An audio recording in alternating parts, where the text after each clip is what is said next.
उसको इको करेगा।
and it's really getting late there. So we don't want to delay the proceedings further, and we'll start the session.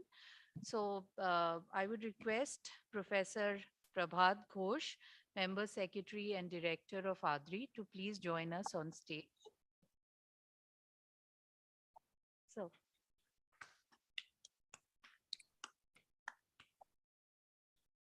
now I would invite Srimati Harjot Kaur Bumrah, Chairman cum Managing Director of Women and Child Development Corporation, who are the primary organizers of this program, to be on stage. Thank you, ma'am. So like I said, Sanjay ji is busy with PM's program on Pariksha Pe Charcha, and he might not be able to join us. I would request Professor Ghosh to chair the session in his absence. So I would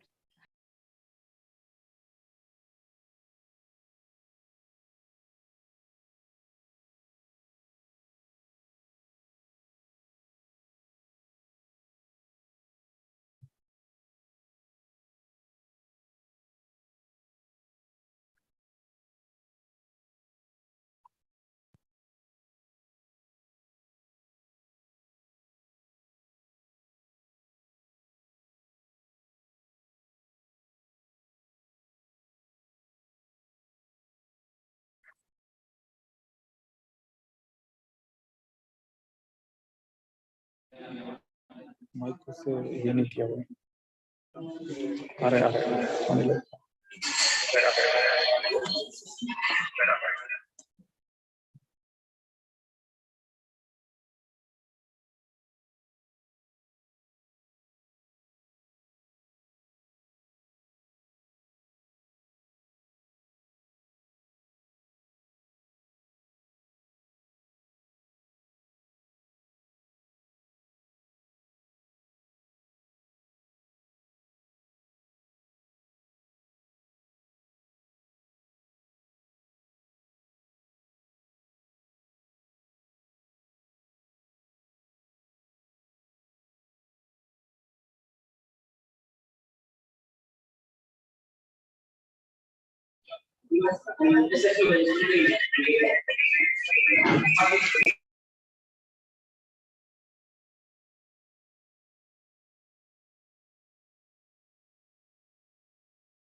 was here. Sure, I think. So I strongly disagree the observation that such workshops are some kind of academic formality. We do need such workshop to discuss among ourselves how best the state or the society can intervene in the process so that the problems of the girl child is gradually eliminated. Because fact that the gender equality that we talk in the society actually starts from the girl child itself, right from the working of the same. With these observations, I welcome you all again, and now start with the technical session. We have Professor Anita Raj, Director, Center for Gender Equity and Health, University of California, San Diego. A brief introduction of Dr. Raj is the following. Professor Anita Raj is a Tata Chancellor Professor of Society and Health at the University of California, San Diego. She is the professor in both Department of Medicine and Education Studies and the director of the Center on Gender Equity and Health. Her research, including both epidemiological and intervention studies, focuses on sexual and reproductive health, material and child health, women's economic empowerment, and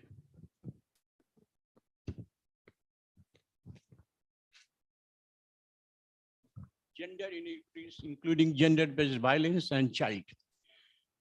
Early and forced marriage. She has served as an advisor to UN Women, UNICEF, the World Health Organization, the Bill and Melinda Gates Foundation, and the David and Lucille Packard Foundation, and was invited to speak at the UN General Assembly on the issue of child marriage. That's an exceedingly appealing profile. I now request Dr. Raj to make her presentation.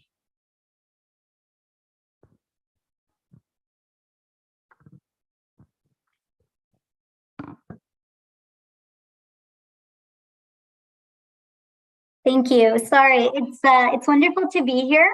I am so pleased to be invited to this, and I thank you for your consideration of including me. You can actually just put my picture on the screen. I made slides, but I thought, you know, when you do academic presentations, they just come one after another, and it can be a bit numbers thrown at you without really the stories of the girls that we often work with. So I thought what I would do today is talk a little bit about the girl child and her trajectory in the context of India, in the context of Bihar, and what is happening, and where are the levers where we could potentially change the trajectory from where it is right now. So I know I don't have to tell all of you in this group that we have in India a child sex ratio issue. And that being, of course, that the number of boys relative to the number of girls, you still tend to see that exceeding number. But what I think often gets focused on is the sex ratio at birth.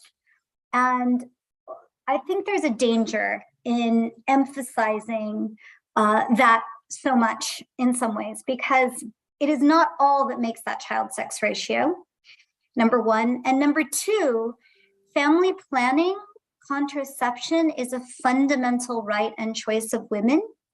And we want to ensure health services. And unfortunately, a lot of these discussions end up talking about things like sex-selected abortion and restricting that as a solution. So let me just talk a little bit more about what I mean by this. So we know that when we know that we have a skewed ratio at birth, that there is more likely to be a girl, more likely to be a boy child born. And we understand that the likelihood of that is skewed by the fact that there's a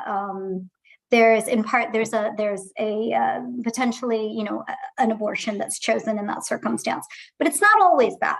Sometimes it's the decision whether or not to contracept after you have achieved both the gender and, both the number and sex of the children that you want.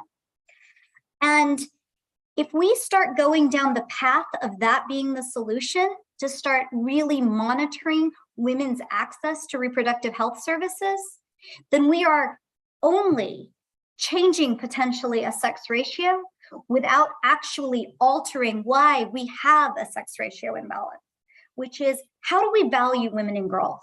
And how do we value their choices, whether that be in marriage or reproduction? So what I want to posit today, I want you to think about today, is I want you to think about moving beyond this notion that legislative goals or even our public health goals should be to encourage contraceptive use and reduce sex-selected abortion access as solutions to this endeavor. Because I pose to you that the data tell us that that is actually simply affecting women's access to the kind of care they want to have on the terms they want it. And that is affecting what these girls who become born, the lives they will leave long-term. So let's go to the next issue. Now we have girls, right? So the girls are born. We potentially can increase the number of girls through some of those other mechanisms around family planning, or to make it a more desirable choice for families, which I think is really what our goal should be, is to have the girls be a valued birth in the lives of families in India. And I say that as a third child born after a boy and a girl. And I know point blank that my parents wanted to have an abortion, but it was 1970s America, and they did not have access, early 70s. And I don't think that that's a solution. I think I was a joy to my parents, but I don't think they had the country had the right to restrict that choice from my mother. So Now let's go to talk about what's now happening for these girls as they're getting a bit older. So the girls are actually, what we know from the data from NFHS is oftentimes in many states, the girls are actually entering into school earlier, into early childhood education earlier, which is very interesting because we thought, oh, well, the goals of education we thought might be different. But as you know, universal education is really largely being achieved. But we're seeing that the girls are entering earlier than the boys because there is when it's oftentimes it's a third born girl that you start to see that the mother is potentially going back to work and you're starting to see it. So there's a demographic reason for that and an economic reason for that. What's then happening as the girls getting older? Well, yeah, we're encouraging girls to have an education, but for what purpose? So we've been doing research on this. What do the girls want out of their education? And what do their parents and the people who are community leaders wanting for their education? Well, what we're finding is that the girls are saying doctor, teacher. These are the most common types of jobs reported. In some areas we had, we've been asking parents as well, what would you like to see for your daughters and for your sons? And we're seeing government jobs in some places. But at the end of the day, when we start doing the qualitative work, what we're hearing is, what's the value of education for girls? It is helping them have better husbands, have better marriages, and be responsible mothers. And so at the end of the day, are we supporting girl education? Are we encouraging girl education for the opportunities and choice it's going to bring them? Or again, because we're ticking a box. And again, I just want to highlight that at a certain point in public health, in government, too often we have these metrics that are box tickers. Sex ratio, number of girls in school. Is this changing the fundamental value girls are having in our lives? Is this changing the opportunities that girls are having? I would argue no, and it's not changing why there is an ongoing greater desire for boys relative to girls and an ongoing belief in investment in the boys relative to girls. So we get to the point where they're in school. Now, when there are dropouts, why is there dropouts? What you start to find is that the boys are far more likely to drop out because they are bored with school. And you find that the girls are more likely to drop out because of marriage or domestic responsibilities. But here's the really important thing. You're always going to find kids who want to drop out of school. School's not fun. It can be far.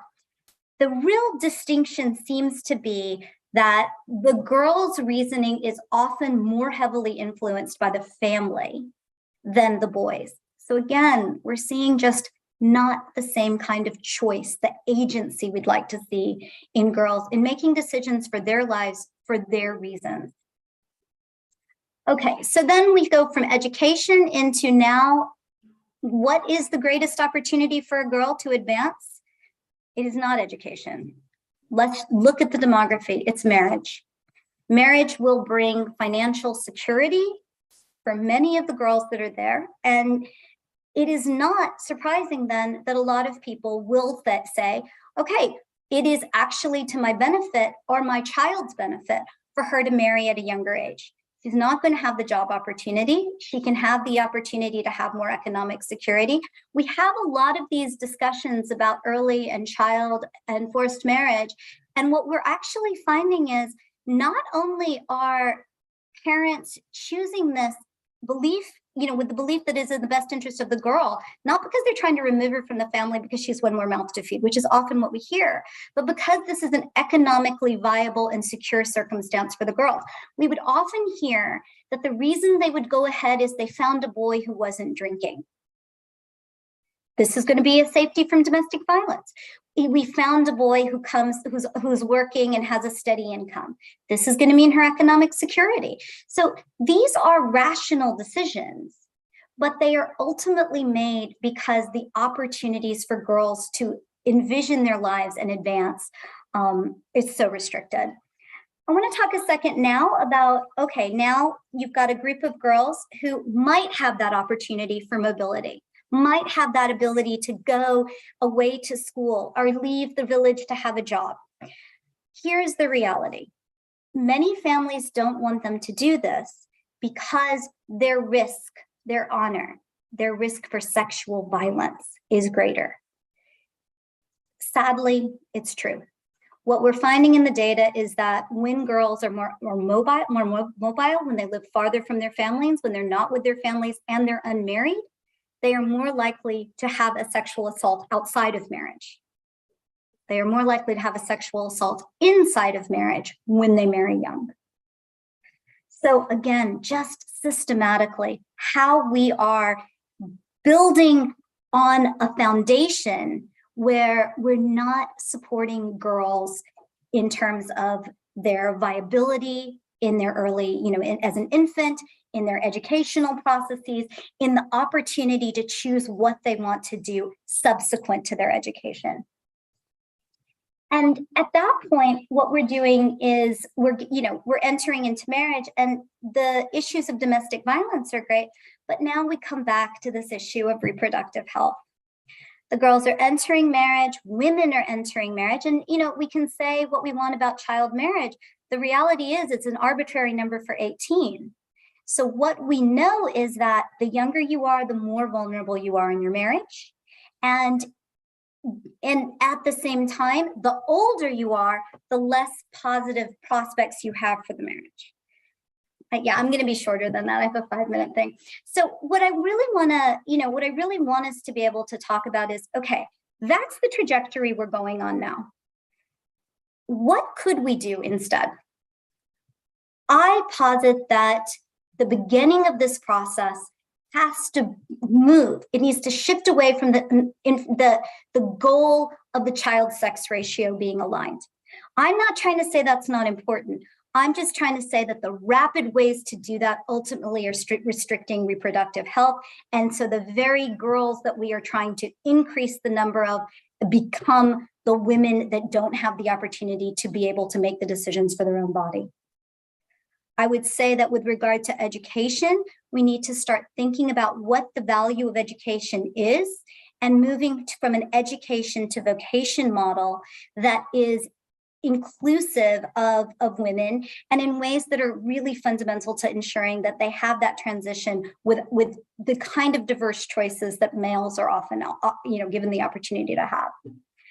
And then finally, I would say that we have a fundamental problem, and this is not, and I say we because I very much view myself as Indian, and we have a fundamental problem in India. I do see it in America as well. I think it's a problem all over the world, which is that girls do not have the safety in their societies to be able to advance, to be able to position themselves, to be able to independently move, to make the kind of choices they want to make because of the threat of sexual violence. And as long as we don't value girls in our lives from the idea of birth, ensure that their education gives them the choices they want to make in life, and create a society that is safe and free from violence from partners and the sexual violence, we're not going to see girls survive and thrive. We may get to survival, but thriving will not happen. So I leave that with you. I leave you with that today. And I hope that was very clear. I didn't have slides, but I'm happy to give the research resources for everything I shared. And I thank you.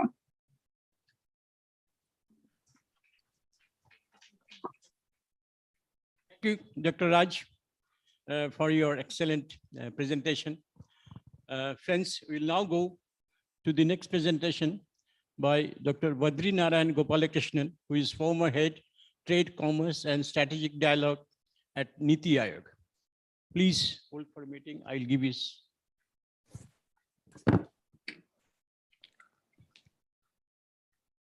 Can you hear me? Okay, you start. Please start. Thank you, Dr. Ghosh, for the introduction, and thank you for having me here. So it's a pleasure to, it's a really a privilege to be part of this August gathering. So when it comes to girls' education, it's a global issue, and girls' safety and protection in general, as Dr. Raj was mentioning before. So there are two things here. One is the importance of girls' safety, girls' education as an end in itself, and second is how it is important for the society and the economy in general. So on both counts, it's essential, but we have to definitely think of it from the first perspective. So how it is important as an end goal in itself. But just to motivate ourselves to get the larger picture, worldwide, based on a lot of research and observations, many experts have pointed out that investing in the education of girls can transform the whole community.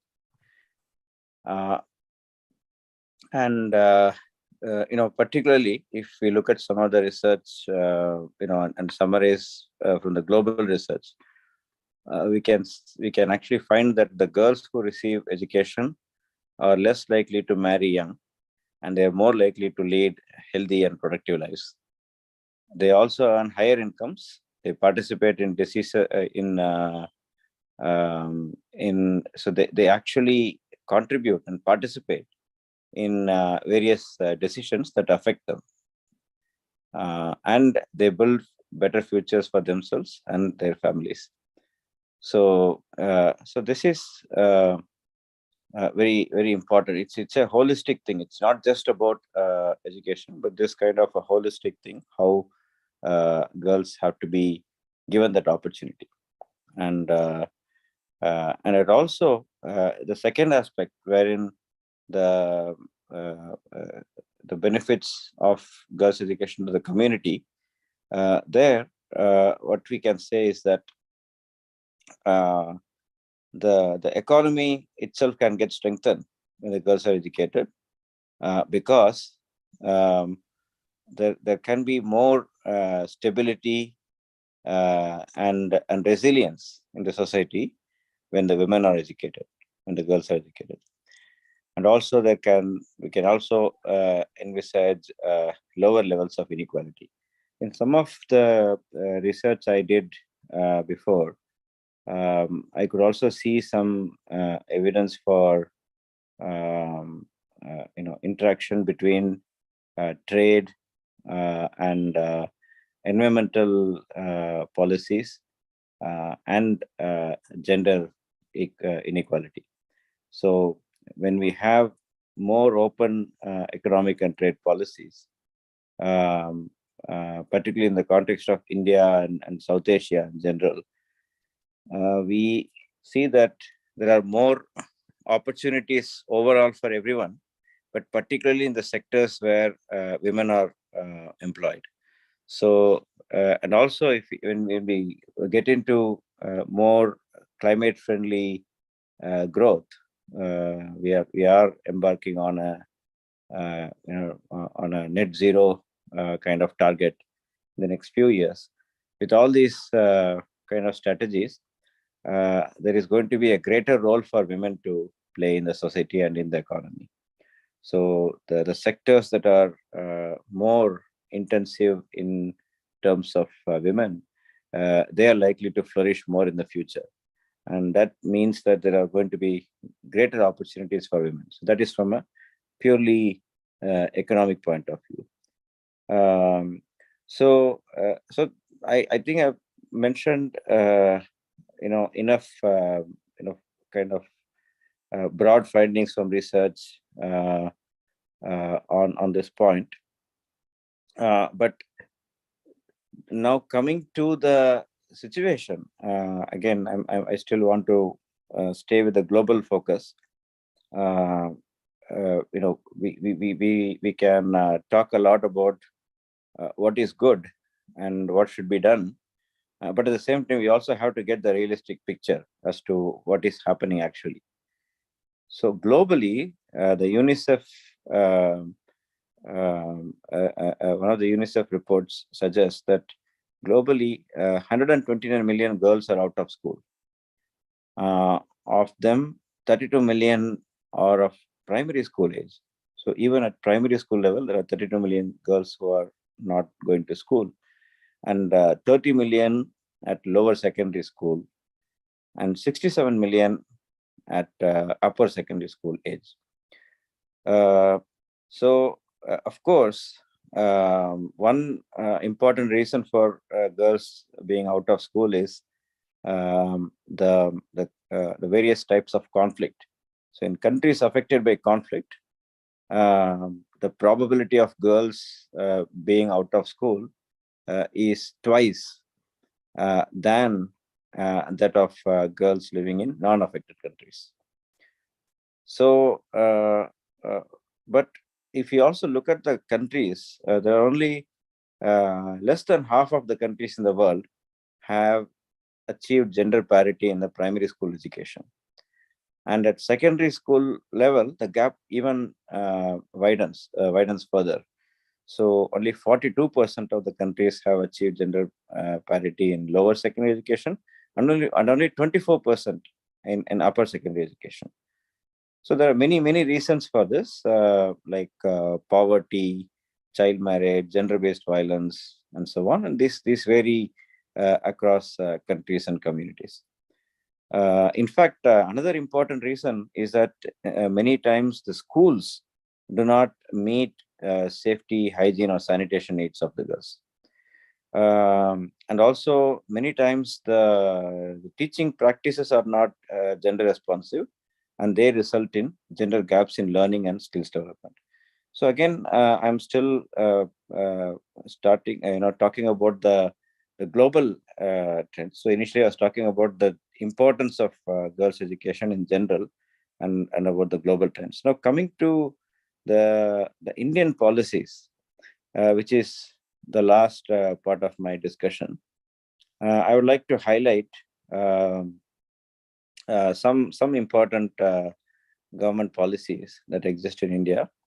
So before going to that, just to get a broad idea, in India, the sex ratio at birth is 896 females for every 1,000 males.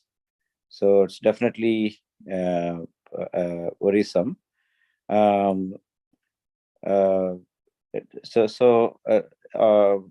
For several centuries, we have had this kind of preference for males in the society, and that is we have this kind of patriarchal system to a large extent, and that has resulted in this over time. So this means that just like we have how we have a reservation because of to reduce the imbalances that existed for centuries, we also have to have policies to specifically address the gender inequality. So maybe I'll just talk about a few schemes, but before getting into the schemes, some broad philosophies or principles behind these schemes. One aspect from a financial thought process is that if in all many of the schemes that I'll be talking about, the interest rates are high. When you're availing any scheme, any kind of saving scheme for women, girls, the interest rates are much higher than any other market interest rates you can see. So that means that there is greater benefit of saving. And secondly, the savings on the income generated from these savings also are exempted from taxes. But at the same time, all these things are done with a very clear-cut definition and motivation to benefit the girls. So there are many schemes, both at the national level, central level, and at the state level. So I'm almost done. We have schemes like Beti Bachao, Beti Padhao, and that is for girls' education at a national level. And even the Central Board of secondary education, there is an Udan scheme, and there is Balika Samriddhi Yojana, Sukanya Samriddhi Yojana. These are all at the national level. So we have various ministries, including the postal services, who are included in this. Then we have Ladli scheme, and we have the Kanya Course scheme, and we have national scheme of incentive for the girls of secondary education. And there is in states like Madhya Pradesh, there are schemes like Ladli Lakshmi Yojana. In Karnataka, there is Bhagyashree scheme. In Maharashtra, there is Mazi Kanya Bhagyashree scheme. And in Tamil Nadu, there is Chief Minister's Girl Child Protection Scheme. So likewise, there are many schemes at national and state levels. I don't want to take a lot of time discussing all these schemes, but very finally, I want to highlight the need for more action, and it's not really policy. It's not only from the government.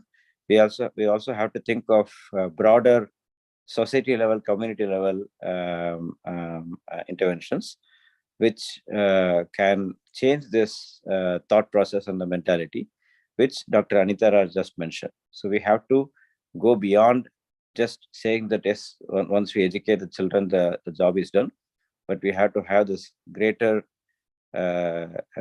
sense of fulfillment in the girls, and also the girls should have their own career, their own thought process, which we right now have achieved in the more elite sections of the society, but it has to penetrate into the entire society. So thank you very much once again, and I look forward to the rest of the event. It was great to discuss here and express some of my thoughts. Thank you. Thank you, Dr. Gopal Krishnan, for your valuable presentation. May I now request Professor Rakhi Dandana, Public Health Foundation of India and University of Washington, Seattle. Before she goes, a little introduction of her. Dr. Dandana, you are here? Yes, I am on. Good morning. Thank you, Dr. Ghosh. Dr. Rakhi Dandana, PhD, is professor at the Public Health Foundation of India and professor of Health Metrics Sciences at the Institute for Health Metrics and Evaluation, University of Washington, Seattle.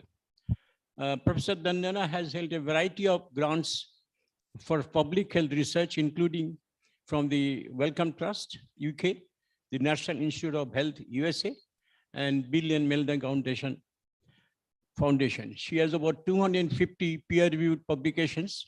Professor Dandana is an associate editor of the journal Injury Prevention and serves on the editorial advisory board of the Lancet Psychiatry and Lancet Public Health.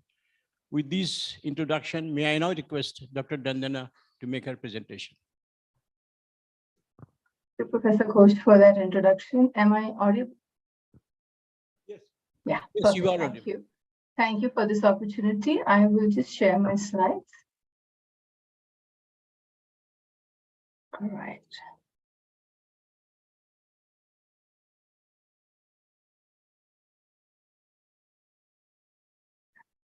Great. Thank you very much. I hope you can see my slides. Perfect. I have the liberty of just taking the violence a little broader than just the violence that we've heard about, which is in terms of intimate partner violence or sexual violence. As I do my presentation, I would highlight that. All of us know this.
Dr. Dandona, there is a small technical problem.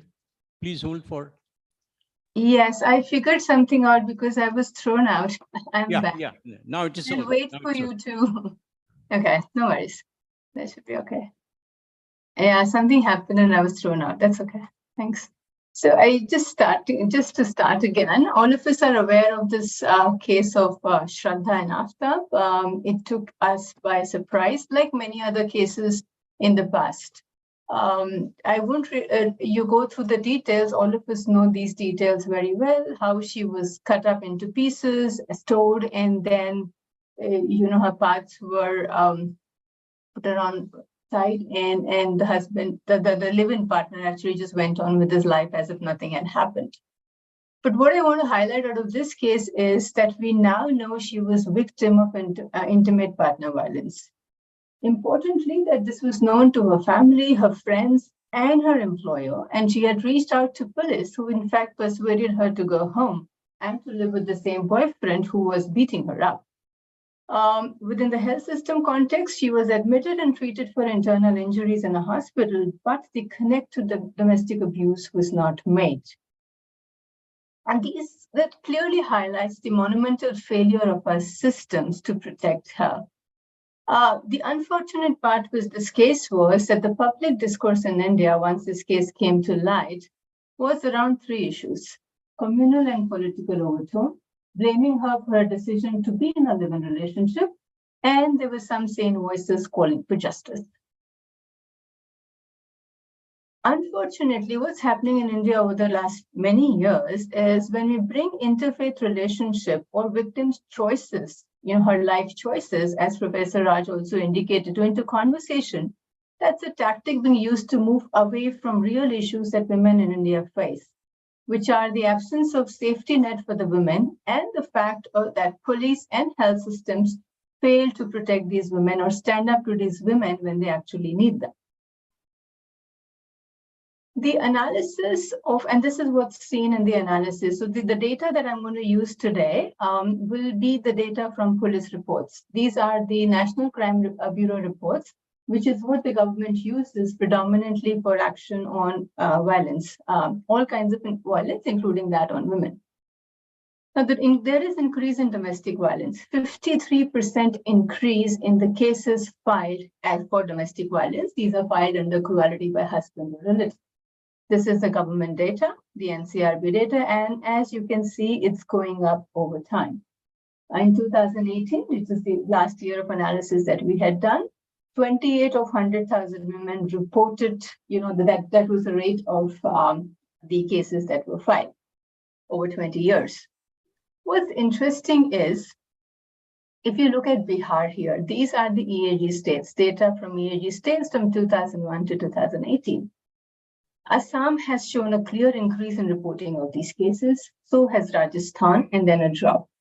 Bihar, the trend, like many other states, Madhya Pradesh, Jharkhand, Uttar Pradesh, has been very stable.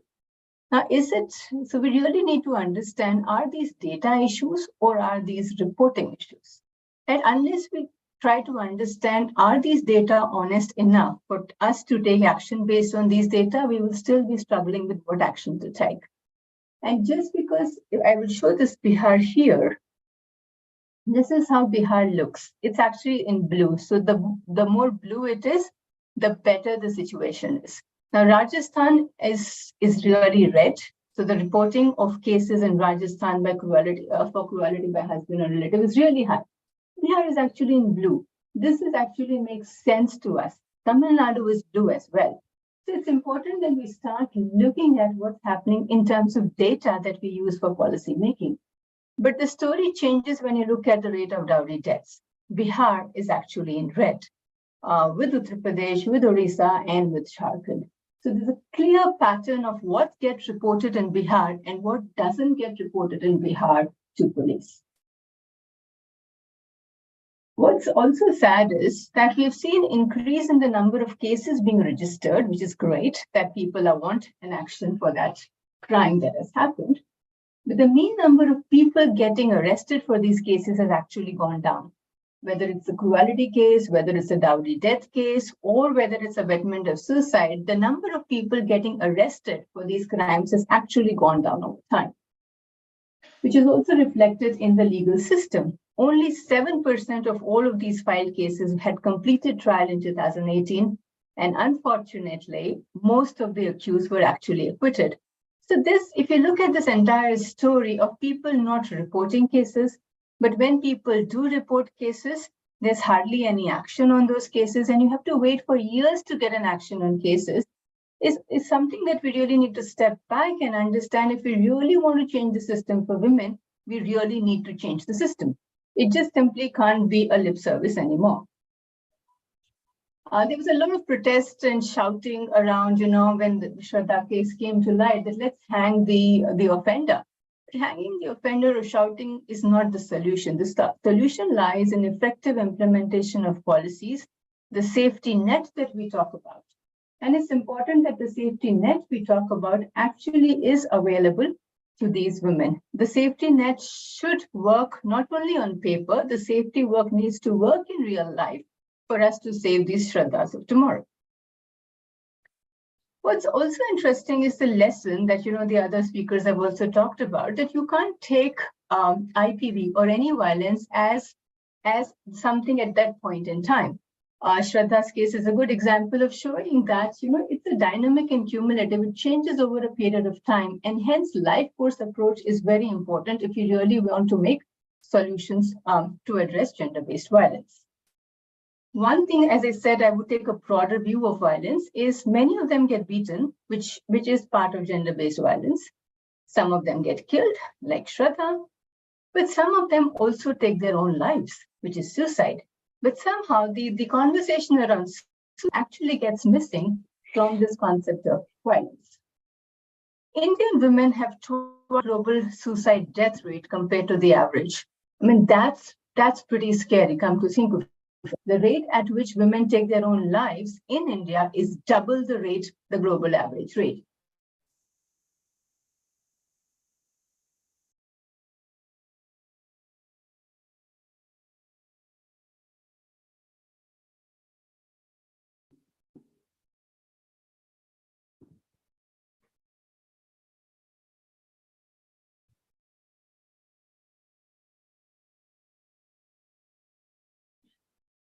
The rate in some of these states is very higher than many other rates in many other countries. So something for us to really worry about. This is the NCRB data looking at the suicide death rate between women who are never married, currently married, and previously married. Unfortunately, the women who were previously married actually take less of their lives. Women who are currently married and women who are never married are the ones that account for the highest burden of suicides in our country, which is, again, to a lot of it is related to domestic violence and family problems. So again, what happens within a family structure is not necessarily only intentional violence in that someone is hurting this woman, but it's also about the women not able to take it anymore and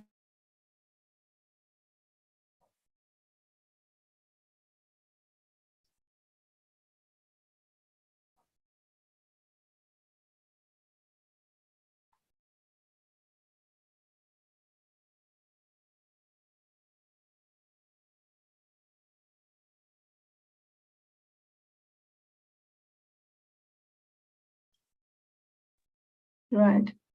I'm sorry, I don't understand, but I'm just getting thrown out by Zoom every time. I do want to touch base upon education. Professor Raj has very beautifully alluded to what education actually means for women. Many times when I talk about suicides, many people who, just come back and say, let's educate women, they'll get empowered and the suicide will go down. But let's look at the data is very different. Suicide is much higher in South India than in North India. We do know women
I think there's some internet connectivity issue. Am I back? I think I'm back. All right. Can you confirm if you can hear me, please? Yeah, you can. Perfect. Thank you. I think there's some connection issue at whichever end. So education will really not to empowerment is what we know. Education is an opportunity for women, but is it really leading to the choices that women want is something we really need to think about. This is the data from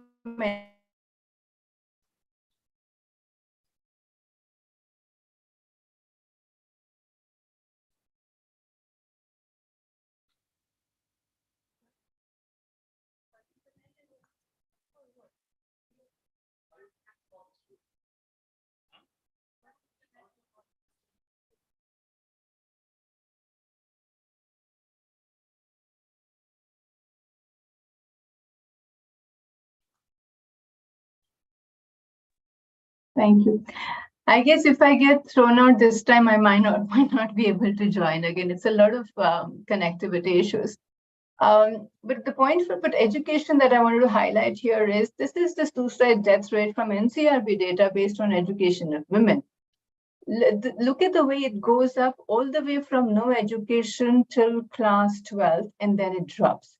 So clearly there is something about a threshold of education, and what kind of opportunities these women with this education are getting is something that we really need to think of if we want to really change what happens with girl child as she grows up. Just 2 slides on sexual violence.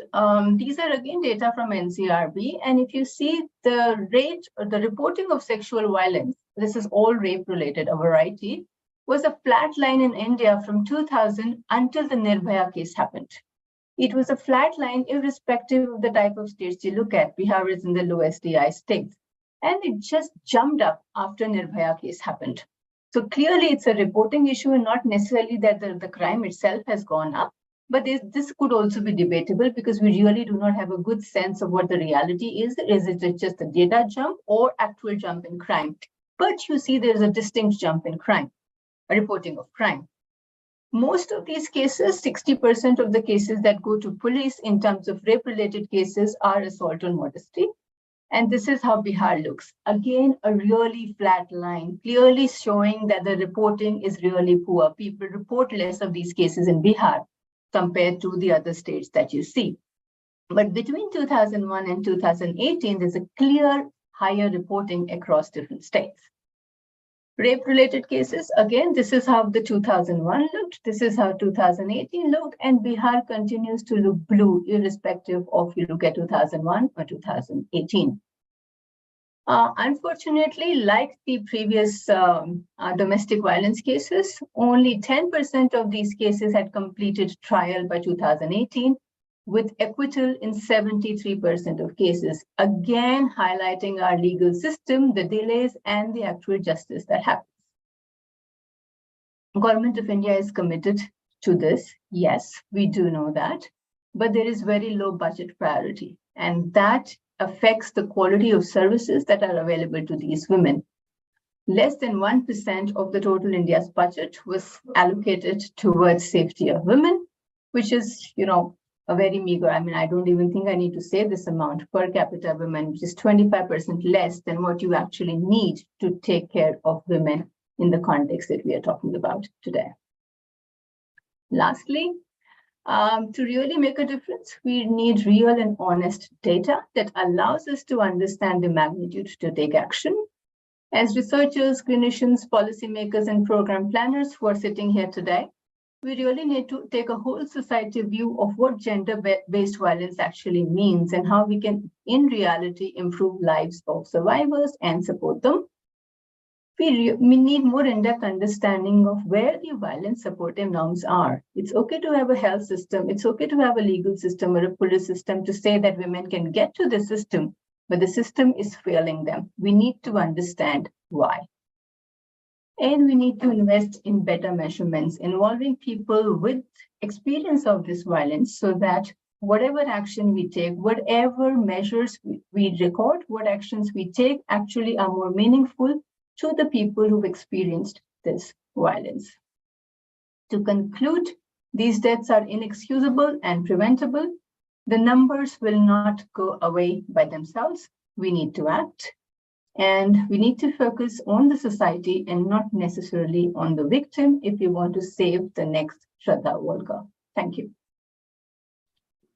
Apologies again for this internet issue. I'm not sure which side it was, but thank you. Thank you, Dr. Dandana, for your excellent presentation. Thank you. Friends, before we end this session, we'll have a presentation by MS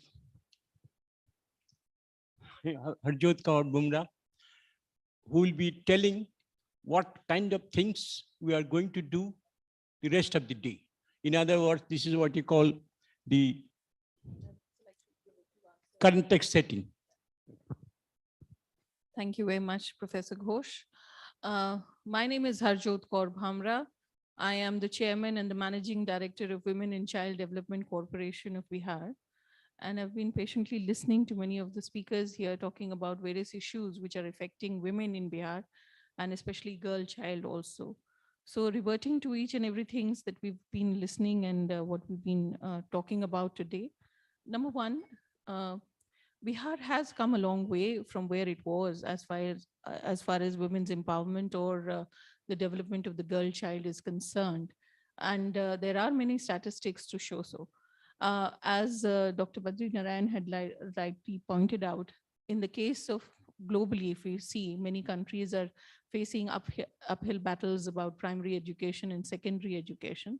So it gives me great pleasure to say that in Bihar, we seem to have won the primary education race as far as we are concerned. And there are more than 99% girls. In fact, the recent Udais and other so-called data, which was published recently in the newspapers, points out that 99% of the girls are in school in as far as the primary education is concerned. And that is not a mean achievement for a state like Bihar, which is one of the lowest on the development round, has a huge population, a high density of population, and is generally considered to be one of the poor or the more backward states of India. Secondly, even if you look at the secondary or the middle or the secondary education statistics, we find that increasingly the girls' number in those educational institutions is rising year by year. Of course, we haven't achieved a 99% rate as such in middle and higher secondary school, but the government of Bihar is committed towards that, and a large number of schools have been opened, and facilities or infrastructure in major schools have been augmented. And efforts are also being made to ensure that the teaching standards in all these schools are high. And there is many pilot projects going on, which is basically talking about teachers' education, their attitude towards the girl child, so that she doesn't face any gender bias from the teachers or other community members at the school level.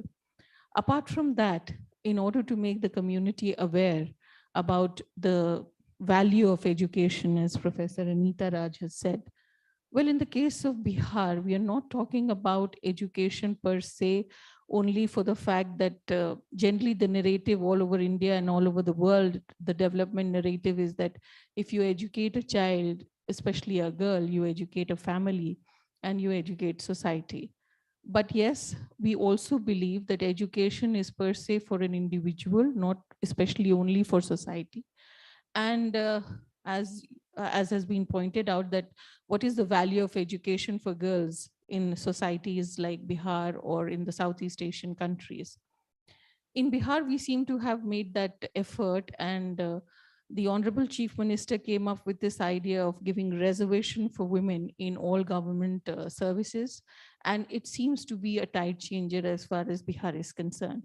Initially, yes, parents used to feel that, okay, educating a girl child would have what kind of consequences and for what purposes. She's eventually going to get married and things like that.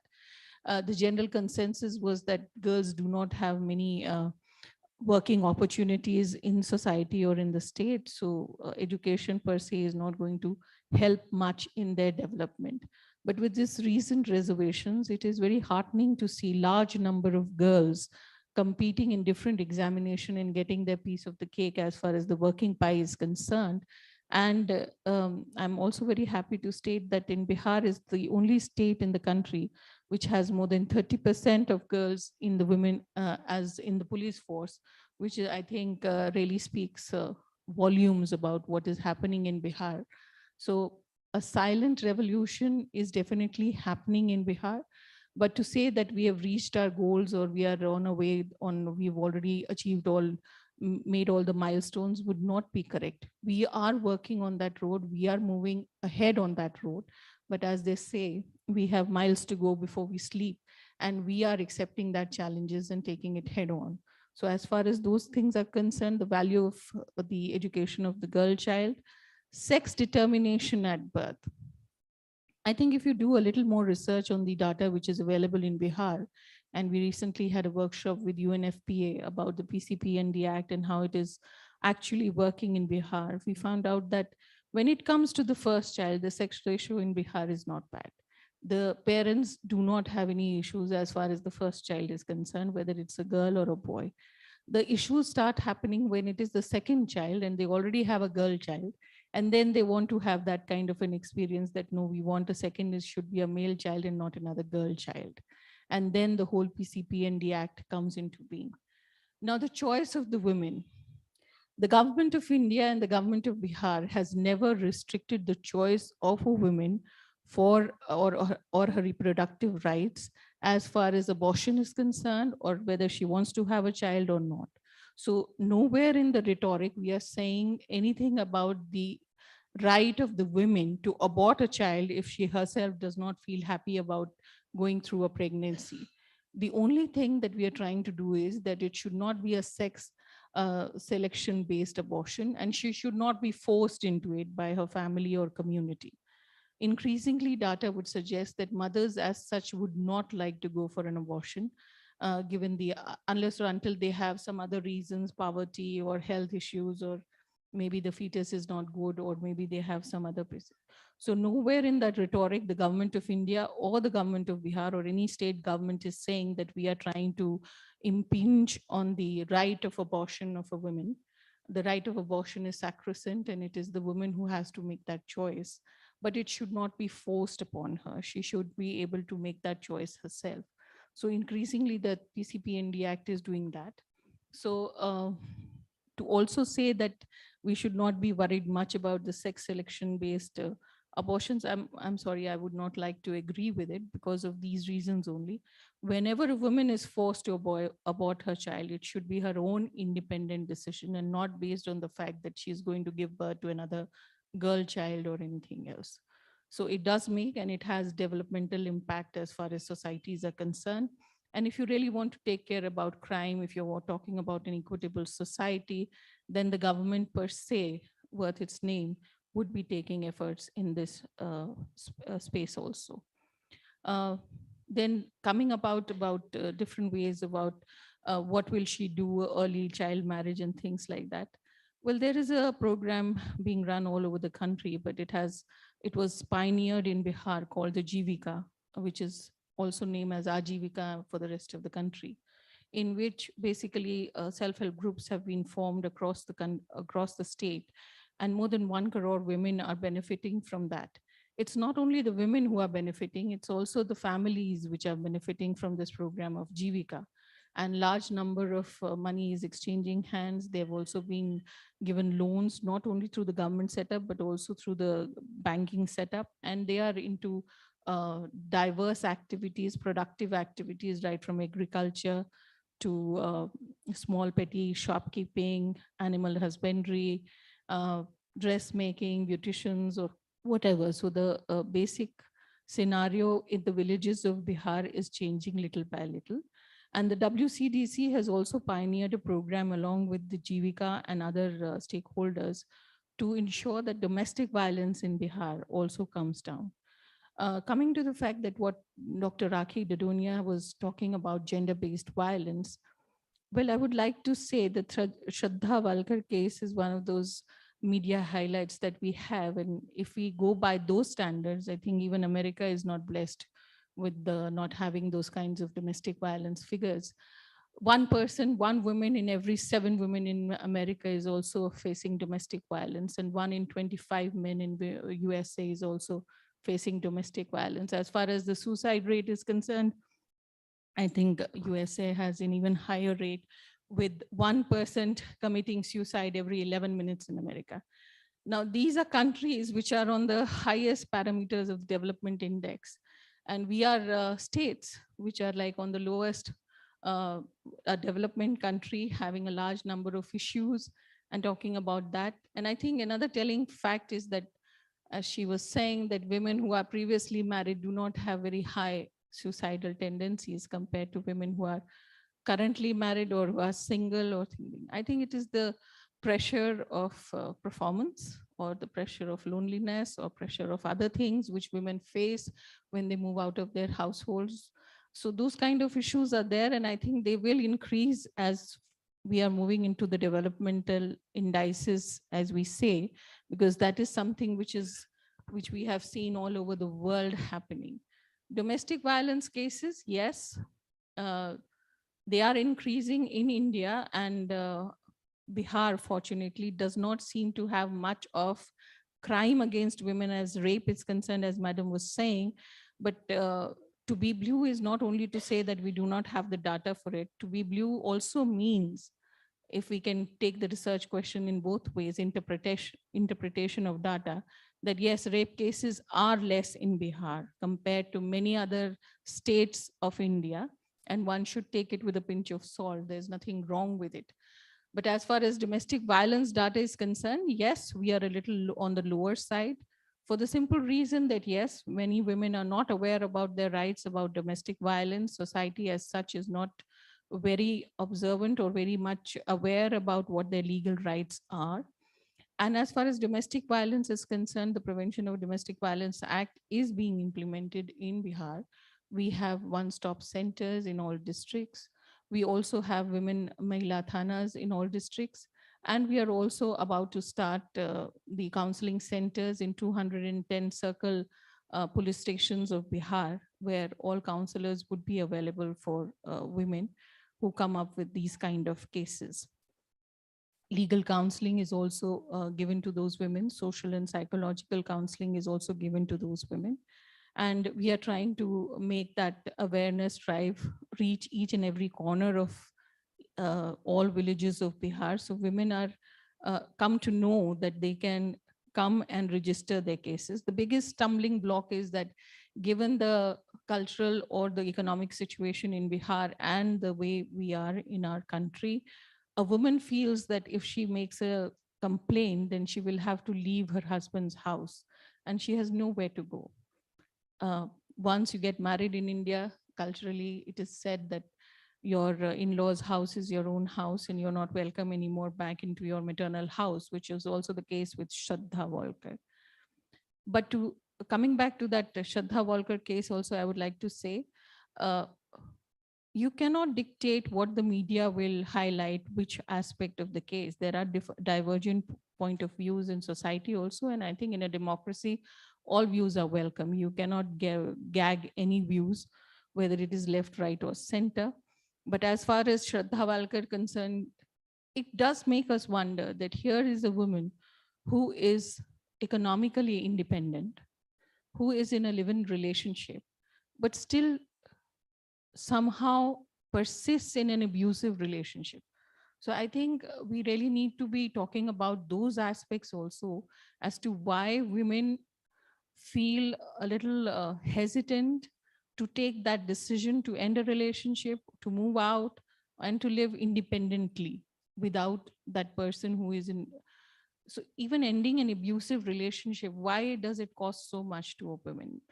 Is it the societal attitudes towards single women? It is the societal attitude towards women who want to live independently without the so-called security of a guy in the household. So maybe things are changing in the society in India, even in cities. But yes, the rate of progress may be a little slow, but those questions are still pertinent as to why a young woman who is economically independent is still not able to take a decision to move out of an abusive relationship. let alone what we talk about rural women who are uneducated, illiterate, has no economic independence, and feels that if she leaves her husband's house, she has nowhere else to go. So we are working on that so that she can take those opportunities to come out of the house, to remain in her own house and live a dignified and life with self-respect. So the awareness about the Domestic Violence Act needs to increase in states like Bihar. But as far as crime is concerned, I think we are happy to be in the blue side. And it's not only because we are not reporting our rape cases, as Madam has suggested, it is also because that we are one of those states which do not seem to have very high rape rates as far as we are concerned. And the whole aspect of this workshop today is basically to have a kind of a dialogue between the researchers who are researching various aspects of different things regarding gender, and the policymakers and the practitioners of government, so that both of us are on the same side, able to appreciate each other's point of view and learn from it and make a difference as far as Bihar is concerned. Thank you so much. Thank you, MS Kaur. We'll end here, and I thank all the resource persons as well as the audience for having this session very smoothly. Thank you very much.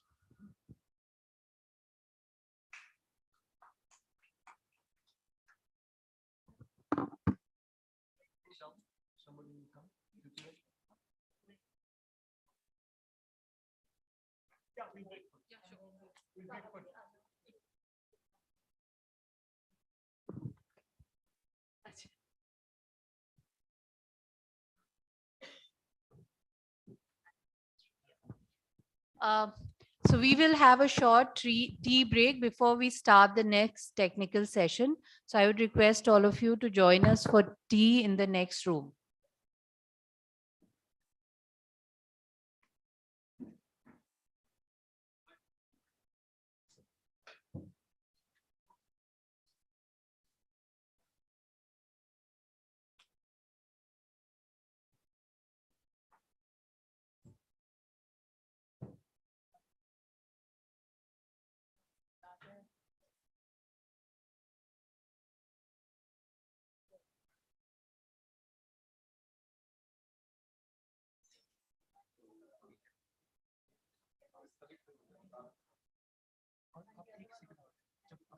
Presentation करेंगे तो reflect करेगा ना automatically, जैसे सब हो रहा था।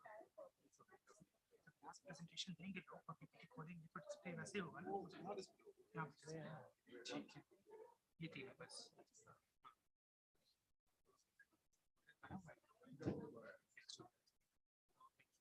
Change कर देंगे। तीनों एक ही आदमी। हाँ हाँ, एक ही आदमी। We are just saving it. One second. एक बार वापस आइए।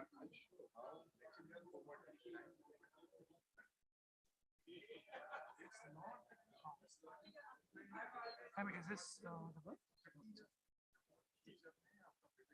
Yeah. Oh. That's right. Can I go all the way? No, it's not as clean. Okay, go here. Press on this one. This one to see. On the back of slides. Okay, that's good. That's fine. Yeah. So it's saved here on desktop. And wait, I can take that. Yeah. Yeah. लेते हैं।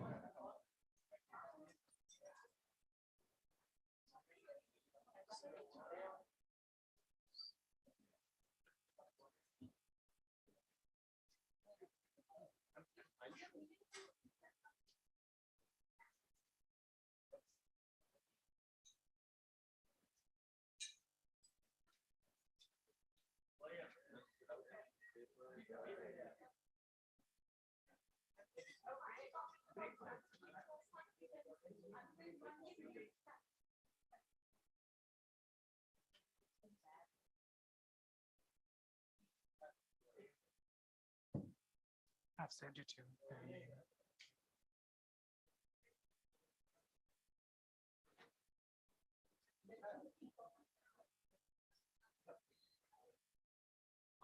Just Oh, अच्छा, हाँ।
Sir, pen drive.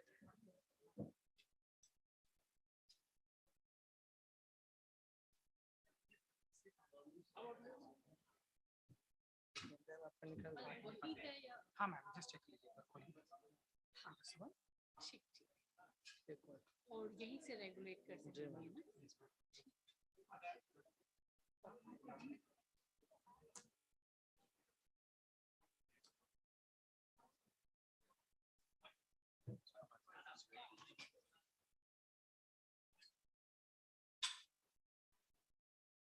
Total और इसमें है, इसमें एक है, इसमें 3 है और यहाँ पे 3 ये है, 1 4 5 6 7 ये तो आप इनका ऑलरेडी उसमें सेव है 7 है।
बढ़िया चीज है।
Take your seats.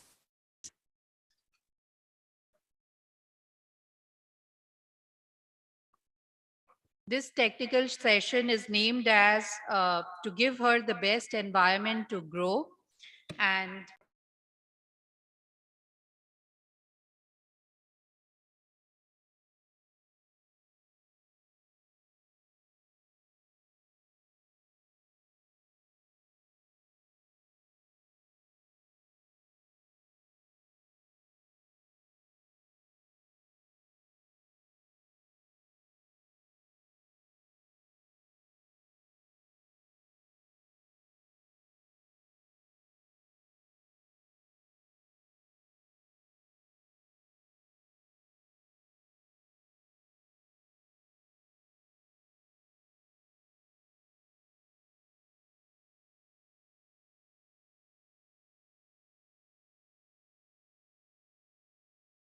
leadership for early learning, Care India, to come and take your seat.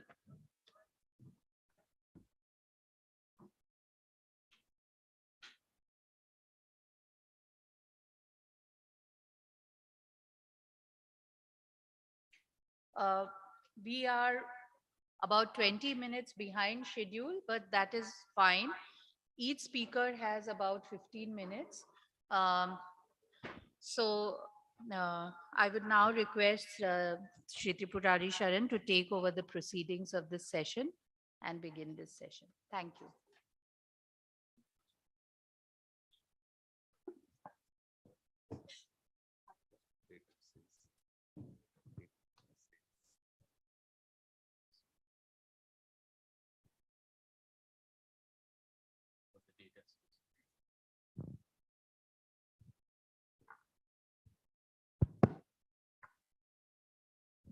Very good morning to all of you.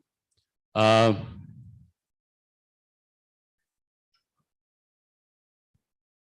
a very exciting session, and the girl child and empowerment of women. These are issues on which we can talk endlessly, but sometimes also quite aimlessly. So to have a meaningful discourse or a dialogue, it's best to support ourselves with concrete data available from the field. So fortunately, we have with us Mr. Mahapatra, Tanmay Mahapatra, who is some kind of a अभी इतना लंबा चौड़ा बताना जरूरी नहीं है. Tanmay is basically he takes care of the work of care in Bihar, and I would request Tanmay to begin his presentation on what the data says.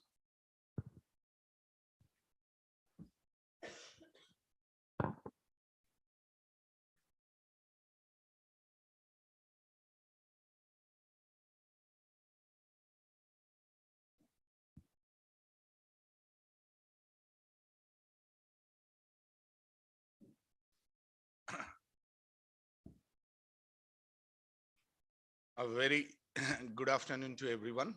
Good morning, good afternoon. I'm not sure what's the time right now. So since morning, we have listened to researchers' viewpoints and madam's guidance towards understanding what Bihar is doing for their girl child. So first of all, I'd request all of you right now to focus on the girl child. Data will be there, efforts will be there, problems are there, and we will all try to resolve those problems at our individual level, at a collective level, at system level. But what about the girl? Now, just to start with, on this occasion where we are gathered here to think about that girl child, and we want to, every one of us want to give our girl child the best environment to grow. Let's see what the data says, that where we, what have been done, and where we will reach. In our previous session, we heard about several global perspectives, and several impressions regarding the national level data and other stuff. Good that Bihar has a lot of resources in terms of research, thanks to ADRI and other organizations, where several researchers across the globe actually got gathered and generated quite a few nuanced data. Now, every child deserves a kind of environment that can give her the best opportunity to grow to the best of her potential, his or her. Gender discrimination barriers often hinder this. Efforts are long and ongoing to fight against the menaces like female feticide, dowry, early child marriage, etc. We all know about it. We speak about it. Let us see where were we during the census 2011. This 914 under 6, and specifically this under 6 have been focused because that's our ICDS focus population for children. Among them, 914 was the sex ratio, which was ever the lowest. And there were 3 million missing girls, 78.8 million in 2001 to 2011. Each year, we used to have about 1.5 million girls under 18 to get married, to give us the ominous distinction of being the largest home of child brides.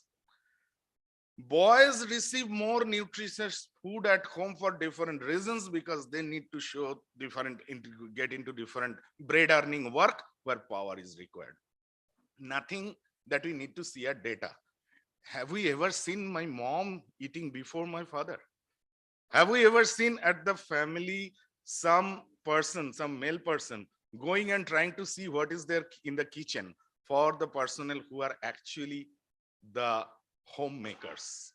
Now, when we talk about the distribution of occupation, do we include being a housewife, being a homemaking as an occupation all the time? Could I do anything if my mom didn't do everything for me? Given all this, and she's doing right now also. She's right now thinking what I'm presenting here. Now, the point is, despite all this, the nutritional intake for girls remained relatively inferior for both terms of quality and quantity. What the outside environment can do about it? So there are 2 points. Number one, our accountability to ourselves and our family. And number 2, if I'm a girl, it's my accountability to myself. Bihar is one of the most progressing state of India right now. We all know that the neonatal mortality has gone below the national average right now. Still, we have female literacy, although growing progressively, 78% in urban and 63% in rural. And female workforce participation rate was 2.8% was. Nowadays, we see a lot of female workforce in different kinds of professions, starting from driving an auto, working in a shop, and all others. There have been several efforts made to improve the situation in health, nutrition, education, and also. And it is very important to take a closer look at the gaps that existed, the initiative taken towards improvement, subsequent changes, and the most important, as my previous speaker mentioned, that we should not be complacent. Where were we? What was the situation at the past? I'm first talking about health because I have a medical background. Frontline workers visit after 1 week of birth is considered to be one of the key factors for having the National Health Mission programs, newborn care being established properly, taken into consideration, and the newborn being taken care of. Frontline workers were more likely to visit. These are all results of a statewide representative sample size of 78,435 sample size study of 10 years. And logistic regression analysis have been conducted each year to understand what was there, what was more likely, and how things are going to change. Frontline workers were more likely to visit the mothers at home for less than 2 months old male child more than the girls within 1 week post-birth. 3 to 5 year old females were more likely. When I'm saying more likely, it's a statistical terminology. That means when I'm doing a logistic regression analysis, the significant association showing that 3 to 5 month old babies' mothers were more likely to breastfeed the boy child as opposed to the girls. And we must keep in mind that life goes in cycle. If I don't take proper care of my kid right now, who is a girl, who will become adolescent tomorrow, and then for some reason we may try to fill, getting her married will be my main objective. And after that, she is going to have children, maybe every alternate year, because I want a boy to be born. And then my girl will ultimately not be able to have enough milk to feed her baby at that 3, 5, 4, 5 months. And then she may make a choice because being pressed by the social and cultural pressure, because the boy is going to take care of the material poverty that my family is suffering for long. It's very easy to say that there is discrimination, there is all those stuff, but we need to go to the root cause. And the root cause is not that I don't like to see my girl child playing, thriving, and being agile. The problem is under the material poverty in which I was born, and I am telling you the story or a story of a typical poor, impoverished, less privileged family, where a woman is always trying to ensure that that material poverty she is taken care of. She worries about her girl's safety. That's why she wants the boy to go outside and do some work.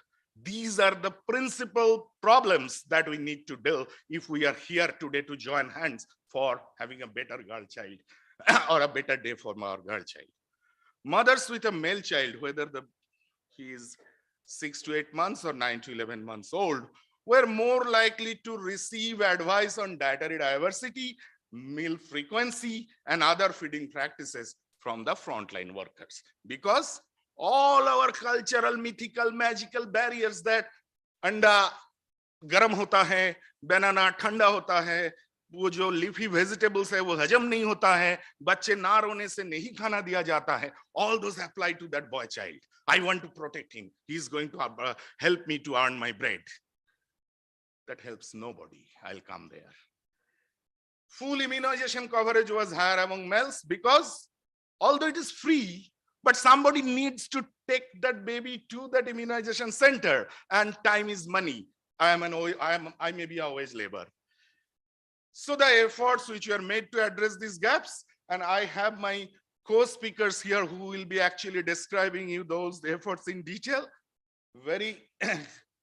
In very brief, Government of Bihar, joining hands with all the development partners and funding organizations and elsewhere, in the last few years, launched several model schemes and policies towards empowering young girls and women. We have several discussions on that today, so I just go briefly on these. Broadly, the schemes did focus on the health, education, gender discriminatory norms and practices, social protection, and household infrastructure. A few of them: मुख्यमंत्री बालिका पोषक योजना, नई पीढ़ी स्वास्थ्य guarantee कार्यक्रम, मुख्यमंत्री नई नारी ज्योति प्रोग्राम, मुख्यमंत्री Kanya Utthan Yojana. And then during 2011, based on a conversation between Honorable Chief Minister and Mr. Gates, Bihar Technical Support Program took its birth with a multi-organizational collaboration with CARE leading the implementation. And it was initiated to support the health and social welfare departments of government to reduce maternal, newborn, and child mortality and malnutrition. We all see NFHS data. We know stunting and wasting has reduced. We know neonatal mortality gone below the national average. Maternal mortality also reduced, but still we cannot be complacent. Immunization rates are improving and it is almost reaching close to 100%, but we may need to focus that dropouts are quite a few, especially after the measles vaccine. Improve quality of reproductive health services, including family planning. These were attempted. The overall reproductive, maternal, newborn, and child health and education, adolescent services in Bihar was tried to be improved through a particular program where nurse mentoring. She's a woman. She's going to give birth to another woman. That first arrival need to be a best experience for the mother-child dyad. For that, it was an effort to ensure that she has enough skill and she has enough confidence to make that moment the best for the dyad. The program still running almost a decade. The program aimed to build the capacity of nurses and ANMs, as I mentioned, for managing the childbirth complications, provide basic emergency and other reproductive health services. Health system strengthening response to gender-based violence was tried over a pilot in Vaishali district of Bihar, which could bring significant success. And I just tell you in one sentence how things actually changed. When we spoke to the providers, doctors, nurses, and other health professionals, they tried to actually express that it's a problem, but it's not his or her problem. It's actually problematic to get into that problem because somewhere you have to be present in the court or something related to legal aspects, etc. And they also underreported the whole problem based on what we have in the data. Interestingly enough, over the journey of that program called Saja, which was actually to kind of ensure that if a woman is seeking care to a health facility, it is very easy to say that violence is high. What we have done for that? The point is violence does not happen only in physical violence or sexual violence. Those are the most heinous crimes. That's why we speak of those to ensure that the audience is awake. But economic violence, emotional violence, all kind of violence are there and often less perceived in the audience, less perceived in the community. For that, most interesting part was over the journey of this program, we found that the providers are asking for more training. They're asking for more orientation and sensitization. They are saying that previously we were not fully aware of our role in this. Right now we want to do. So we all have a heart. We need to make them beat. The program aimed to strengthen the health facilities, as I mentioned, and improving the monitoring as well as reviewing. And then where are we now? I'll look at the current data and changes noted from the past. Definitely there will be some good things to be proud of, but I will request all of us to ensure that we don't miss the points where we have miles to go. We are keeping the girl child at the center. Across years, we found that the mothers of male infants who are 0 to 2 months old were more likely to receive these visits. We have seen that they were better counseled regarding overall newborn care, dry cot care, delayed bathing, all those which are made for better. And we have already seen the final impact in terms of neonatal mortality. I'm not going into the details. Significant improvement also received in terms of all kinds of counseling. And those counseling regarding all these kinds of recommended practices to keep the newborn healthy and alive improved in both the sectors, in both the segments for the male child and the female child. The gap that we had seen before started diminishing. In nutrition, the interesting part is wherever there is a penny, it goes for the boy. Rest improved. So if I am talking about the IYCF practices, infant and young child feeding practices, it's actually better for the female because what we need, I'll come to that in the next slide. Females aged below 3 months were more likely to be breastfed exclusively. Why? We all know. Let's ponder for a minute. I'll come there soon. And they're less likely to be bottle fed or animal fed. 6 to 8 old female child were more likely to be breastfed. So early initiation of breastfeeding, continued breastfeeding, exclusive breastfeeding, all are better for the female, but not for a good cause. I'll come there. Mother with a male child were more likely to feed their baby with milk and milk products.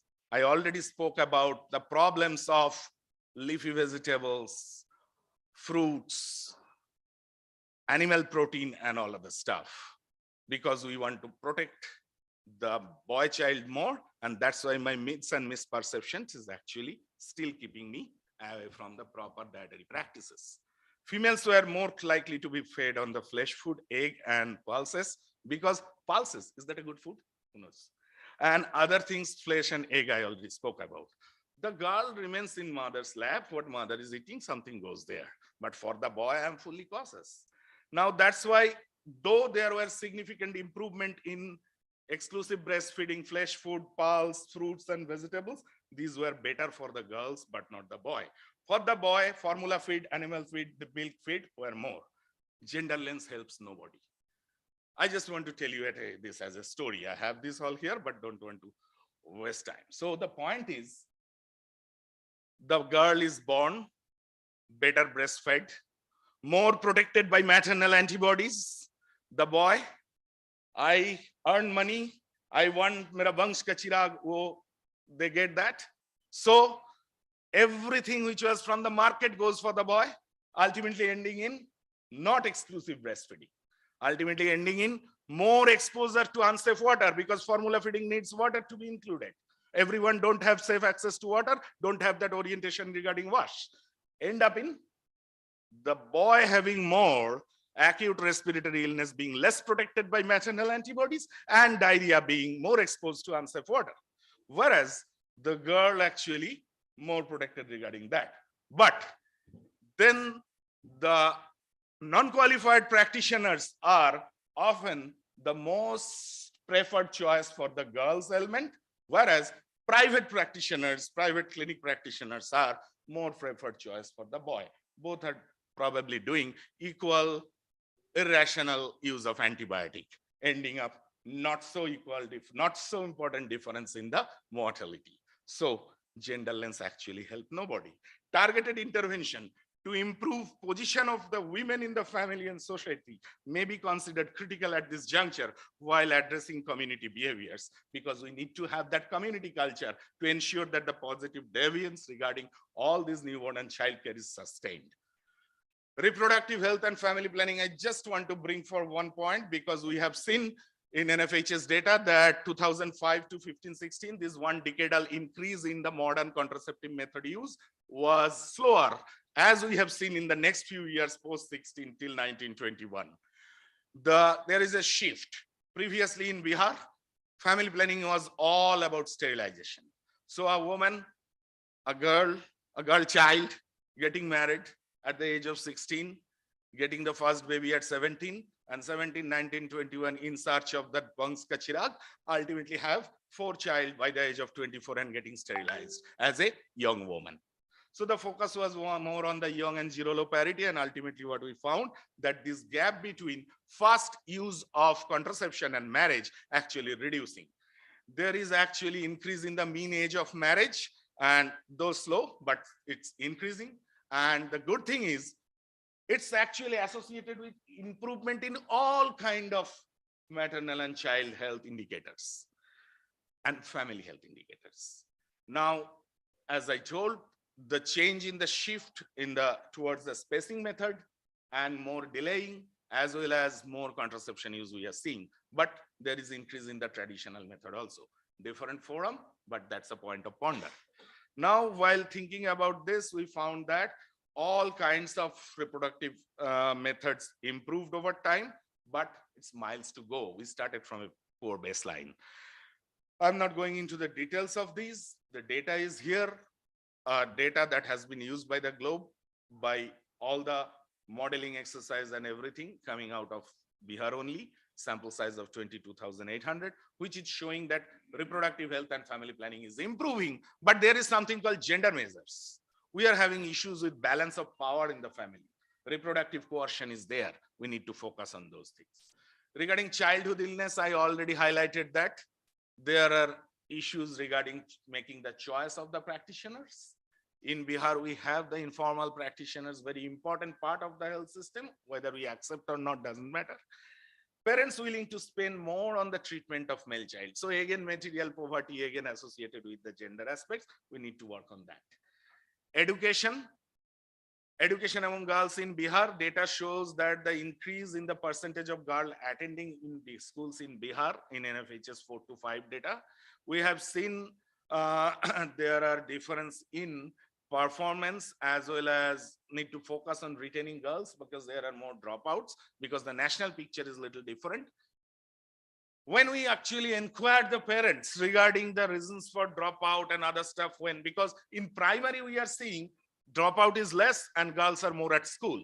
But when we are actually reaching from primary to upper primary, secondary, dropouts are more. Definitely, I am worried about my girl going to school because she is becoming a woman. I'm worried because the school does not have, all the schools don't have the separate toilets. Maybe there is also the issue that I want my daughter to be married first. So that's the focus, not the education. These are the social stigma or curse we need to actually fight with. These negative attitudes, because in the study we heard that mothers or parents are saying the boy or the girl don't want to go. Who wanted to go to school? So there is a requirement of conviction. And girls need to work with the mother to help them in the household chores. We need to ensure that she can help much more. Girls are performing at par with boys at primary classes, but in the class 8 and 10, we see that boys are marginally better. First of all, this kind of analysis should be stopped. Boys and girls, why we will compare? Did I teach them separately? Is there a bias? We need to focus on that. We'll listen something like that today. It's actually higher among girls in the secondary, as I mentioned, and school infrastructure. I already discussed about the toilets and other stuff. We need to focus on that. So I'm on my last slide now, the way forward. My request to this audience, to this August audience is, let us focus on the way forward. I tried to present to you a synthesis of 10 years of $30 million data. Now the question is on that. What are different actions when coupled and amalgamated to the national level data as well as all kind of surveys? We need to generate awareness in the community to create attitudinal shift against the gender bias. We should not think about who is a girl, who is a boy for all of our actions. We should break myths and stereotypes around genders. We should institutionalize gender sensitive process, gender inclusive programming within various systems such as law and other stuff. Encouraging community ownership in preventing violence and violation based on gender discrimination. Improve reproductive health for young girls and adolescents. Need to emphasize on mothers' literacy to improve child nutrition irrespective of gender. Improvement of negotiation skills. We need to empower those girl childs with better negotiation skills, a better self-efficacy, so that she can negotiate better with the normative boundaries to exercise her agency properly. We need to have integrated efforts for better health services, make services accessible, affordable, and acceptable for all our girl child. Need to strengthen initiatives to address deficiencies of not just iron and folic acid, but also vitamin B12, vitamin D, and zinc. Close gaps in girls' education, whatever is there. Increasing school enrollment is not the final solution. Higher retention rate and lower dropout need to be ensured, and higher parental engagement in that. Higher engagement of the school management committees into that. Having more and more Mata Samitis working in with those school education system. Basic amenities like toilet facilities for girls need to be improved. In urban areas, there is a requirement to build safer environments around and to school. There is need to not only close the gender gap, but also focus on improving the health, nutrition, and education of children, irrespective of gender. It should be an integrated gender transformative approach. If we ensure good health, good education, we can guarantee a healthy society. If we can educate girls, we educate the family. So let's create a better place for her. Thank you.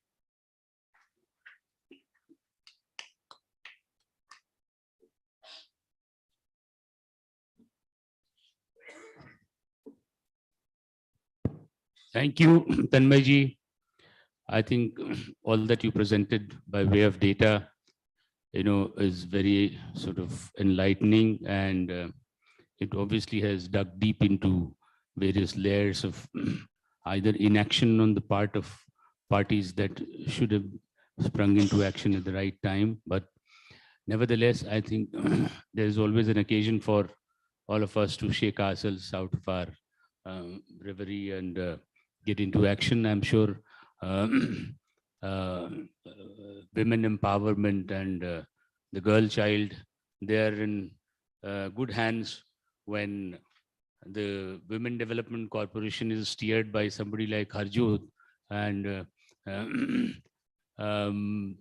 tremendous responsibility on your shoulders, Harjot. Okay, but anyway, so Dr. Handu, Dr. Seema Handu, who's the country director of this organization called Pronto, you'll have to forgive me my ignorance about whether it is an acronym or it's the name of the organization. So you will have to educate us on that. So Dr. Handu is now going to make a presentation on improving the quality of maternal and newborn care, avoiding the gender bias. Thank you.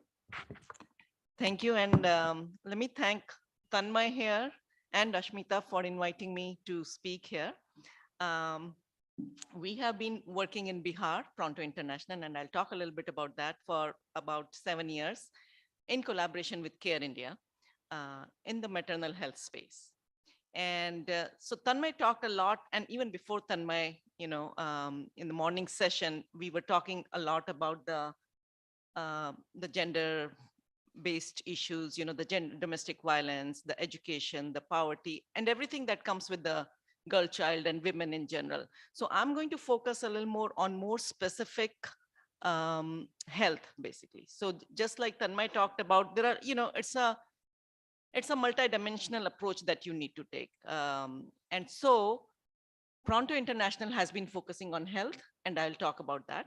Now, you talked about Pronto, what Pronto is. Pronto is actually an international NGO. It's based out of the US, but we've been working in several countries around the globe, many African countries and India. We have a big program in India. And we've been working in Bihar and UP mostly. And what we do is, Tanmay talked about Amanat. Amanat is a program for Apatkalin Matritva and Navjat Shishu. What's the next one? Yeah, it's emergency management during childbirth. And so we have been working with Care India in implementing Amanat program all across Bihar. So I'll talk a little bit about that and how does that translate into better health, better childbirth, better neonatal rates and maternal mortality rates that Tanmay showed the data on, and how has that improved? Right. So let me just, yeah. So just in general, as we heard, so achieving gender equality, which has been our goal for many, many years, is now become one of the 8 stated goals of the UN development goals. And addressing this gender bias, it needs a multidimensional and holistic approach: education, poverty, nutrition, health, and health is what I'll be focusing on. And also we all know that empowering women in general, in many different ways, empowering women will promote the health, education, and it will result in better outcomes for children, especially the girl child. And so the 2 points that I'm going to make today are focusing on health and empowering. Because although Pronto has been working in the healthcare, maternal health, neonatal health, but one of the big byproducts of that is actually empowering the healthcare providers, who are none but just all women, because nurses in Bihar are almost 100% women. So we'll talk a little bit about that. So Pronto was started in Mexico, and that's why the name Pronto. Pronto actually means quick in Spanish. And it also means program for resuscitation and obstetric and neonatal technologic something. I forgot the whole thing, but it's a Spanish acronym.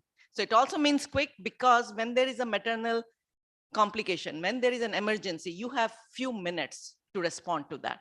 So how do you train your healthcare providers who are mostly nurses? In Bihar, if you go to primary health centers, there are no doctors there.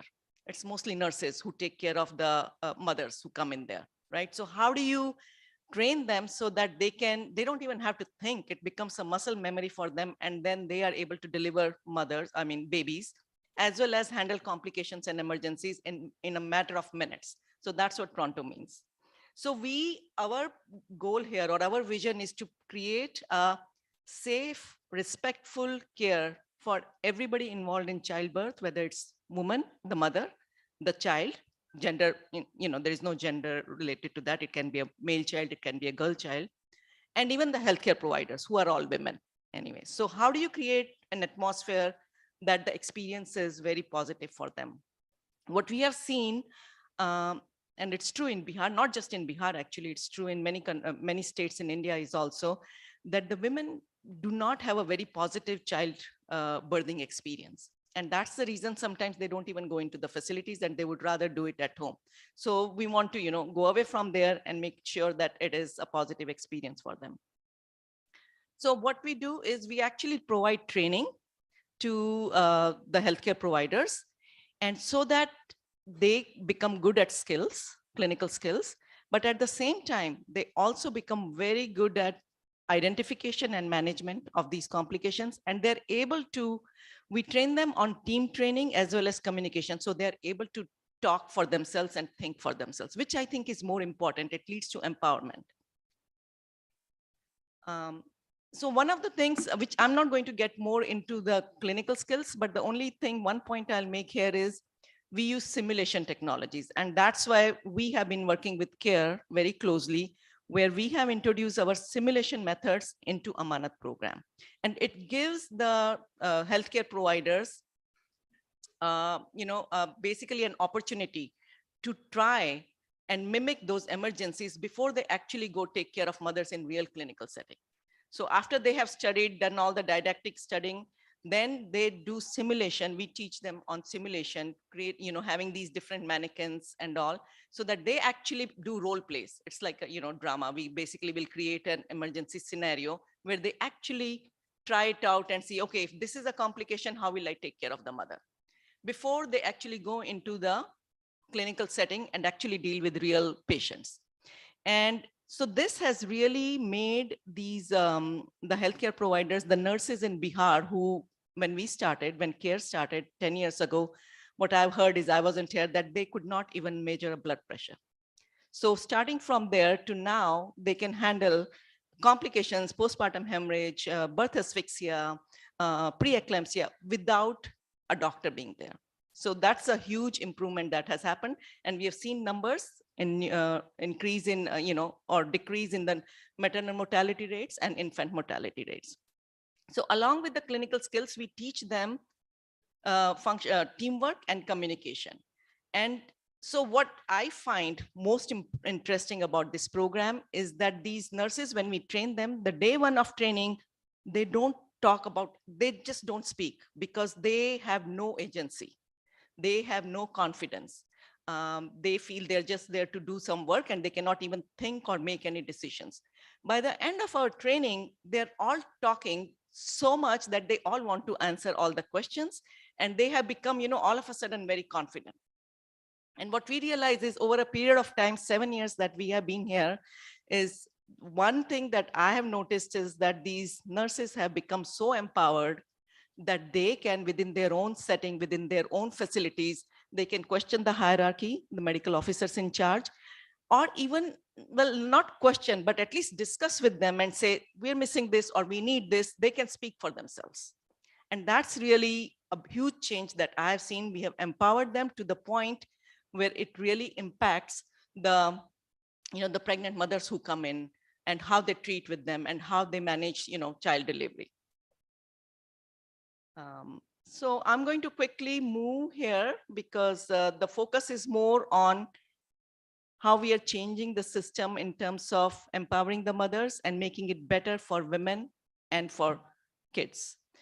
So our technology, of course, increases the confidence, communication, and clinical skills. Clinical skills is given. We obviously have to do that, but it's the other two things that I feel are more important, is this confidence and communication skills of the nurses, which increases the respect and the final outcomes of the patient.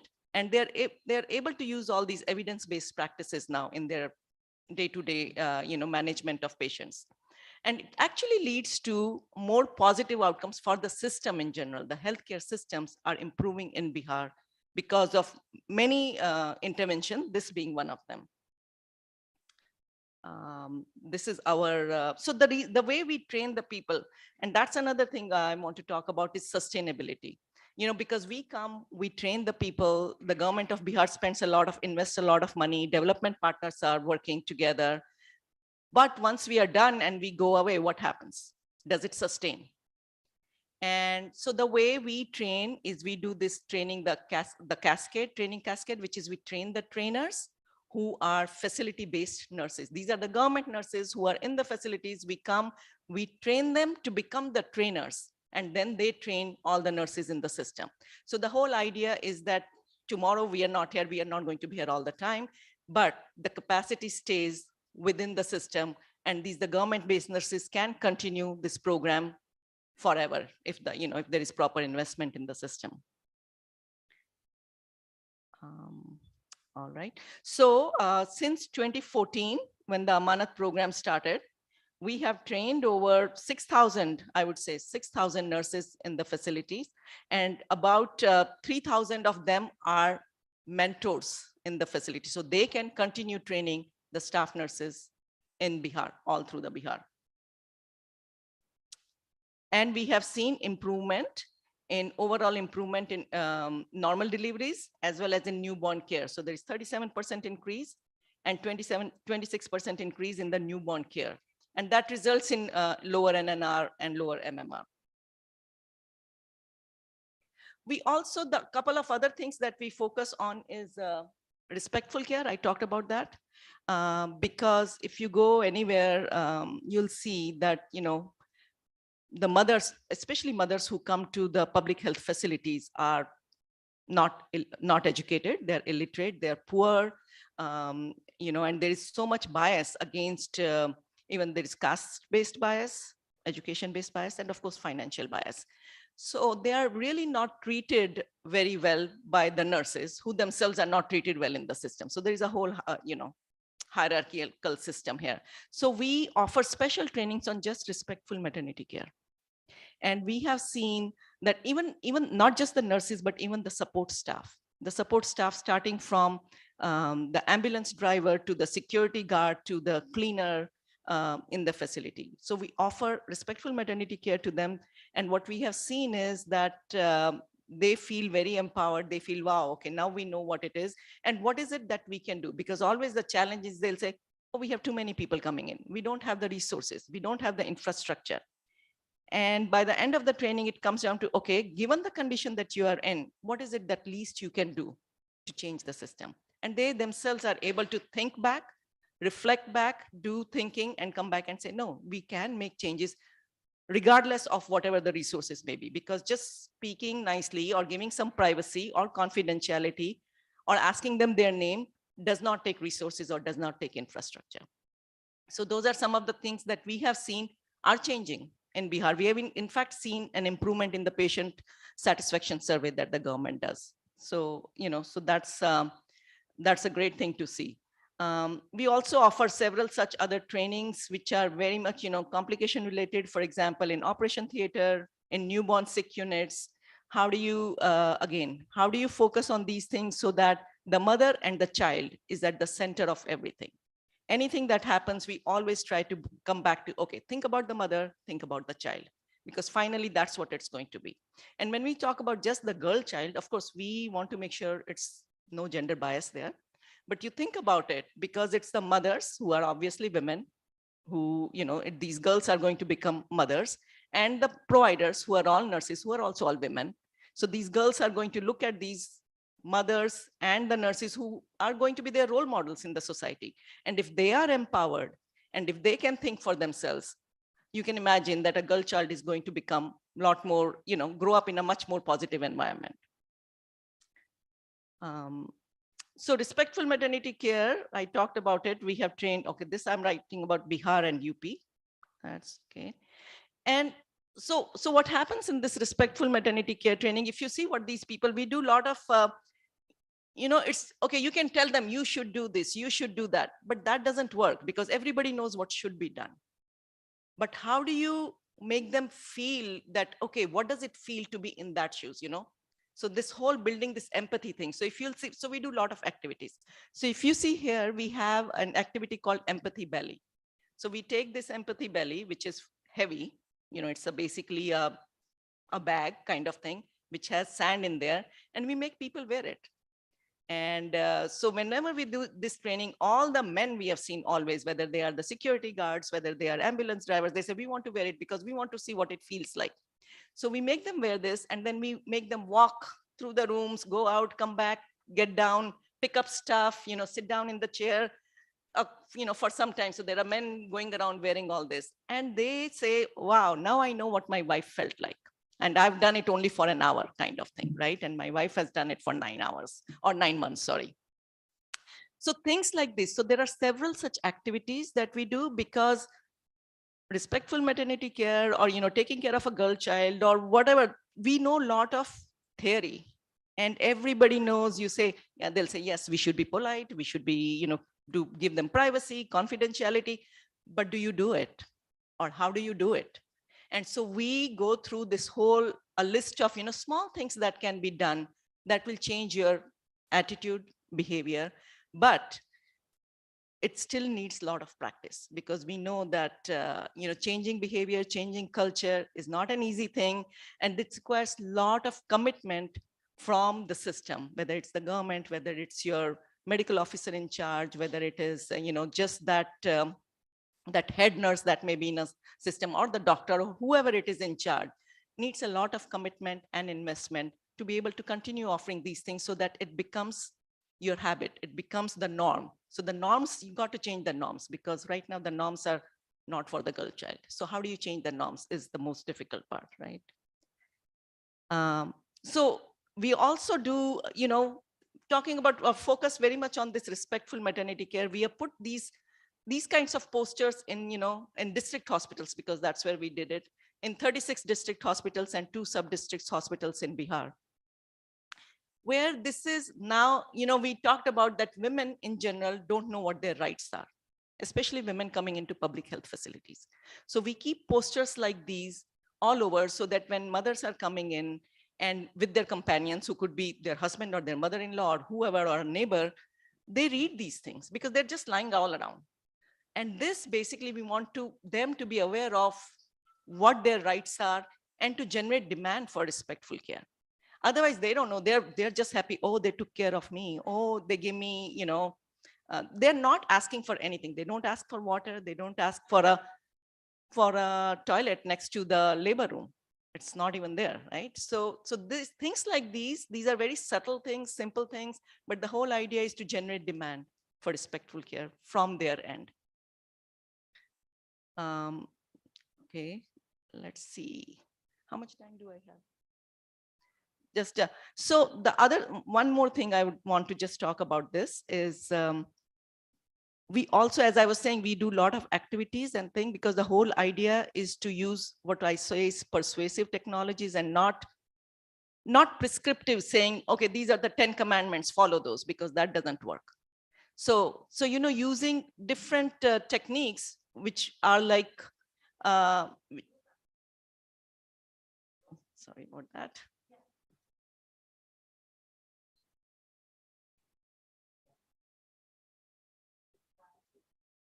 Sure, no problem. Oh, make room over there. My stuff is there.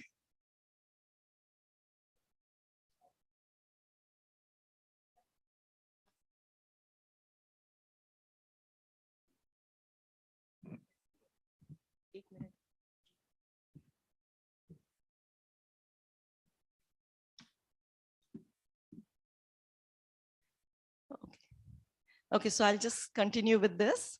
So as I was saying, we try to stay away from thou shalt do this kind of thing, because that doesn't work. So we use different methods, different technologies to make them feel or change their behavior. So how would they do that? So for example, for the nurses, we have created a cartoon series, and there are 10 modules in that, and it's called The Adventures of Super Divya.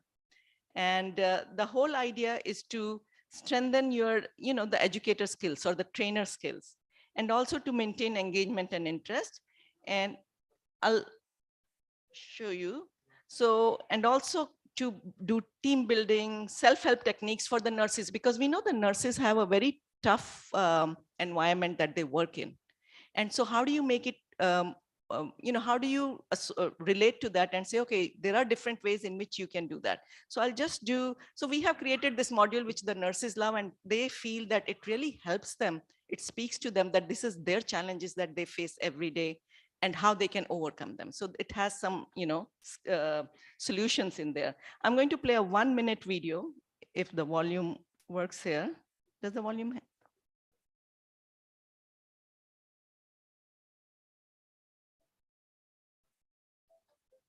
Can you hear? The volume is not. एक minute, volume है क्या इसमें? नहीं है ना, volume से connected नहीं है ये, तो इसी का पूरी शक्तियां कोशिश कर रही है और उन्हें हराना हमारे ऊपर निर्भर है। स्वास्थ्य कर्मियों के लिए सिमुलेशन को एक सकारात्मक अनुभव बनाए रखने के लिए मुझे आपकी मदद की जरूरत है। हमारी इस यात्रा के दौरान मैं आपको उन जादुई टूल्स और तकनीकों से परिचित कराऊंगी जिनकी जरूरत आपको सिमुलेशन को बचाने में पड़ेगी। दुष्ट प्रोफेसर अग्नि के हमलों के खिलाफ इस लड़ाई में आप मेरा साथ दें और फिर आप भी मेरी तरह एक सुपर फैसिलिटेटर बन सकते हैं।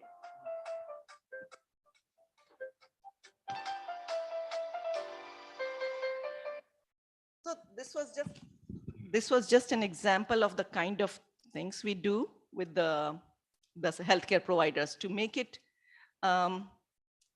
for them to keep motivated and keep an interest going. This is especially for sustainability, because when we are not here, how are they going to learn and how are they going to, keep improving upon that? So that's the whole idea. We create programs like this. So I'll just move on to the last slide here. And basically, what have we achieved here? Okay. So in collaboration with CARE, we have trained and empowered over 5,000 women healthcare providers to do, these are all nurses, majority, to provide quality care to pregnant women and their newborn. And there is no gender bias here. It's always the mother and the child at the center of everything. And we promote respectful and kind maternal care for mother and the newborn. And we have developed self-help techniques so that these nurses can work under the difficult conditions and increase awareness around gender equality issues.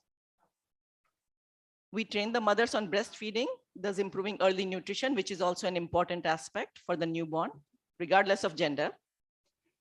And we continue to improve their clinical and non-clinical skills to be competent and thus empowered in their own professional and personal settings. So this is one thing we have learned from the nurses.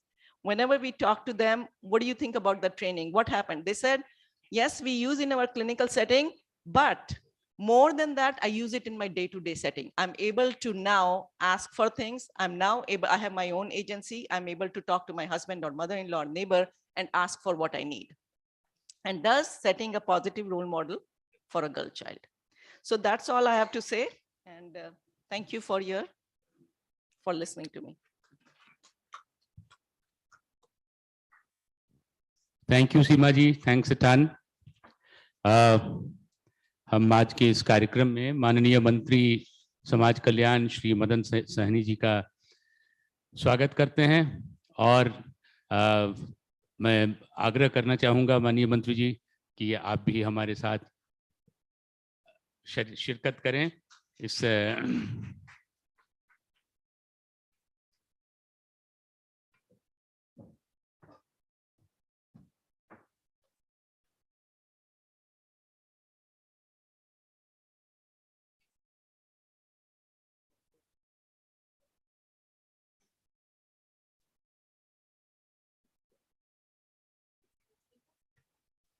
तो एक बार फिर से बहुत बहुत स्वागत आपका माननीय मंत्री जी।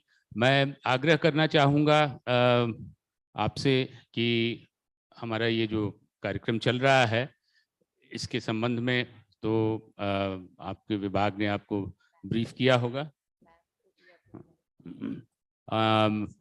Harjot join us. तो हम सब बहुत उत्सुकता से इंतजार कर रहे हैं आपके संबोधन का, तो मैं आग्रह करूंगा।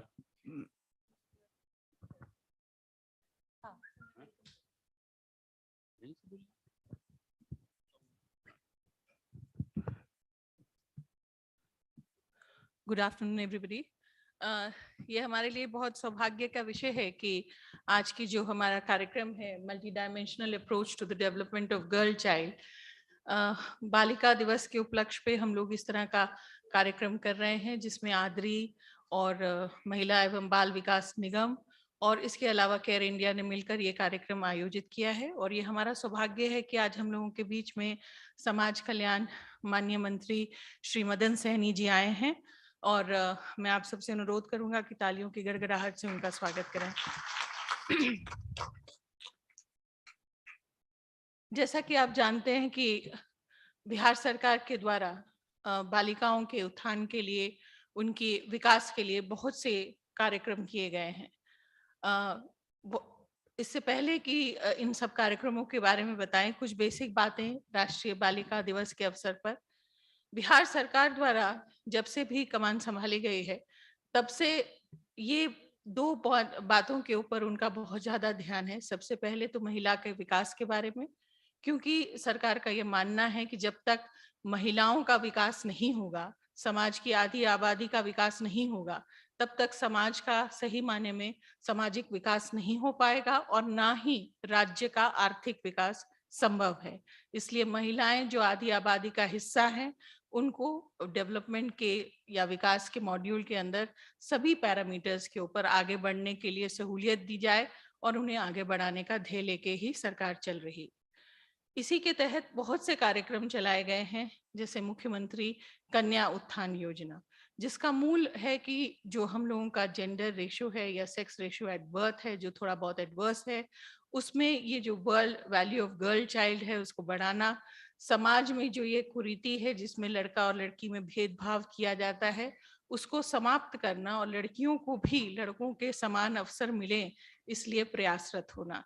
इस प्रोग्राम के तहत जन्म से लेकर उसकी ग्रेजुएशन तक, और अब तो सिविल सर्विसेज या उससे ज्यादा एग्जामों के लिए या फिर स्टेम कोर्सेज में यानी कि इंजीनियरिंग या डॉक्टरी पढ़ने के लिए भी सरकार ने बहुत से कदम उठाए हैं, जिसमें प्रोत्साहन राशि दी जाती है उसके जन्म पर, उसके इम्यूनाइजेशन के ऊपर, उसके प्राइमरी स्कूल में दाखिले पर, आगे बढ़ने पर, स्कूल से लेकर जब तक वो आगे बढ़ती है हर तरफ पे उसको छात्रवृत्ति मिलती है, उसको पढ़ने की पूरी सहूलियत है और लड़कियों की पूरी शिक्षा भी पूर्णतः निःशुल्क है।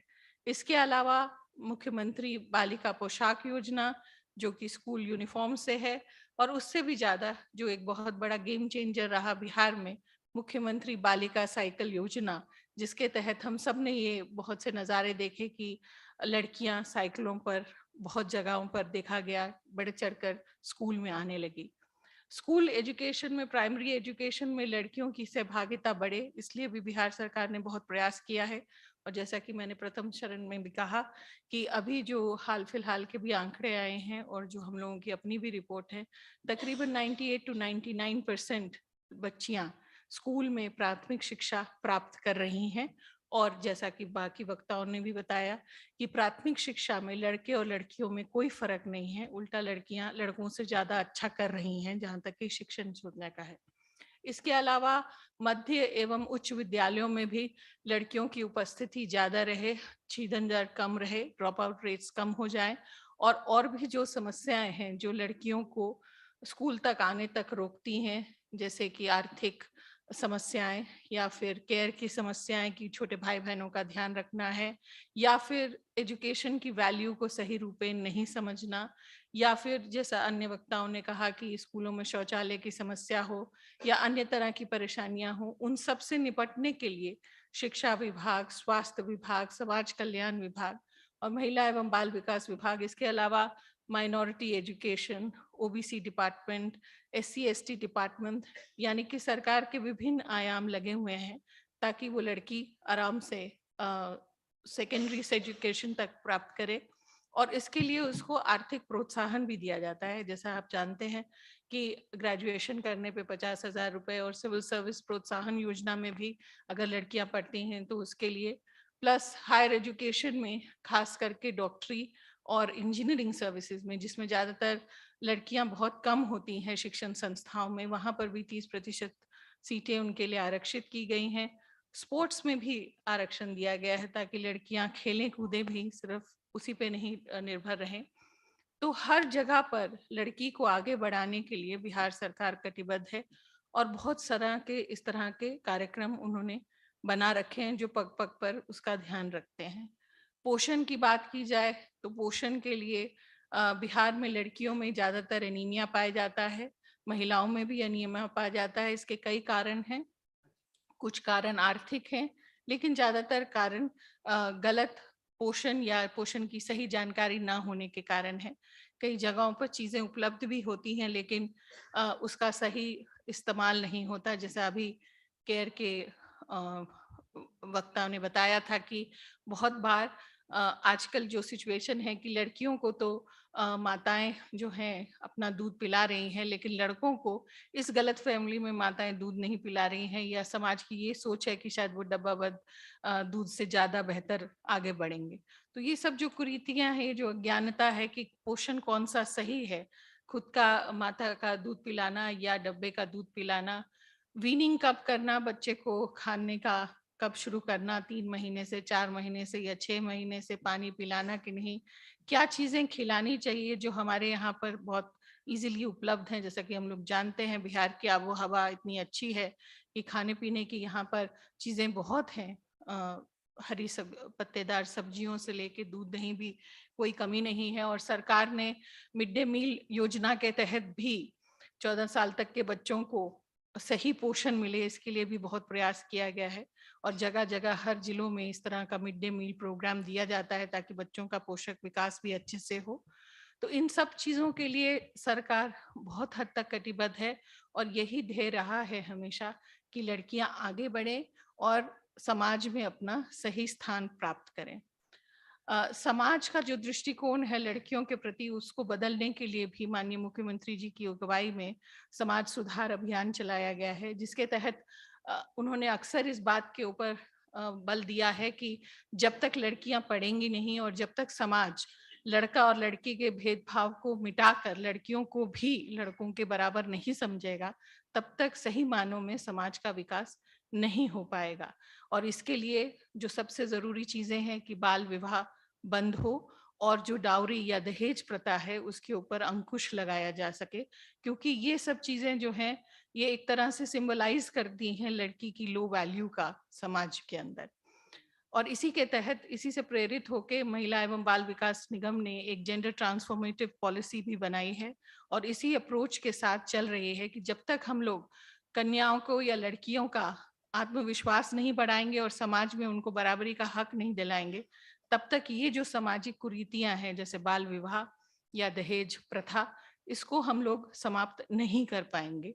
इसके मूल में यही चीज है कि लड़का और लड़की में भेदभाव नहीं हो और दोनों समान माने जाएं। इसके लिए भी हम लोग प्रयासरत हैं।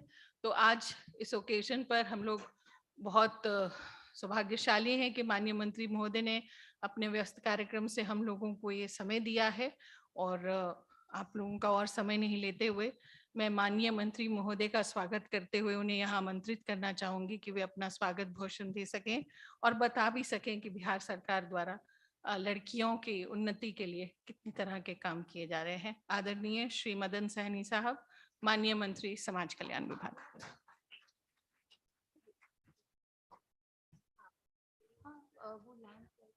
अच्छा, वो सब बाद में कर लेंगे जब बुला लिया तो। चलिए ठीक है। माननीय मंत्री के संबोधन के से पूर्व विधिवत इस पूरी जेंडर कार्यशाला जो हम लोगों का है आज, उसका विधिवत उद्घाटन के लिए माननीय मंत्री जी का श्री त्रिपुरारी शरण जी का और डायस पे बैठे सभी सम्मानित अतिथियों को मैं आमंत्रित करती हूँ।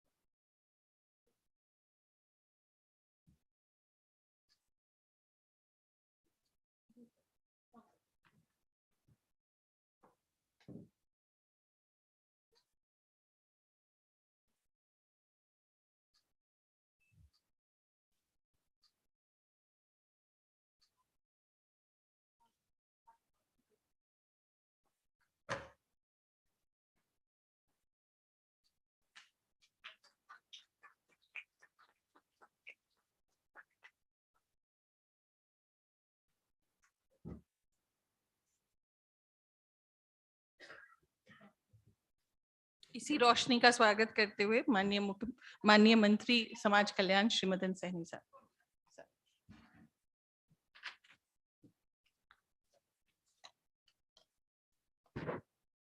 आज के इस बालिका दिवस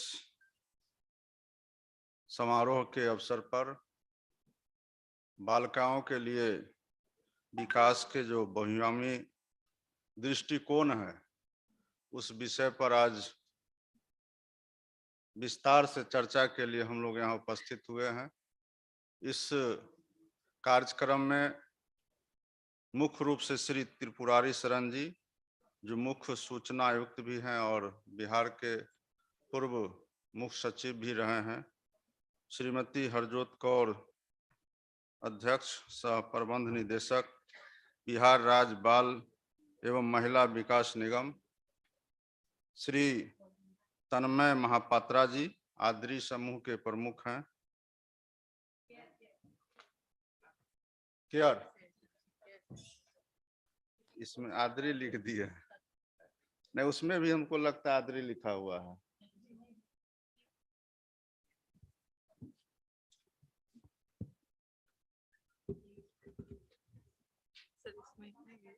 ना ठीक है, हम सुधार कर लेते हैं केयर के प्रमुख, लेकिन हमको लगा कि ये आदरी से ही है इसमें, लेकिन ज्यादा आदरी का ही नाम है।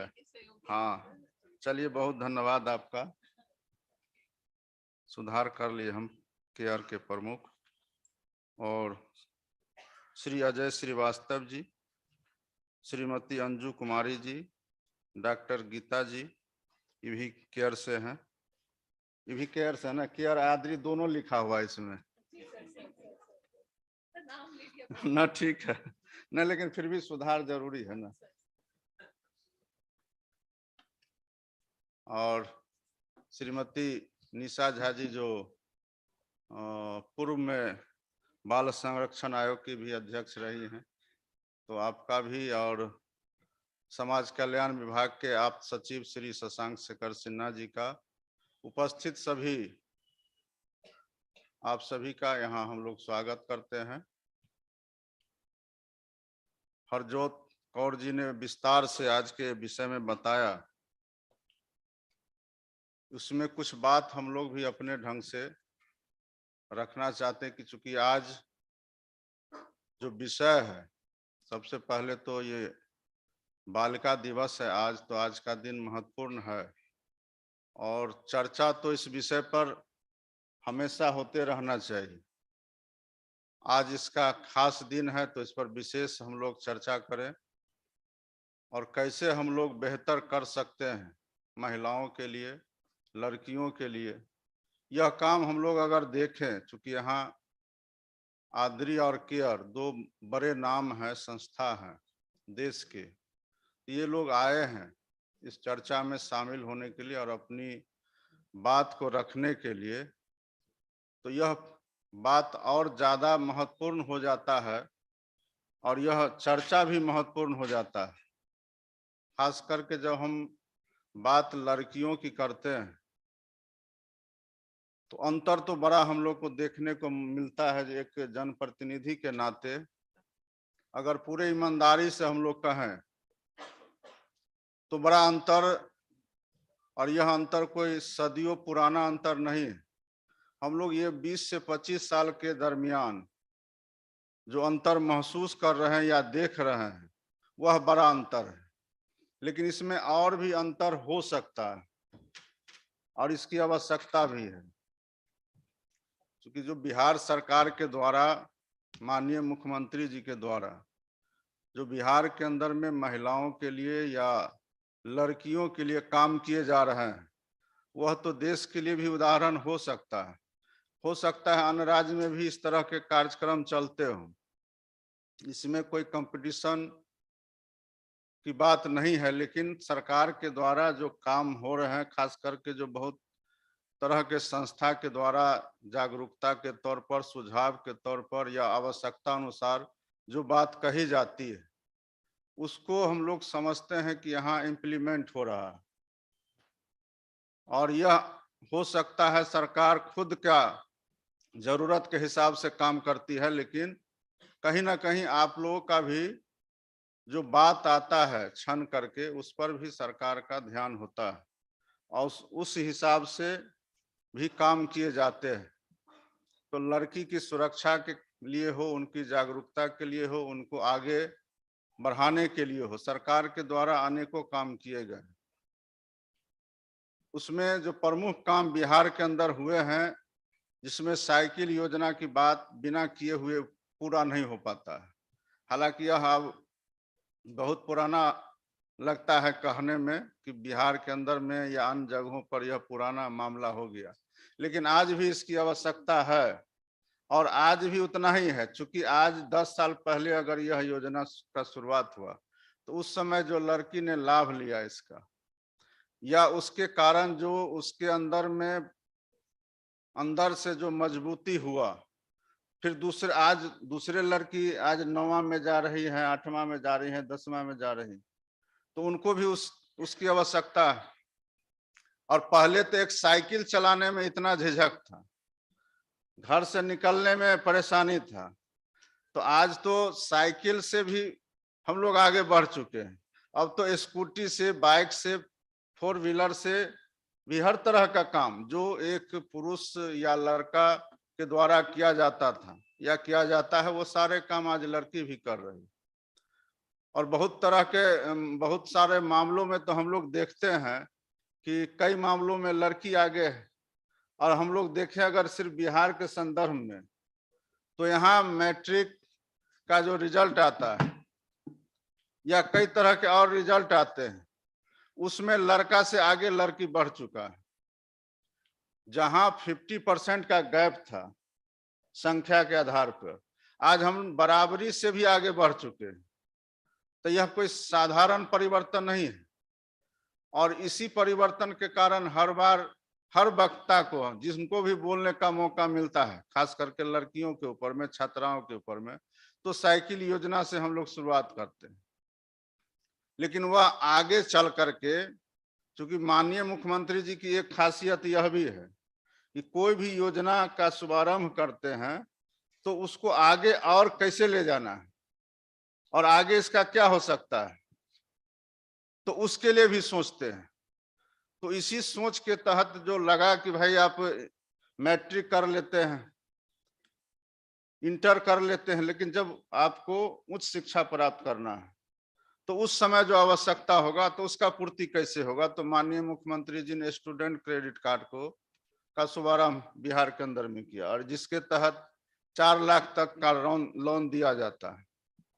कहने के लिए तो यह ऋण है, लेकिन महिलाओं को मुक्त है, इस ऋण से महिलाओं को मुक्त रखा गया है। और दूसरी तरफ जो अन्य लोग भी हैं, अगर किसी कारण से उनको जॉब नहीं मिल पाता है तो ऋण माफ करने का भी प्रावधान है। तो यह एक कड़ी हुआ कि हम सिर्फ साइकिल नहीं देते हैं, हम आपको आगे भी ले जाने के लिए काम कर रहे हैं, उच्च शिक्षा भी देना चाहते हैं। और जब उच्च शिक्षा हम लोग दे रहे हैं तो उसमें एक और है कि जो बीपीएससी या यूपीएससी का जो एग्जाम होता है, प्रतियोगिता परीक्षा होता है, उसमें अगर आप पीटी पास कर जाते हैं, समाज कल्याण विभाग या महिला विकास निगम के अंतर्गत महिलाओं को दिया जाता है यह लाभ। जो बीपीएससी और यूपीएससी में अगर आप सफलता हासिल करते हैं तो 50,000 और 1 लाख की राशि आगे की तैयारी के लिए दी जाती है।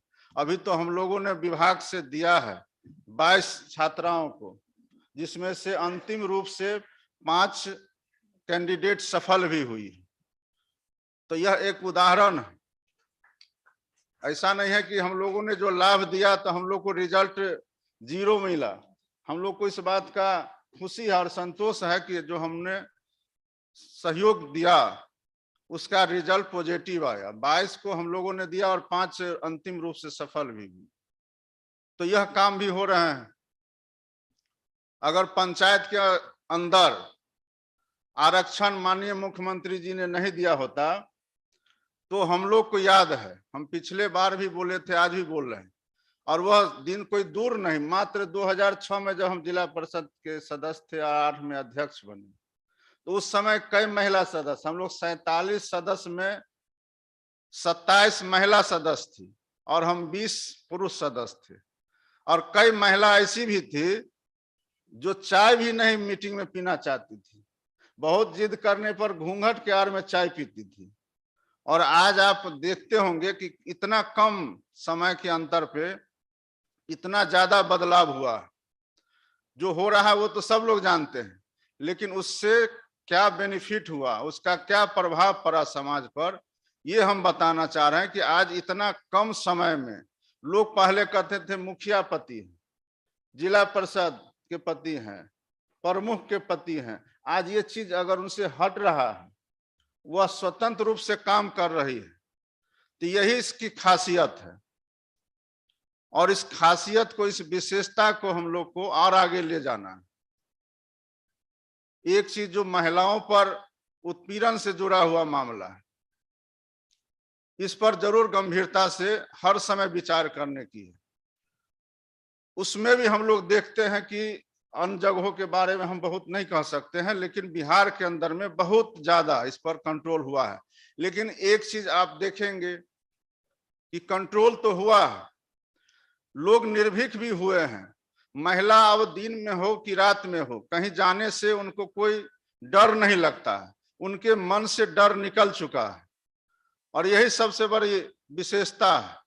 लेकिन एक चीज है कि लोग को मजबूर कर देता है, चाहे कोई भी लोग हो, कि एक ऐसा घटना घट जाता है, एक समय के अंतराल पर ही सही।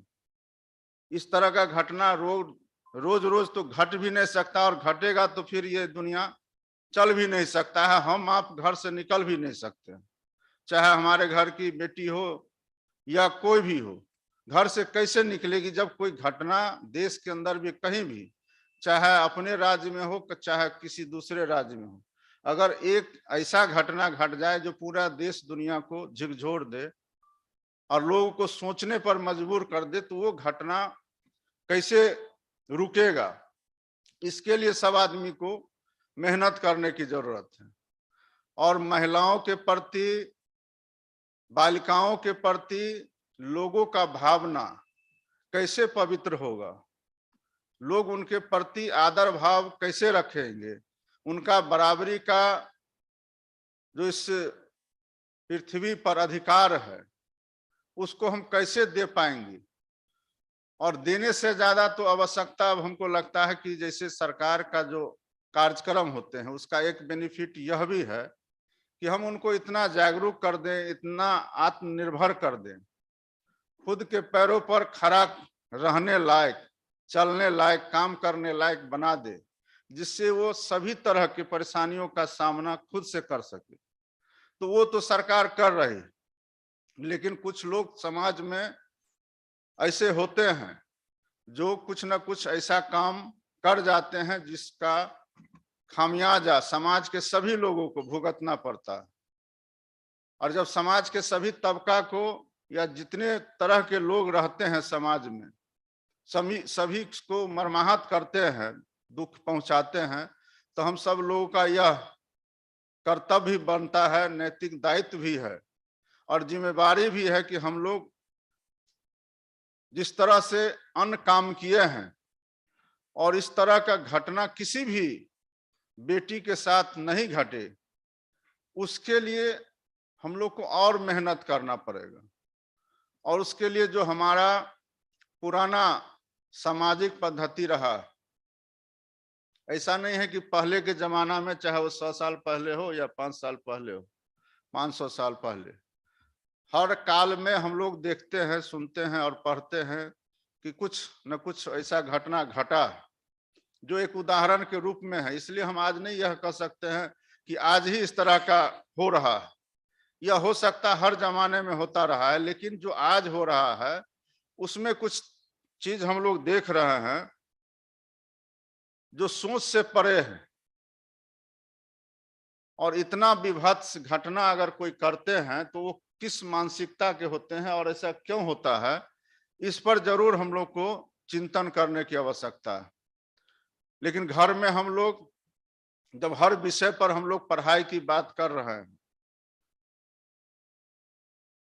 तो हम लोग को संस्कार अपने अंदर, अपने बच्चों के अंदर कैसे विकसित हो, और हम अपने साथ अपने समाज में रहने वाले या अपने स्कूल में साथ पढ़ने वाले या जो हमारे नाते रिश्तेदार हैं उनके साथ हमारा व्यवहार कैसा हो,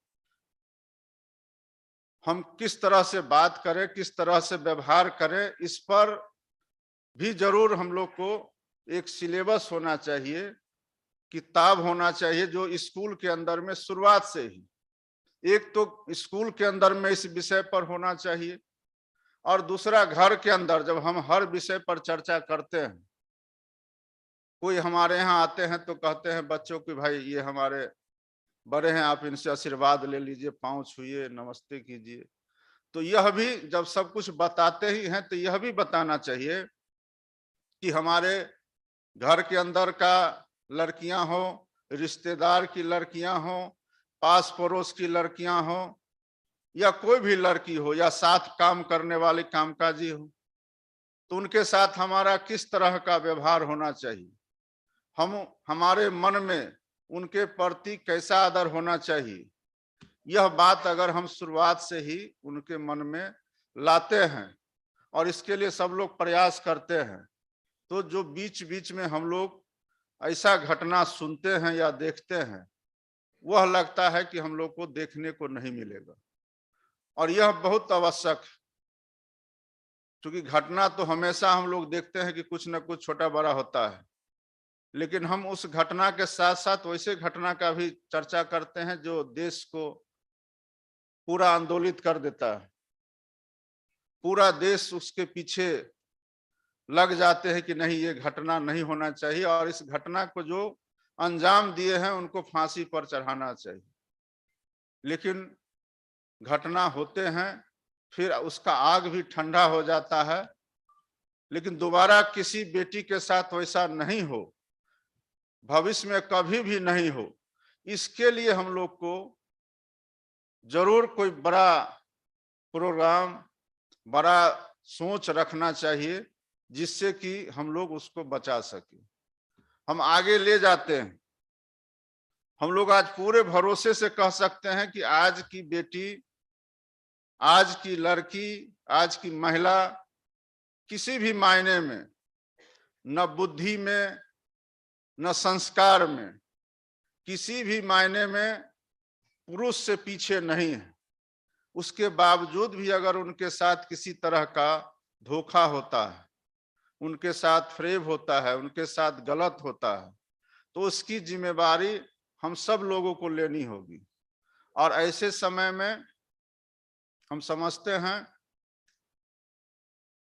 कि हम लोग जब यहाँ इस अवसर पर, इस शुभ अवसर पर एकत्र हुए हैं, और आप सभी लोग एक्सपर्ट हैं, और आपका नाम,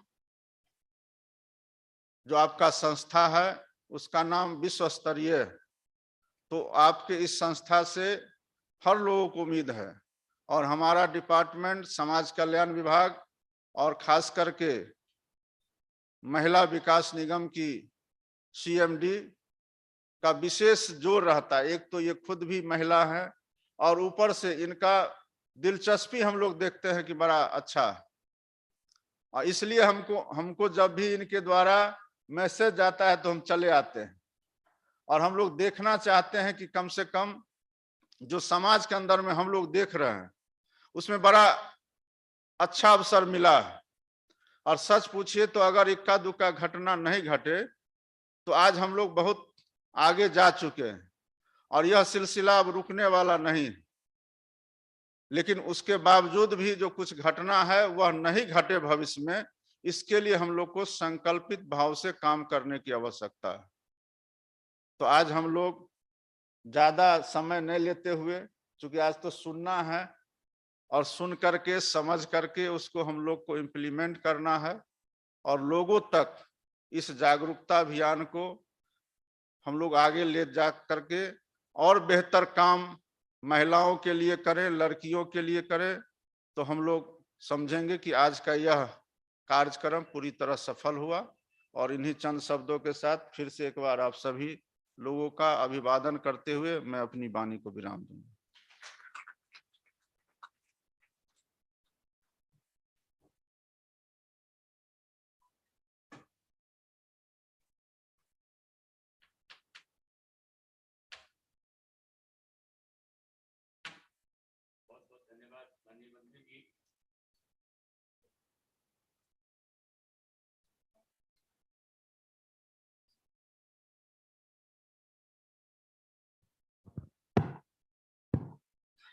बहुत बहुत धन्यवाद माननीय मंत्री जी।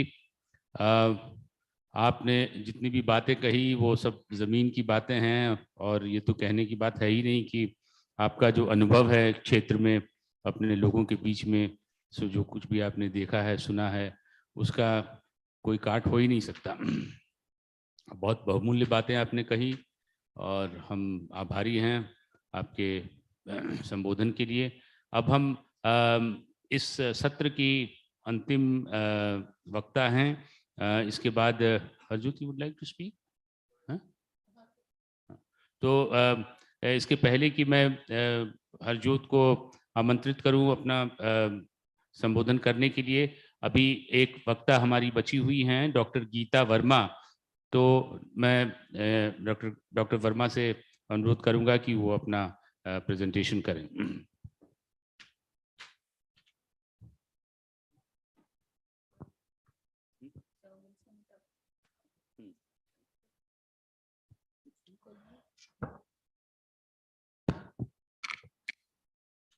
आप सभी का धन्यवाद, स्पेशली विमेन कॉर्पोरेशन डेवलपमेंट की कमिश्नर और माननीय मंत्री जी का यहाँ होने के लिए।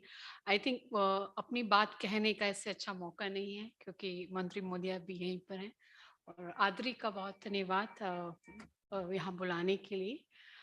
मैं अपनी बात थोड़ा हिंदी और अंग्रेजी में दोनों में करूँगी क्योंकि हिंदी मेरी मातृभाषा है तो मैं बोलती भी हूँ, और अंग्रेजी क्योंकि आसपास ज़्यादातर लोग मानते हैं। जो बात मैं दो आप लोगों के साथ साझा करना चाहती हूँ, एक तो ये है कि जब हम गर्ल चाइल्ड की बात कर रहे हैं, और आई थिंक हम बहुत सारी चीज़ें हमें पता हैं, लेकिन कुछ मुद्दों पर आई थिंक क्षण क्षण में रुक कर हमें उस पर बात करनी चाहिए और देखना चाहिए क्या हम सही दिशा में जा रहे हैं या हमें उसमें कुछ और बदलाव की ज़रूरत है। थोड़ी बातचीत को मैं आज जो आज की वर्कशॉप है, जो हम बहुउद्देशीय डेवलपमेंट की बात कर रहे हैं गर्ल चाइल्ड के लिए, multi dimensional approach to girl child development, gender inclusive education programming क्या है, हम उसको कैसे देखते हैं और स्पेशली इसकी हमें ज़रूरत क्यों है। थोड़े से फैक्ट, आई थिंक जब आज हम यहाँ इकट्ठा हुए हैं, सिर्फ हम बिहार की बच्चों की बात नहीं कर रहे हैं, हम लगभग इस देश में 587 मिलियन बच्चियां हैं जो खासकर जो 0 से 14 साल की उम्र में हम उनकी बात कर रहे हैं, उनके बारे में सोच रहे हैं। तो आई थिंक जो चर्चा है बहुत सीमित नहीं है। तो मैं आपको जस्ट रिमाइंड कराना चाह रही थी, हम एक बहुत बड़े तबके की बात कर रहे हैं और ये हमारी जो बच्चियां हैं लगभग 48% जो टोटल चाइल्ड पॉपुलेशन का हिस्सा है वो हैं। और तकरीबन अगर हम सेंसस का डेटा देखें तो 80% of girls live in a rural area, गांव में हमारी बच्चियां ज्यादातर हैं, देखी गई हैं। बिहार अपने आप में एक सिग्निफिकेंट स्टेट है जब हम बच्चों की बात करते हैं, और खासकर लड़कियों की बात करें तो there are about 16 million girls between the 0 to 14 years. और उसमें भी अगर हम देखें तो 0 से 6 साल की बच्चियां बहुत ज्यादा हैं compare to other age group. उसी की दिशा में ये कुछ और एज वाइज डेटा है बच्चियों का, जो हमने देखा कि 48% गर्ल्स हैं, 52% बॉयज हैं। आई थिंक जो प्रीवियस सेशन में बात हुई 4% का जो गैप है, आई थिंक हम जेंडर रेशो, सेक्स रेशो पे हम बात कर चुके हैं, but still need to think about why do we have this gap? It is because of the choices, or it's because we are doing something different, or we are not allowing women to make those choices about the child they want to have it. So this is just the data to sort of remind us where we are. If we look at where do our girls live, and again this is 2011 data, I'm hopeful that by new data which is going to come this year, the situation will change. Most of our girls live in a 6 Indian state, and UP, Bihar, Maharashtra, MP, Rajasthan, West Bengal, and Bihar is on the second state, which means that we have a huge responsibility if we want to change the narrative, not just for our state, but also for the country at large. And we have a significant population. Our girls are young. अगर आप इस data को थोड़ा देखें, 16 से 17 साल वहां जाते जाते बच्चों की संख्या कम हो जा रही है, लेकिन जो 6 से 10 साल है we have a huge population to cover. और ये data क्योंकि 10 साल पुराने हैं और ये बच्चे को 10 साल हम ऐड करें, so they are almost like a 21 adults. So we still have a population to think about, and that's why आज का discourse हमारे लिए बहुत जरूरी है. Bihar has a significant role to play in changing the narrative for girl and also for all the children in our country. अगर हम शिक्षा की बात करें, आई थिंक शुरुआत के सेशन में काफी साथियों ने बात भी किया and they talked about where the girls are, and माननीय महोदय मंत्री जी ने भी कहा we have really change lot of things. If we look at primary, जिसको हम कक्षा 5 तक की शिक्षा मानते हैं, हमने नेशनल लेवल पे और इवन स्टेट लेवल पे almost 100% girls are coming. But उसमें एक जो दिखाई देता है, जो ग्रॉस एनरोलमेंट रेट होता है, उसका मतलब है कोई भी उम्र हो वो लड़की स्कूल में, वहां हमने काफी अचीव किया है. लेकिन अगर हम उसको उम्र के साथ लगाएं, जिसको हम नेट एनरोलमेंट रेट बोलते हैं, माने कि अगर मेरी उम्र 8 साल की है तो मुझे कक्षा 3 में होना चाहिए था, देयर इज अ गैप. हमारे पास क्या तो बड़ी उम्र की बच्चियां हैं या छोटी उम्र की बच्चे हैं, वो लगभग हमारे पास 13% का है. और वो करेक्ट करना इसलिए जरूरी है क्योंकि we are actually wasting time of a lot of girls और the children in our country, क्योंकि वो जो 5वीं में होना चाहिए था वो बच्चे हमारे 3री में बैठे हुए. बट ये एक बहुत ही हर्ष का विषय है कि हमने प्राइमरी पे और अपर प्राइमरी पे एक्सेस का लक्ष्य पूरा कर लिया है. All girls, all boys are coming to school. इसमें राइट टू एजुकेशन जो एक्ट 2009 में आया था, उसका एक बहुत बड़ा योगदान रहा. अगर हम बिहार की बात करें, सो बिहार बेसिक एजुकेशन प्रोग्राम जो कई सालों तक चला, उसने बहुत महत्वपूर्ण भूमिका निभाई थी, जिसमें बहुत स्कूल खोले गए थे, ऑपरेशन ब्लैक बोर्ड था. There is a lot of work that happened, and as a result we are ensuring our girls are completing at least 8 years of education. लेकिन जब हम उनकी 10 साल की एजुकेशन की बात करते हैं और जो हम 12 साल की एजुकेशन की बात करें, अगर इस थोड़ा घेरे को देखें जिसको मैंने घेरा लगाया है, आपको सिग्निफिकेंट ड्रॉप नजर आएगा. मतलब 12वीं तक की हम बात कर रहे हैं, लगभग हमारी 44% बच्चियां जो हैं 12वीं तक की एजुकेशन पूरा नहीं कर पा रही हैं. और क्यों 12वीं का सिग्निफिकेंस है हमारे लिए? बहुत सारी स्टडी विभाग ने अपनी तरफ से, सरकार ने अपनी तरफ से भी किया है कि अगर शिक्षा का पूरा मूल्य हमें लेना है, जिसको अगर हम इकोनॉमिक्स की भाषा में बोलते हैं ग्रोथ डेवलपमेंट में इनका कंट्रीब्यूशन देखना है, so we have to ensure every child, every girl must complete 12 years of education. It's like you invest in a bank or you put in a FD, लेकिन वो एक maturity से पहले आपने निकाल लिया. So in a very simple economic sense, we are investing, but we are not investing long enough to get the right benefit for us, for the society, for the state. And hence, we have to really work around that area. Just to reiterate and what ma'am had already covered in the morning, many initiatives have been taken in the last 20 years in Bihar. I think provisions like Balika Cycle Yojana जिसकी हमने बात की, school level provisions हैं जिसमें toilets हैं, sanitary napkins हैं, self defence की classes स्कूलों में इंट्रोड्यूस हुई हैं, पोशाक योजना, I think we have all heard about it. There is also stipend and scholarship to given to our girl child, and we also have a very special scheme. This is called Kasturba Gandhi Balika Vidyalaya, run by the Department of School Education, and we also have a school that are run by the Social Welfare Board, which are for girls who come from a marginalized family, जो drop out हैं या फिर बहुत ही गरीब परिवारों से आती हैं, और जो स्कूल 6ठी 7वीं 8वीं तक थे, बट 2 साल पहले एक सिग्निफिकेंट डिसीजन किया गया कि इन स्कूलों को हम 12वीं तक ले जाएंगे. And Bihar has also taken that initiative कि हम इन स्कूलों के जरिए अपनी बच्चियों को 12वीं इंश्योर कराएंगे. देयर इज अ 1 KGBV school in per block. I think we still haven't reached the target, but that's the commitment the state has made, and I'm sure if we work on that, we will a lot will achieve. And in new education policy that came in 2020, that has already outlined a goal for gender equality, wherein we are looking at a gender transformative school education, where focus is just not on access, focus is on completion और achievement. जब हम शिक्षा की बात करते हैं, हम 4 indicator देखते हैं। कितनी लड़कियां स्कूलों में आई हैं, जिसको हम एनरोलमेंट बोलते हैं, कितनी बच्चियां ठहर रही हैं और जिसको कंप्लीशन की बात बोलते हैं, और जितनी बच्चियां सीख रही हैं जिसको हम अचीवमेंट या लर्निंग की बात बोलते हैं।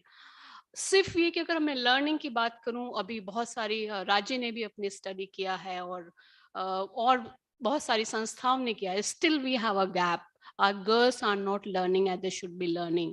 Boys are doing better than girls in mathematics, and girls are doing better in a language. Why it's so?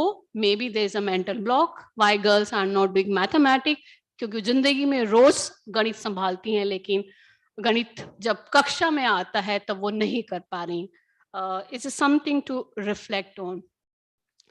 I think ये थोड़े barriers I wanted to share आपके सामने। ये बिहार स्पेसिफिक नहीं है, पर जो लगभग कुछ सालों में काम किया है, बहुत सारी स्टडी किया, उसका एक थोड़ा सा निचोड़ है। क्या कारण है जो हमारी लड़कियां सेकेंडरी एजुकेशन तक पास नहीं कर रही? And there are lot of gender, जो हम बाइसेस की बात करते हैं, बाइसेस का मतलब जो एक्सपेक्टेशन है एक लड़के और लड़कियों से, और एक तरह का जो व्यवहार है, जो उनके साथ काम करने का तरीका है, वो अभी तक क्यों है?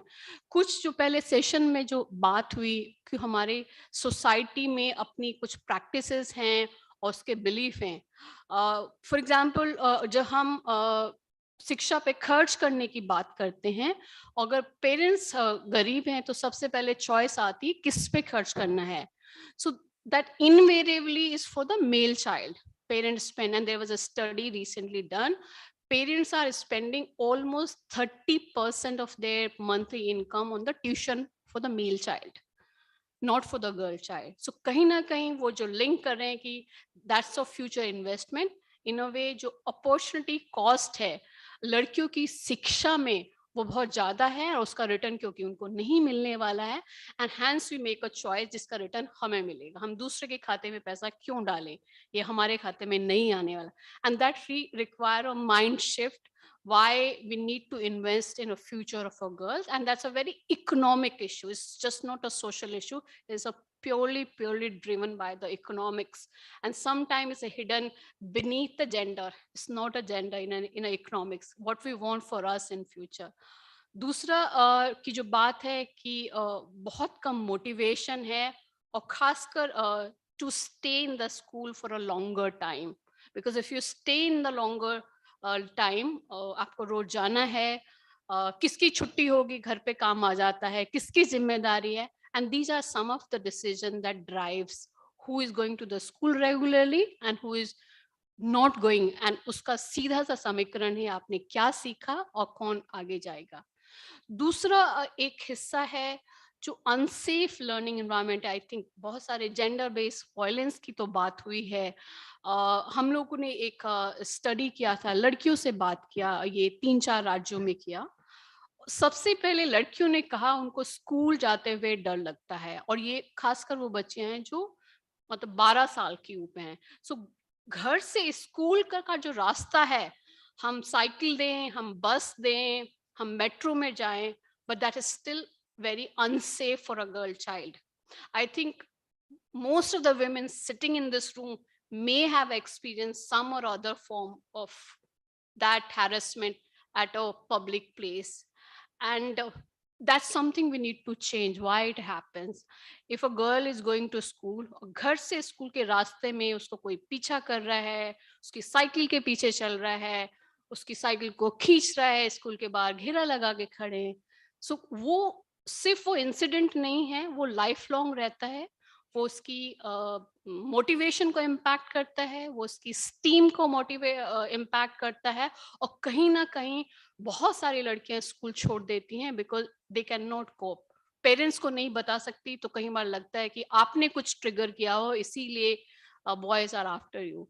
सो how do we look at this safety from a home to school, and also in some sense within the school. School में हमने बहुत प्रोग्रेस किया है, फैसिलिटी आया है, प्रोविजंस आया है, but I think older age group के लिए और चीजें चाहिए जो 6 घंटा वो स्कूल में बिताती हैं.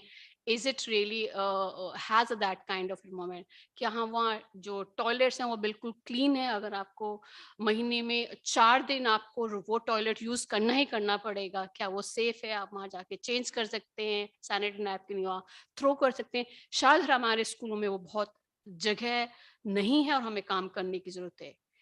एक इसी में एक मुद्दा है कि हम लड़के और लड़कियों के साथ हम कैसे इंगेज होते हैं. आई थिंक ये कोई रॉकेट साइंस या नहीं है, या मैं कोई नई बात नहीं कर रही. आप हम स्कूलों में वॉक इन करते हैं and we see girls are sitting separately and boys are separately.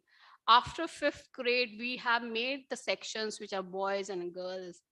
If they are going to live in the same word, why we are creating 2 words in the classroom? How do we make sure they can get to know each other, they get to know what the norms are, what the behaviors are, what the practices are? I think it needs reflection why we are creating. And when they go out of a school, then boys don't know girls and girls don't know boy. Can we think differently where girls become sensitive towards boys and boys also understand the girls issue? And it's just not an issue of a girl. जो boys के ऊपर जिम्मेदारी है, परिवार चलाना है, उनको कैसे बिहेव करना है. I think many of the you who have work, जो एक मैचो इमेज कैरी करनी है, जैसे मैस्कुलिन आइडेंटिटी की हम बात करती हैं, many of the man are also suffering from that because they have just learned from the society that they have to carry it, and school can play a significant role in even talking about it. Change will happen only when we just talk about it. When we walk into the school and talk to the boys, and invariably they have said, madam ये दीदी सब आप आते हैं, आप लड़कियों के साथ बात करते हैं, हमसे कोई भी बात नहीं करता. So कहीं ना कहीं they are also telling us they also want somebody to talk to them what they're going through, what their changes happening. It's a very health issue. I think my health colleagues are here, they can talk about it. It's a chemistry, it's a hormone that's going through, but we need a space for boys also to talk about. Third is we have a curriculum which is fantastic, but actually it's a very gender neutral. To change gender norms, we have to go through the journey. Journey is being a gender blind, then move towards the gender neutral. Okay, सब ठीक है, मुझे पता है, पर मैं नहीं बोलूंगा. Third is gender responsive. I know it. Make me class में बात करेंगे कि अगर वहां पर कोई लड़की थी, घर में जिम्मेदारी थी, पढ़ना था, decision. I'm talking about it. Last stage is being a transformative. I'm helping both girls and boys. I think in that journey, we are more at a neutral, but we need to move toward the response and then being a very transformative. And that change is not because we want more doctors, we want more engineers, we want more nurses. We want a better society to live. And education has that mandate and responsibility to ensure it. So we have to really look at how our curriculums can be done differently. And also issues of gender-based violence, which have already been talked about. And there are 2-3 points I also want to cover. And we have come out of COVID and the schools were closed. All of you know that. But our girls have suffered from this COVID very differently. Just 2-3 points, we did a study to sort of talk to girls, kya hua hai? And we found that 70% of girls were spending large part of their time just doing the household work, while boys had a time to work on a school, Zoom classes, या online, या TV में, पर लड़कियां घर का काम कर रही थी. उन्होंने कहा अब स्कूल खुलेंगे तो वो स्कूल नहीं जाएंगी.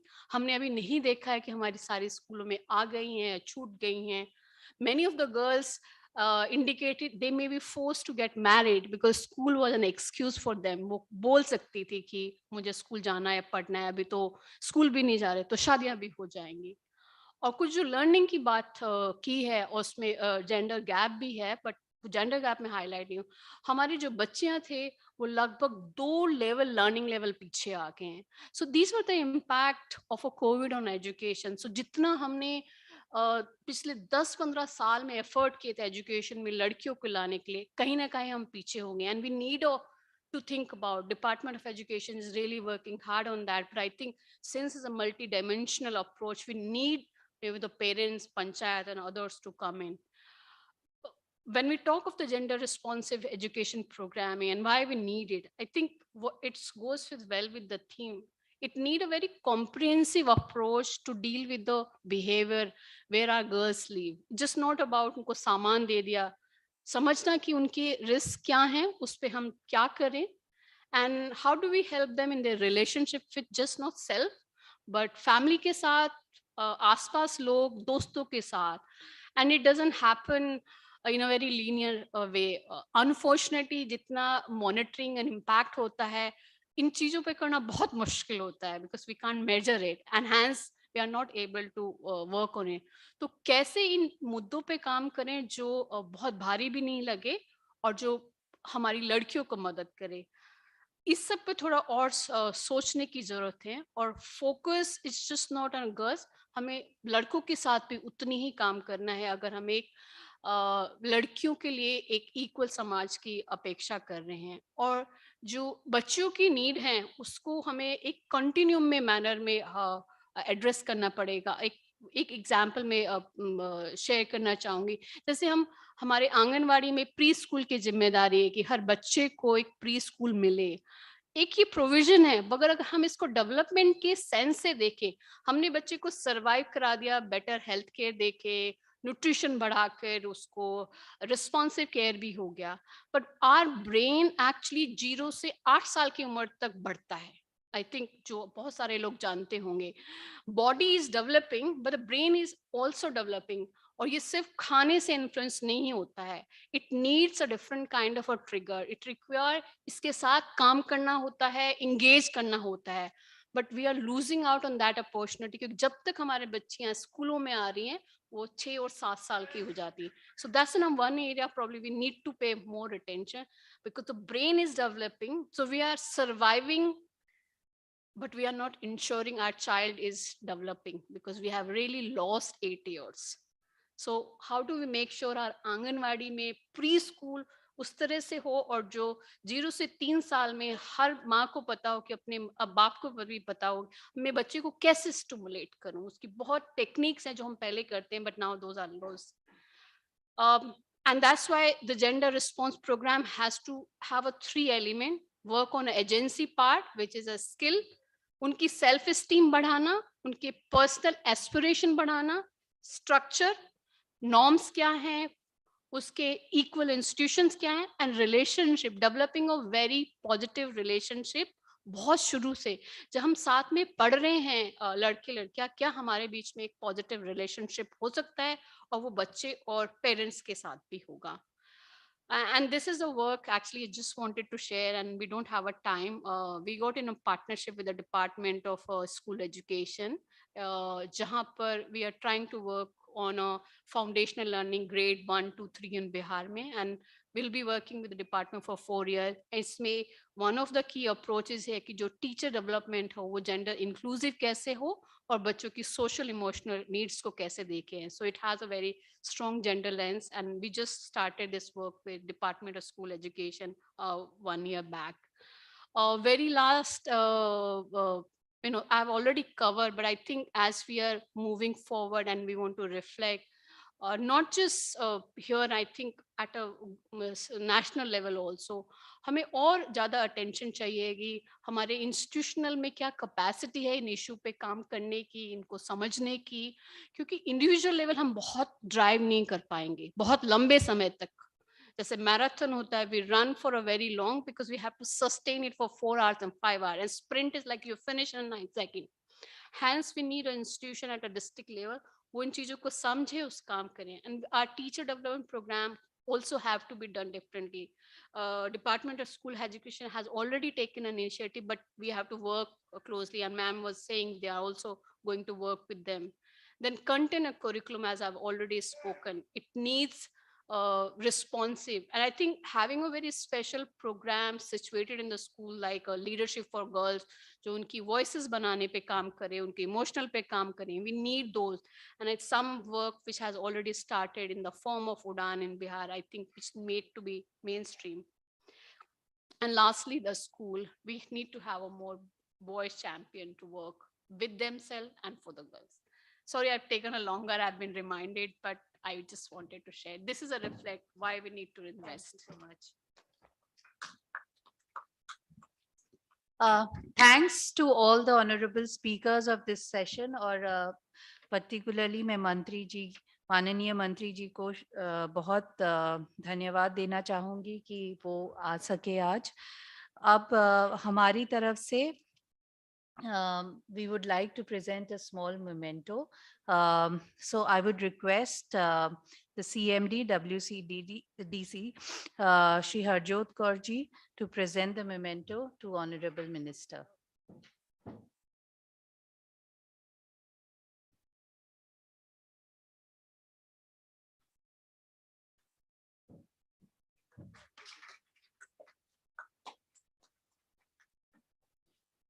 Now I would request the Executive Director of WCDC to present the memento to Shri Tripurari Sharan ji.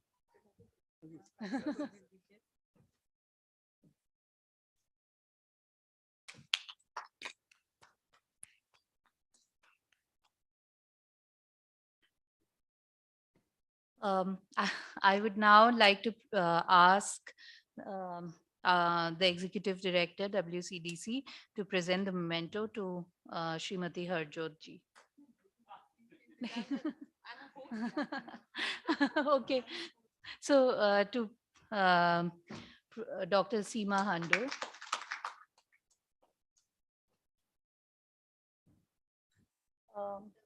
So next, who will present?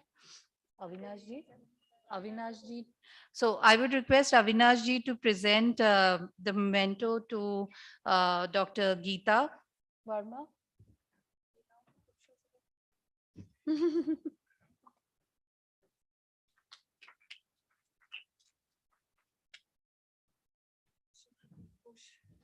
Yeah. So I would like to request Avinash ji to present the memento to Professor Ghosh.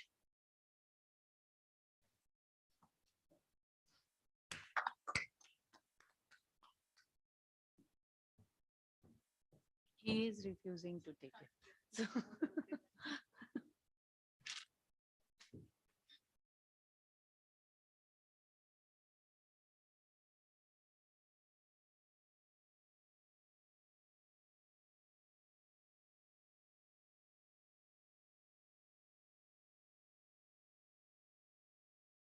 या हम लोग education या health की बात करते हैं बालिकाओं के बारे में, तो कहाँ कहाँ गैप्स हैं और वहाँ पे क्या क्या कार्रवाई की आवश्यकता है, तो उन सब के बारे में तो हमें काफी जानकारी मिली. उसके बारे में मैं भी कुछ थोड़ा सा ब्रीफ करना चाहूंगी.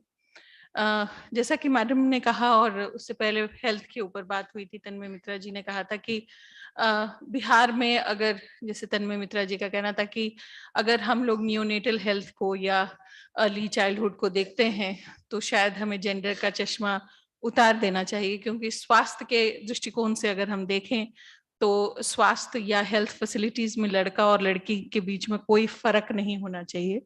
दोनों को समान फैसिलिटीज की जरूरत है और दोनों को समान फैसिलिटीज मिले. दोनों अपने जो डेवलपमेंट माइलस्टोन्स हैं वो इक्वली अचीव करें और आगे बढ़ें, ये हम लोगों का ध्येय होना चाहिए था. उनके साथ साथ उन्होंने ये भी कहा कि पिछले कुछ वर्षों में, जैसा कि उन्होंने आंकड़ों से अपना स्थापित किया, कि बहुत सा बदलाव आया है. अब बहुत सी लड़कियों को माँ खुद दूध पिलाती है, ब्रेस्ट फीडिंग बढ़ गई है बिहार में. लड़कों के लिए थोड़ी कम हो गई है लेकिन लड़कियों के प्रति काफी बढ़ गई है. सेफ इंस्टीट्यूशनल डिलीवरीज अगर हम लोग देखें तो उसकी संख्या में बहुत ज्यादा इजाफा हुआ है. इम्यूनाइजेशन रेट्स काफी अच्छे ऊपर आ गए हैं. इन्फेंट मोर्टालिटी रेट और मैटरनल मोर्टालिटी रेट में भी बिहार सरकार की तरफ से काफी मेहनत हुई है, सभी सिविल सोसाइटी एनजीओज के माध्यम से भी, जिसका अच्छा फल हम लोगों को देखने को मिल रहा है. लेकिन अभी भी कुछ कुछ एरियाज हैं जहाँ पे हमें थोड़ा और ध्यान देने की जरूरत है. जैसे सेक्स रेशियो एट बर्थ, अभी भी लड़कियां जो हैं, जो हम लोग सब जानते हैं कि प्रकृति की तरफ से लड़कों से ज्यादा तंदुरुस्त पैदा होती हैं या तंदुरुस्त होती हैं, उनकी एबिलिटी होती है। लेकिन अगर हम लोग अंडर 5 तक का देखेंगे तो वो आंकड़े बदल जाते हैं। तो लड़कियों का लालन पोषण भी उसी तरह से हो और पोषण की जो समस्याएं हैं वो भी सॉल्व हो। और उसके अलावा जैसे बात की गई कि नर्सेस को या जो केयर गिवर्स हैं, हमारे फ्रंटलाइन हेल्थ वर्कर्स हैं, उनको किस तरह से ट्रेन किया गया है ताकि वो इंस्टीट्यूशनल या सेफ डिलीवरी के लिए कार्य कर सकें और किस तरह से उनको लोगों के साथ बिहेव करना है। सिर्फ उनको ही नहीं, हेल्थ फैसिलिटी में कार्य करने वाले सभी जो सेवा प्रदाता हैं उनको किस तरह से बिहेव करना है। उनको ये समझ होनी चाहिए कि एक जो प्रेग्नेंट वुमेन है, गर्भवती महिला है, उसको उठने बैठने में, चलने फिरने में, इधर से उधर जाने में कितनी समस्या होती है और उसको एक्सपीरियंस करना और कैसे उन्होंने सॉफ्ट स्किल्स सीख के अपना बिहेवियरल चेंज करके भी बहुत चीजें अपनाई हैं और सेफ मदरहुड या सेफ डिलीवरी के लिए नर्सेज ने बहुत अच्छा काम किया है और अब हम लोग काफी हद तक in safe delivery of children की तरफ तत्पर हैं। इसके अलावा जो मैडम ने बताया कि जहाँ तक जेंडर और एजुकेशन का सवाल है तो कहाँ हम लोग पीछे हो रहे हैं, कहाँ हम लोग को और काम करने की ज़रूरत है, खास करके कि जो हमारे मिडिल और हायर सेकेंडरी स्कूल्स लेवल है वहाँ पर लड़कियों की तादाद और बढ़े और इसके लिए बिहार सरकार ने काफ़ी काम किया है। मैं ये भी बताना चाहूँगी कि महिला एवं बाल विकास विभाग द्वारा यूनिसेफ के तत्वाधान के साथ मिलकर हम लोगों ने एक जेंडर ट्रांसफॉर्मेटिव पॉलिसी का भी निर्माण किया है जो कि इम्प्लीमेंट भी हो रही है आज की तिथि में तकरीबन 20-21 जिलों में और बाकी जिलों में जिलाधिकारियों के माध्यम से ये भी काम हो रहा है। उसके तहत ये बात हम लोगों को भी समझ में आई, बहुत से शोधकर्ताओं की अध्ययन से भी और यूनिसेफ का भी यही कहना था, जिसके आलोक में हम लोग सिर्फ लड़कियों नहीं लड़कों को भी इंगेज कर रहे हैं एट द एडोलेसेंट लेवल। क्योंकि ये बात आपकी एकदम सही है, बहुत से इकोनॉमिक स्कॉलर्स यहाँ तक कि जो नोबेल प्राइज विजेता है उन्होंने भी कहा है कि आप जितनी जल्दी लड़के लड़कियों को सही चीजें सिखाना चाहिएगा उतना आपको डिविडेंड बाद में मिलेगा। तो उसी को अपनाते हुए लड़कों को भी इंगेज किया जा रहा है, सिर्फ जेंडर के बारे में नहीं, अन्य चीजों के बारे में भी, क्योंकि कुछ हद तक ये बात भी आई है कि शायद हम लोग बिहार में परिवार में अपने बाल बच्चों के साथ उतना वार्ता नहीं करते हैं जितना एक अभिभावक को या पेरेंट्स को करनी चाहिए। उनके जैसे एडोलेसेंस को हम लोग मानते हैं कि सिर्फ शारीरिक बदलाव नहीं, मानसिक बदलाव भी बहुत तेजी से हो रहे होते हैं, भावनात्मक बदलाव हो रहे होते हैं, एक इनसिक्योरिटी का थोड़ा सा आलम होता है उस वक्त में, और उस वक्त क्या लड़का और क्या लड़की दोनों को थोड़ा सा मेंटरिंग चाहिए, उनकी जिज्ञासाओं को शांत करने वाला कोई होना चाहिए, उनको सही दिशा दिखाने वाला कोई होना चाहिए। तो उस संबंध में हम लोगों के उसी तरह के मॉड्यूल्स हैं जो यूनिसेफ, यूएनएफपीए सबके सहयोग से बने हुए हैं, जिसमें हम लोग इसी तरह का काम करते हैं। और जो हमारी जेंडर ट्रांसफॉर्मेटिव पॉलिसी है वो अभिभावकों को, बच्चों को, कम्युनिटी के स्टेक होल्डर्स को और अन्य जितने भी लोग जो बच्चों की ग्रोथ को प्रभावित करते हैं उन सभी को उसमें हिस्सा दिया गया है ताकि हम सभी को लेके साथ चलें और ये जो एक जेंडर ट्रांसफॉर्मेटिव होने की आवश्यकता है कि हम लोग एक सही जेंडर इंक्लूसिव सोसाइटी का निर्माण करें, उसके लिए हम लोग तत्पर हैं। जहाँ तक और आंकड़ों की बात है, जैसे आपने बताया कि आज भी लड़के लड़कियों को अलग बिठाया जाता है, उतना इंटरेक्शन नहीं होता, ये सिर्फ सरकारी स्कूल तक सीमित नहीं है, ये आपको अच्छे बड़े बड़े स्कूलों में भी बिहार में मिलेगा। और इसका मुख्य कारण है कि माँ बाप भेजना तो चाहते हैं को एजुकेशन स्कूल्स में लड़के लड़कियों को, लेकिन उसके साथ साथ टैब्स भी रखते हैं कि हमारी लड़की किसी लड़के के साथ नहीं बैठे क्लास में। और मतलब बहुत से स्कूल्स में तो मैंने यहाँ तक देखा है, बड़े संपन्न स्कूलों में बिहार में, कि स्टेयरकेसेस भी अलग अलग कर दिए गए हैं कि इससे लड़कियां ऊपर नीचे आएंगी, इससे लड़के ऊपर नीचे आएंगे। तो ये जो है ये एक प्रतिबिंब है समाज का, आप उसको शिक्षा के नजरिए से देख रही हैं, लेकिन जब तक समाज में ये भेदभाव नहीं बदलेगा तब तक स्कूल भी उसको एक तरह से केटर करने के लिए मजबूर हैं, अन्यथा उनको परेशानी होती है। लेकिन इसके साथ साथ आप ये भी देखिए कि ज्यादा से ज्यादा माँ बाप अब अपने बच्चों को कोएड में भेजने के लिए तैयार हैं, चाहे उसमें अभी भी थोड़ा बहुत किंतु परंतु है, लेकिन ज्यादा से ज्यादा लोग अब भेज रहे हैं। ये मान लिया गया है कि लड़कियां अगर आगे बढ़ेंगी तो समाज में पुरुष और महिलाएं दोनों ही रहेंगी। आप ऐसा समाज नहीं बना सकते हैं जिसमें सिर्फ और सिर्फ महिलाएं हों। कोई ऑफिस, कोई जगह ऐसी नहीं मिलेगी जहां सिर्फ और सिर्फ महिलाएं होंगी। तो महिलाओं को पुरुषों के साथ कैसे डील करना है और पुरुषों को महिलाओं के साथ कैसे डील करना है, दोनों को सीखना पड़ेगा ताकि एक समरस समाज का हम लोग निर्माण कर सकें। उसके अलावा जो एक थी लर्निंग्स की या जेंडर बायस की इन टीचर्स, तो जैसा कि आपने बताया आपके अलावा भी बहुत से अन्य संस्थान हैं जो शिक्षा विभाग के साथ काम कर रहे हैं और शिक्षा विभाग के अपर मुख्य सचिव आएंगे पोस्ट लंच सेशन में। आई थिंक वो इसके बारे में ज्यादा डिटेल में बताएंगे कि शिक्षा विभाग में क्या क्या काम हो रहे हैं। लेकिन जहां तक गैप की बात है तो बिहार सरकार ने पहले ही ये निर्णय ले लिया है कि हर प्रखंड स्तर पर उच्च विद्यालय खोले जा रहे हैं। इनफैक्ट पंचायत स्तर पर भी हो गया है कि हाई स्कूल्स खोले जा रहे हैं। और ये इसीलिए किया गया था कि लड़कियों को जो बाहर जाने में थोड़ी सी पाबंदियां होती हैं या परेशानियां होती हैं उसको मिटिगेट किया जाए। तो बहुत से स्कूल्स अब अपने इंफ्रास्ट्रक्चर के साथ कार्यरत हैं और कुछ अभी भी उसकी तरफ बढ़ रहे हैं। आप ये भी मानिएगा कि बिहार एक अच्छा खासा आबादी वाला राज्य है और कोई भी चीजें छोटी नहीं होती, अनुपात बहुत बड़ा है। तो इसलिए कोशिश पूरी चल रही है, लेकिन आखिरी स्कूल तक पहुंचने तक ये थोड़े से जो मिस गैप है between girls and boys in secondary school education वो थोड़ा बहुत रहेगा। लेकिन कुछ सालों के अंदर आपको ये अंतर वहां पे भी घटता हुआ बहुत तेजी से दिखना शुरू हो जाएगा, क्योंकि आंकड़े हमेशा थोड़े से पीछे चलते हैं। तो एक कारण वो भी है। टॉयलेट्स, शौचालय एक बहुत बड़ी समस्या है, जैसे बात हुई थी। शौचालय बिहार सरकार ने तकरीबन सभी स्कूलों में बनाए थे और एक आंकड़ा था कि 100% ऑक्सीजन हो गया है।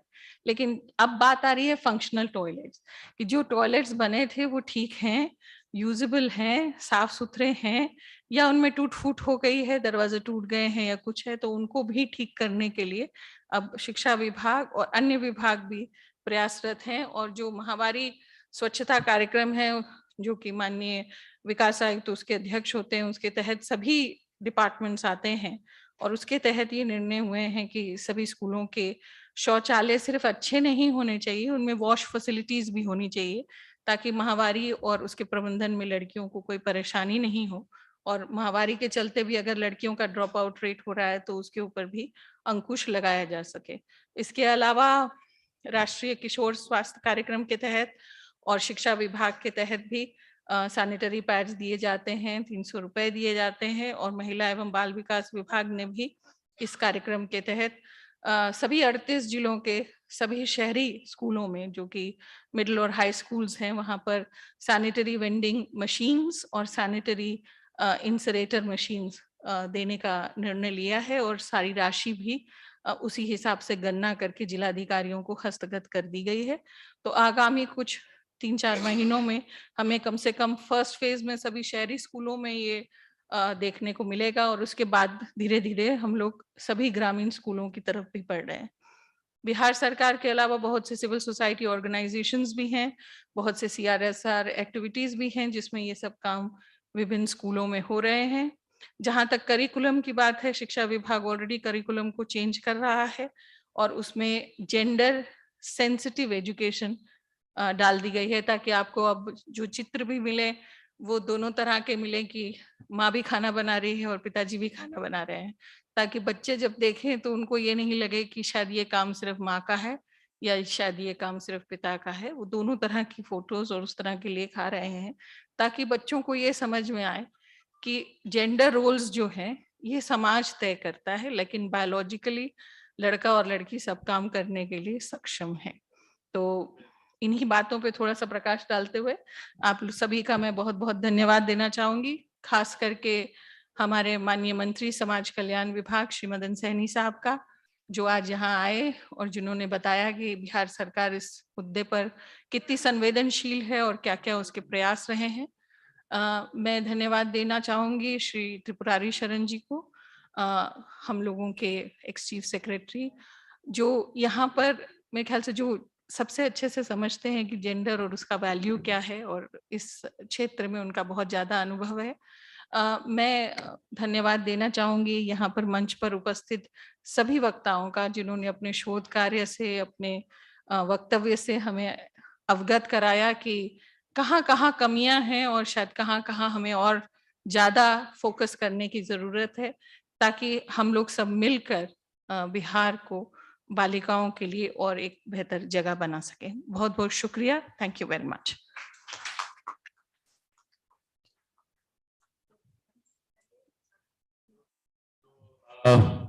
समय हो चुका है। मैं स्वेच्छा से मुझे आवंटित अध्यक्षीय समय जो है उसका त्याग करता हूं, और इसकी भरपाई मैं अगले सेशन में, जब टेक्निकल सेशन में पैनलिस्ट रहूंगा तब करूंगा।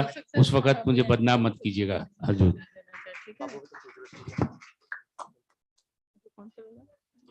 साथ ही मैं बोलना भूल गई, आप सभी का स्वागत है लंच के लिए। लंच ब्रेक है, आइए। लंच के बाद हम लोग फिर 40 मिनट्स के बाद मिलेंगे।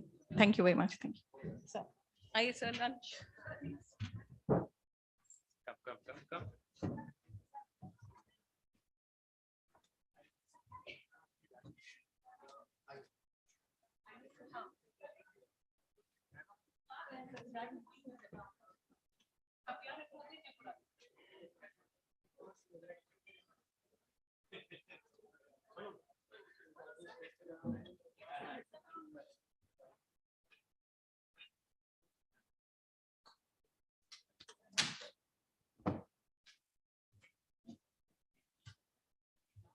इसको लगाइए, इसको डिलीट करना। एक सेकेंड इसको मैं डिलीट कर देता हूँ।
So please come on stage and take your seat.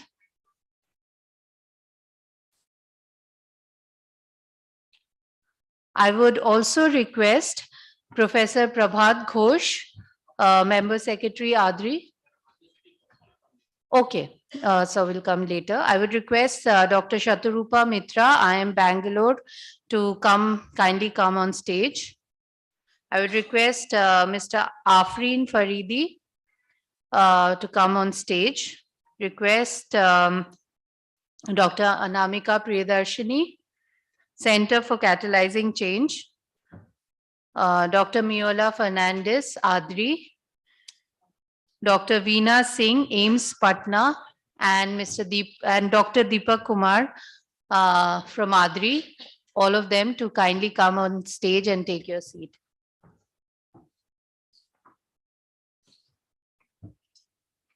Okay, so all your presentations are up here.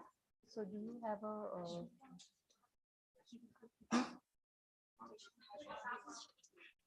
oh, it hasn't? Okay. So Deepak, you have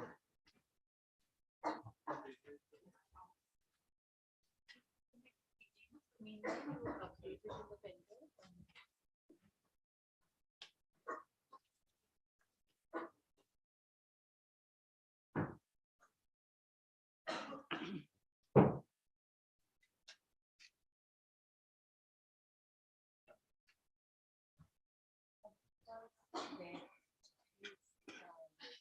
Transferring the presentation.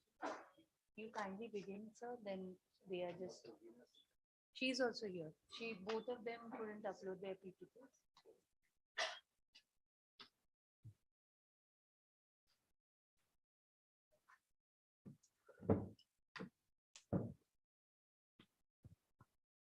So, good afternoon, ladies and gentlemen. We will start the technical session, third technical session today, which is on role of economic growth, attitudes, child rights, and environment. We have the presenters. The first, Dr. Shatarupa Mitra on my right, and I will just introduce and then call Dr. Shatarupa Mitra on my right. She is a doctoral researcher at the Economics and Social Sciences at the IIM Bangalore, and her current research focuses on the experimental inquiry of risk preferences, exponential growth bias, corruption, and mental health. And then we have Mr. Afreen Faridi. He is an assistant professor at the Center for Communication and Critical Thinking at the J.K. Lakshmipat University, Jaipur. And he is a PhD candidate at the Center for the Study of Law and Governance, JNU. He has been awarded the Rosa Luxemburg Grant to study shifts in work practices amongst the Bakarwal tribes of Jammu and Kashmir. On my left is Dr. Miola Fernandez. She is a public health researcher and dentist by profession. Her research interest revolves closely around using quantitative methods in population-level public health interventions, socio-economic determinants of health, and dental public health. She is a research assistant at the Adri, Bihar, and also practices as a dental public health consultant in Goa. Then we have Dr. Deepak Kumar. He has an MPhil and PhD in law and governance from Jawaharlal Nehru University, and his areas of interest include urban governance, human rights, and exploring the state-citizen relationship. And then we have Dr. Veena Singh. Dr. Veena Singh, she is the additional professor and HOD in the Department of Burns and Plastic Surgery at AIIMS Patna. She has conducted large number of webinars for both burn specialists and general public, and she is the executive member of NABI, APSI, Treasurer, Bihar and Jharkhand Association of Plastic Surgeons. She has also been the TEDx Speaker 2021, FAMER Fellow 2021, and winner of Doctor's Pride Award and Women's Excellence Award. She has also been given the Good Samaritan Award by Department of Transport and Department of Disaster Management, Government of Bihar. And on my left, just joined Dr. Anamika Priyadarshini. She is currently working as the lead research at Center for Catalyzing Change. Her doctoral dissertation intends to retrieve the history of 19th century Bihar's women home-based worker. She has done her master's in international development from Cornell University and PhD in global gender studies from the State Universities of New York. So we'll start from the right.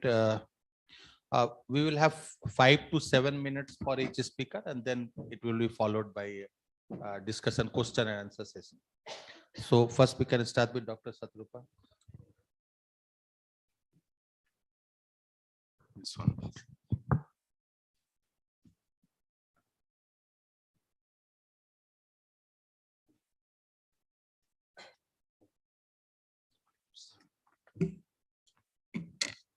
Thank you everyone to give me this opportunity to invite me here and speak about our research.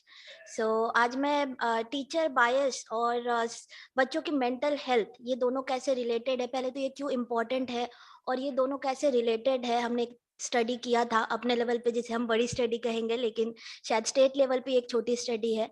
और ये आदरी और IIM Bangalore में मेरे professors के द्वारा joint में किया गया है, of course with the support of Bihar government. तो बिना देरी किए मैं आपको सीधे ले चलती हूँ। तो एक इफेक्ट है कॉल्ड पिग्मेलियन इफेक्ट, जो 1968 में जिसकी बात की गई थी कि टीचर के जो अपेक्षाएं होती है वो स्टूडेंट के परसेप्शन को कैसे, उनके व्यवहार को, उनके सेल्फ फुलफिलिंग प्रोफेसी को कैसे इफेक्ट करती है। ठीक है, तो जो टीचर का एक कॉन्शियस या अनकॉन्शियस तरीके से वो जो एक बायस उनमें एक होता है, या जो उनकी जो बिलीव्स होती है अपने स्टूडेंट के लिए, ठीक है, वो कैसे उनके मानसिक स्थिति को, उनके मानसिक स्वास्थ्य को असर कर सकता है उनके, और यही मानसिक स्वास्थ्य कैसे उनके एकेडमिक आउटकम, कैसे उनके ग्रेड्स पे, उनके मार्क्स पे कैसे असर कर सकता है। तो मुझे लगता है आफ्टर जो हमारी अभी तक की डिस्कशन हुई है, मुझे टीचर बायस के बारे में आज हमें क्यों बात करना चाहिए, इस पे मुझे आपको ज्यादा एक्सप्लेन करने की जरूरत नहीं है। प्रोफेसर तन्मय, गीता मैम, हरजोत मैम, सबने ये बात पे बहुत फोकस किया कि किस तरह स्टीरियोटाइप्स और ये बायसेस टीचर में होती है। तो आज मैं थोड़ा आपको अपने द्वारा किए गए रिसर्च के कुछ रिजल्ट्स दिखाना चाहूंगी और यहाँ से हम कैसे आगे जा सकते हैं इसके बारे में बात करना चाहूंगी। तो यही मैं कह रही थी कि अब शायद मुझे इस स्लाइड की जरूरत नहीं है कि ये जो रूढ़िवाद है या ये मान्यतावाद है टीचर जेंडर स्टीरियोटाइप की क्यों जरूरी है, ये मैं आपको कन्विंस करूं। लेकिन किस तरह से ये आता है इस पे मैं थोड़ा एक्सप्लेन करना चाहूंगी कि जैसे कभी कभी हम पाते हैं कि लड़कियों को कम बुलाया जा रहा है किसी सवाल को सॉल्व करने के लिए, या फिर उन्हें बुलाया जा रहा है तो उन्हें थोड़ा इजी टास्क दिया जा रहा है। तो ये सब बातें कहीं ना कहीं उनके जहन में बैठ जाती है, जो कि उनके सेल्फ एस्टीम पे, उनके मोटिवेशन पे, उनके क्लास में एंगेज होने पे, कि हम क्यों एंगेज हो, हमें तो बुलाया नहीं जाएगा इन कठिन सवालों को करने के लिए, या तो हम क्यों एफर्ट दे, हमें तो इजी सवाल ही पूछे जाएंगे। इस तरह के वो धारणाएं बहुत ही बचपन से उनके मन में बैठ जाती है। ठीक है, और सिर्फ बात लड़कियों की नहीं है, लड़कों में भी मान लीजिए ऐसे लड़के हैं जिन्हें रोका जा रहा है कि नहीं तुम लड़के हो, तुम मत रो, तुम अपनी इमोशंस को क्यों एक्सपेक्ट कर रहे हो, तुम एक्सप्रेस तुम्हें करने की जरूरत नहीं है। ऐसे जो स्टीरियोटाइप होते हैं वो उनके कहीं ना कहीं उनके जो एकेडमिक है, उनके एस्पिरेशन है, वो सबको नेगेटिवली इफेक्ट कर जाते हैं। तो और ये जो डिस्क्रिमिनेशन है रिसर्च में भी पाया गया है कि कहीं ना कहीं ये लो सेल्फ एस्टीम, एंजाइटी और डिप्रेशन जैसी चीजों में रिजल्ट करता है। और तो हम क्यों इसके बारे में बात करें, क्योंकि जो एक बच्चा मानसिक तौर से स्वस्थ है वही रोज स्कूल जा पाएगा, वही स्कूल जाने के लिए एक्साइटेड रहेगा और वो ड्रॉप आउट नहीं करेगा। तो जो हम एजुकेशन को जो कुछ ऐसे उससे नापते हैं कि हमारा एजुकेशन आउटकम कैसा रहा, एब्सेंटिज्म, ड्रॉप आउट रेट, तो ये कहीं ना कहीं इन सब चीजों से इफेक्ट हो रहा है। तो हमने क्या किया, तो हमने इस दोनों चीजों को देखने की कोशिश की एक साथ। ठीक है, तो बहुत रिसर्च इस पे दूसरे कंट्री के एस्पेक्ट में भी हुआ है, इंडिया के एस्पेक्ट में भी हुए हैं, जहाँ पे ये देखा गया है कि टीचर का जो बायस है उनके ग्रेड्स पे कैसे असर करता है। कि ठीक है, टीचर बायस है किसी जेंडर की वजह से, कुछ कास्ट बायस है, कुछ उनके स्टीरियोटाइप है, वो उनके ग्रेड्स को कैसे इफेक्ट कर रहा है, उनके एकेडमिक आउटकम्स को कैसे इफेक्ट कर रहा है। बट हम अपनी तरह की ये पहली स्टडी है जो हम बात कर रहे हैं कि ये स्टूडेंट के मानसिक स्वास्थ्य को, मेंटल हेल्थ को कैसे अफेक्ट कर रहा है। तो इसके लिए हमने लगभग 300 स्कूल में, गवर्नमेंट बिहार गवर्नमेंट के स्कूल्स में ये सर्वे किए, जहाँ पे हमने ये 4 डिस्ट्रिक्ट जमुई, शेखपुरा, वैशाली, पूर्व चंपारण में किया। हमारे पास कम से कम 260 बच्चों का डेटा है, टीचर और स्टूडेंट का मैच डेटा, जो टीचर उन बच्चों को पढ़ा रहे हैं। लगभग इसमें 200 टीचर है और सॉरी स्कूल 261 है, लगभग 200 टीचर है और 1200 स्टूडेंट है। स्टूडेंट की संख्या कम है क्योंकि जो हम टूल्स यूज कर रहे थे उनके मेंटल हेल्थ को, मानसिक स्वास्थ्य को एसेस करने के लिए, वो हम बस 12 साल के बच्चों के ऊपर ही यूज कर सकते थे। तो हमारे पास डेटा तो है उनसे नीचे का भी, बट वो टूल उनके लिए वैलिड नहीं होता, और ये पिछले साल फरवरी और मार्च में किया गया है।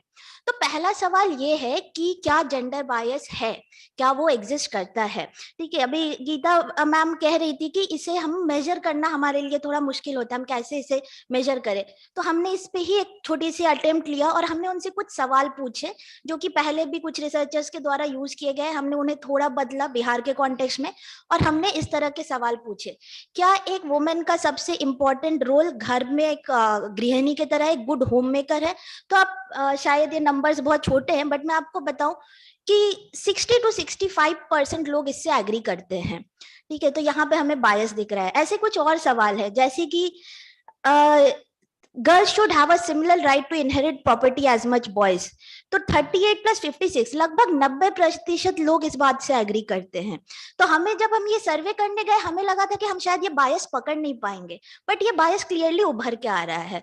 तो हम अपने रिसर्च में इन्हीं सवालों को जोड़ के एक इंडेक्स बनाते हैं कि मतलब ये एक ऐसा सवाल था जिसमें शायद हमें रिजल्ट नहीं मिलता तो हम ज्यादा खुश होते, लेकिन हमें रिजल्ट मिल रहा है। ठीक है, ये तो बात हो गई कि ठीक है, बायस एग्जिस्ट करता है, टीचर में जेंडर स्टीरियोटाइप्स है, बायस एग्जिस्ट कर रहा है, और वो इसके बारे में खुल के कह भी रहे हैं हमें।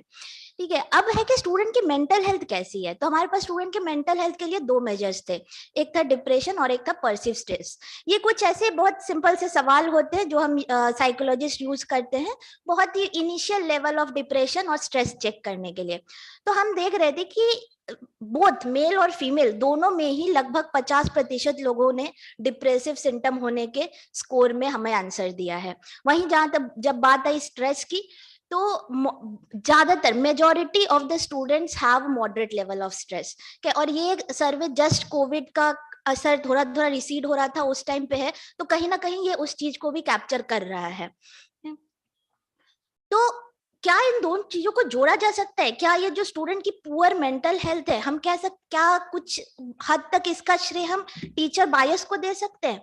तो आइए देखते हैं। मेरे पास अभी इस समय इतना समय नहीं होगा कि मैं आपको इसके इकोनोमेट्रिक कॉजल एनालिसिस तक पहुंचाऊं, लेकिन मैं एक इम्पॉर्टेंट रिजल्ट पे यहाँ आपका ध्यान आकर्षित करना चाहूंगी कि जब एक, इसका जो मैं आपको टेबल दिखा रही हूँ, इसका सीधा सीधा मतलब ये है कि जब एक फीमेल स्टूडेंट एक ऐसे टीचर के द्वारा पढ़ाया जा रहा है जिसका जेंडर बायस हाई है, तो उसका परसीव स्ट्रेस लेवल हाई होने का ज्यादा संभावना है रादर कि जब एक मेल स्टूडेंट उसी टीचर से पढ़ाया जाए। तो मेन रिजल्ट्स अगर मैं मोटे मोटे तरीके से बात करूं, तो पहले तो हम देख रहे हैं कि हाँ, यहाँ पे जेंडर बायस्ड एग्जिस्ट कर रहा है। ठीक है, लगभग 45 से 50% लोगों में डिप्रेसिव सिम्टम्स है। 90% बच्चे moderate level of stress report कर रहे हैं। ठीक है, और 6 से 7% हाई लेवल ऑफ स्ट्रेस पे भी है। और कॉजल एनालिसिस हमें ये दिखा रहा है कि जब एक फीमेल टीचर जेंडर बायस्ड से पढ़ाया जा रहा है तो उन्हें हायर लेवल ऑफ स्ट्रेस और वो lower level of mental health पे वो आ रहे हैं। ठीक है, ऐसे ही कुछ हमने कास्ट बायस के साथ भी किया। हमने कुछ कास्ट के भी क्वेश्चन पूछे और हमने ये पाया कि जब एक बैकवर्ड कास्ट स्टूडेंट एक बैकवर्ड कास्ट टीचर के द्वारा पढ़ाया जा रहा है जिससे शायद वो ज्यादा रिलेट करे, तो वहां पे उसका स्ट्रेस लेवल कम है, उनकी मेंटल हेल्थ, जहाँ पे आप नेगेटिव साइन देख रहे हैं, मतलब ये जो डिप्रेशन का स्कोर है उनके लिए कम है। तो दूसरे रिजल्ट्स में हमने ये देखा कि कास्ट बायस भी हाई है, और जो मैंने अभी कहा कि जब एक सेम कास्ट के लोग टीचर दूसरे कास्ट के बच्चों को पढ़ा रहे हैं, उनका स्ट्रेस कम होता है। तो ओवरऑल मैं वही बातें दोहराना चाहूंगी जो हम सुबह कर रहे थे कि एक बहुत ही ये एक मतलब जरूरी है कि हम जो एकेडमिक रिसर्चर्स है, एजुकेशन डिपार्टमेंट है, हम लोग एक्टिवली वर्क करें इस बायस को प्रिवेंट करने के लिए। ठीक है, तो कैसे इसको कर सकते हैं? ऑफ कोर्स पहला एक टीचर्स ट्रेनिंग प्रोग्राम दिया जा सकता है, जिसमें हम कह सकते हैं, जिसमें ये बहुत ही नेसेसरी मॉड्यूल डाल सकते हैं कि जेंडर और कास्ट के लिए आप कैसे सेंसिटिव हो। ट्रेनिंग प्रोग्राम कल्चरल कॉम्पिटेंस के ऊपर हम लोग फोकस कर सकते हैं, और उन्हें खुद में भी अवेयरनेस ऐसी मेजर्स लाए कि उन्हें खुद में भी फील हो। शायद कोई बायस है, उसे पता भी नहीं है कि वो बायस है, तो उन्हें सेल्फ रिफ्लेक्शन की भी बहुत जरूरत है कि टीचर और स्टूडेंट की रिलेशनशिप इंप्रूव करने में हमें वो करना पड़ेगा, और स्टूडेंट के लिए भी सपोर्ट, काउंसलर्स, मेंटल हेल्थ। मुझे पता है मैं बिहार के बहुत ही अंदरूनी स्कूल्स के बारे में बात कर रही हूँ जहाँ पे बेसिक रिसोर्सेज भी लैक कर रहे हैं, but mental health is something जो हम इस टाइम पे हम इग्नोर नहीं कर सकते हैं। हमें वहाँ पे उनके लिए भी, स्टूडेंट्स के लिए भी सपोर्ट की जरूरत है। तो कुछ ऐसे प्रोपोजिशन है कि हम साथ में जुड़ के ऐसे कुछ एजुकेटर्स और इसे रिसर्चर्स जुड़ के ऐसा कुछ कर सकते हैं। मॉड्यूल डेवलप कर सकते हैं जेंडर सेंसिटिविटीज पे। तो जैसे कि उन्हें लड़का लड़की बोल के मत बुलाए, आप उन्हें स्टूडेंट दोस्त ऐसे करके बुलाए। मिक्स जेंडर फ्रेंडशिप आप एंकरेज करें, जैसे आप कह रहे थे कि बच्चों के लिए अलग अलग लाइनें या सीढ़ियां ना बनवाए जेंडर के अकॉर्डिंग। तो ये सबको करने के लिए actually impact evaluation, RCT randomise control trial एक बहुत ही गोल्ड स्टैंडर्ड माना जाता है ऐसी पॉलिसियों को और इसकी इफेक्टिवनेस जांचने के लिए। तो अभी तो हमने बस एक सर्वे किया है कि हाँ स्कूल के बच्चे हैं, टीचर्स हैं, क्या रिजल्ट आ रहा है उनके पूछ लिया, बट जब हम लोग इनके लिए कुछ करना चाहेंगे, जो ऐसी कुछ प्रोग्राम लॉन्च करते हैं, तो हमें पहले क्या करना है, पहले हमें एक सर्वे करना है। फिर अगर हमारे पास 300 स्कूल है तो 100 स्कूल में बस हम टीचर्स ट्रेनिंग देंगे, 100 स्कूल में हम बस स्टूडेंट सपोर्ट करेंगे, और 100 स्कूल ऐसे होंगे जहां दोनों होगा। फिर जब हम आफ्टर लाइक 1 साल के बाद हम जब तीनों के रिजल्ट कंपेयर करेंगे, तो हमें पता चलेगा कि कौन से में हमें बेटर रिजल्ट आ रहे हैं, और फिर उससे हम फिर जो सबसे अच्छा रिजल्ट होगा हम उसे पूरे क्षेत्र के लिए उसे लॉन्च कर सकते हैं। तो हाँ, ओवरऑल मतलब हमें फर्स्ट तो इसको एक्नॉलेज करने की जरूरत है और फिर उस पर एक्ट करने की जरूरत है, और इसमें हमें साथ में आके क्लासरूम में ये बायस प्रिवेंट करने पे वर्क करना पड़ेगा। ये बहुत ही कम समय था एक बड़े रिसर्च को समराइज करने का, बट अगर आप इंटरेस्टेड है तो आप मुझे इस पे कांटेक्ट कर सकते हैं। Thank you very much.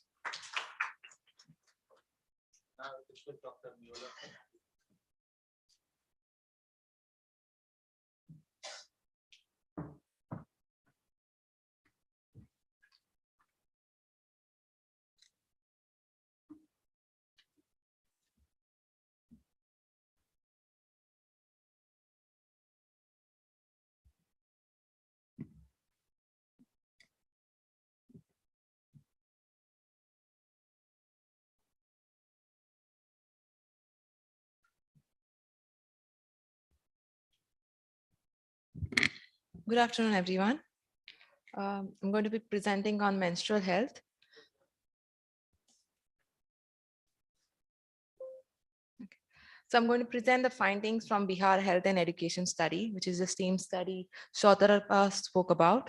So this was done by Center for Health Policy at ADRI, and I was honored to be a part of it. So in this study, we took a random sample of 10 districts, 10% districts of all the districts in Bihar. And then from that, we took 30% blocks, of which we sampled 383 schools. However, due to restrictions and constraints, we could do the study only in 265 schools. So we had a sample of around 4,825 students, of which around 1,200 were adolescents.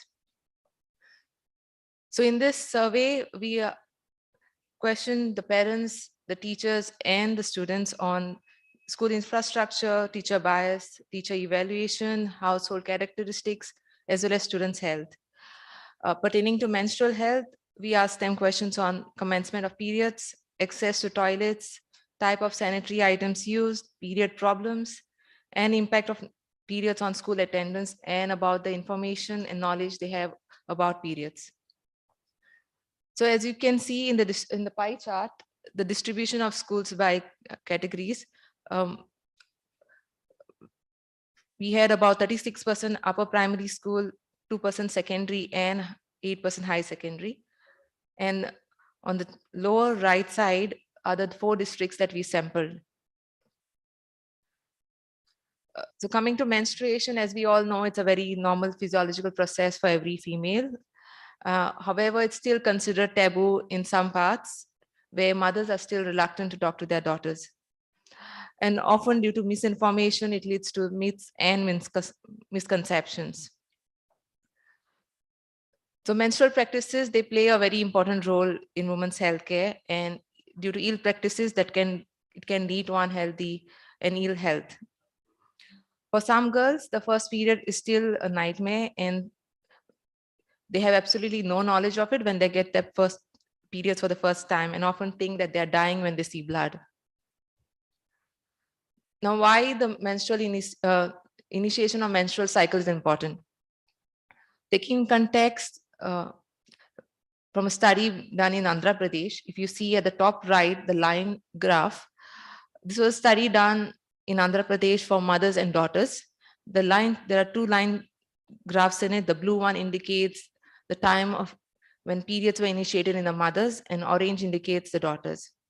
We can see the shift in the initiation of periods towards the left in daughters, which shows that periods have started initiating at an earlier age now among the girls. So why is this important? It's important because in some cultures, it acts as a proxy indicator for adulthood and often a traditional announcement of girls' sexual availability. It brings on an array of negative practices, including child marriage, sexual harassment, peer pressure to take a boyfriend, etc. Coming to our Bihar study, if you see in the pie chart below, we asked adolescent girls whether their periods had started, and 57% had said yes. We also asked them about the type of sanitary items they used, and shockingly, 28% said they still use cloth. So why is this important? It's important because improperly washed and undried clothes can lead to poor hygiene and can contract reproductive tract diseases. Also, no access to water or soap can lead to neglecting to wash hands and can spread infections. The other question that we had asked the students was whether they had knowledge about the Bihar scheme of sanitary napkin yojana, where 300 rupees are provided to girls of adolescent age to buy sanitary napkins. 58%, as you can see in the pie chart, said they had never received 300 rupees. The theories that we can come up with here, one was during COVID when we did this study, so schools were closed. The other could be lack of awareness about government schemes. The menstrual health and hygiene, why is it important? It's important because of poor menstrual hygiene can cause serious risk. But apart from availability of sanitary items, the other structural issues which pose a challenge are lack of clean water, lack of soap, toilets and the availability and the accessibility to them, as well as safe disposal of sanitary items and safe changing areas. In the Bihar study, 81% students reported schools have toilets, but 27 of adolescent girls reported they do not use the toilets in the school. This is something that we need to work on. We also asked them about the period problems they faced, and almost half of them said they face cramps, and 22% irregular periods, 15% heavy bleeding. But the most important finding here was whether they missed school, and 8% said they always miss school due to periods. Coming to period information, we asked them where they received the period information from, and more than 50% reported they did not receive information at home, but rather 20% in school and school friends. This goes to say how important the schools are to these girls for receiving health information, and especially information and knowledge on menstrual health and hygiene. This was another study that I was part of in 2021, where we had done a dissemination of COVID-19 vaccines among women in Rajasthan. And we were a team of doctors and community workers that had done an online Q&A session for these women. But however, the lessons that we learned here was during COVID-19, the women faced lack of access to gynecologists and other healthcare workers. Girl students had no access to information on menstrual health and periods since schools were shut.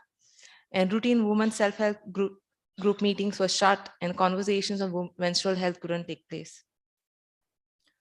To conclude, we need to continue raising awareness about adequate and sufficient menstrual hygiene, educate for breaking the taboos and stigma surrounding it, continue providing girls with knowledge, sanitary products and facilities. But however, although separate toilets are available, we need to work more on the privacy, the cleanliness, the safety and availability of water. Last coming and repeating the same thing that Dr. Geeta Verma had said, COVID-19 has created gaps and we need to work towards compensating these gaps created by the pandemic and working towards breaching this impact that it has caused on menstrual health education. Thank you.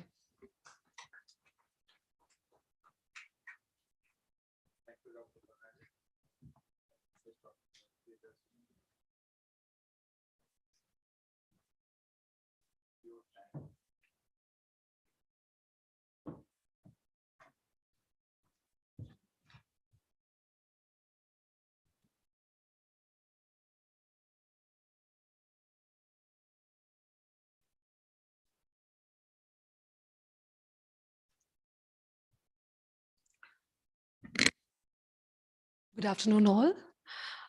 Thank you so much, Honorable Chair and co-panelist and the organizers, Madam Harjot Kaur, Tanmay, Ashmita, all the colleagues from Adri and Pierre. Thank you so much. I mean, I heard it on Sunday and I'm here, so I'm not going to present any paper today.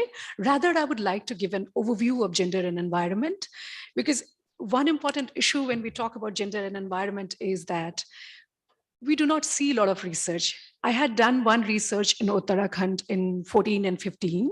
It was a project funded by Indian Council of Social Science Research, in which the topic of the research was economy, ecology, and environment, women's vision of development. And the reason behind this research was that, I mean, right now we all are aware about what is happening in Joshimath. So that was the situation when this research was conducted. So I will be invoking that experience, and my master's thesis is on Bhagalpur's silk spinners and weavers. So I'll be talking about that experience also. Coming back to gender and environment, I think this question started back in mid-70s when, and the tendency was to naturalize the association between gender and environment, or women and environment. I wouldn't even say gender. It was actually nature is women, women is nature. It was like that.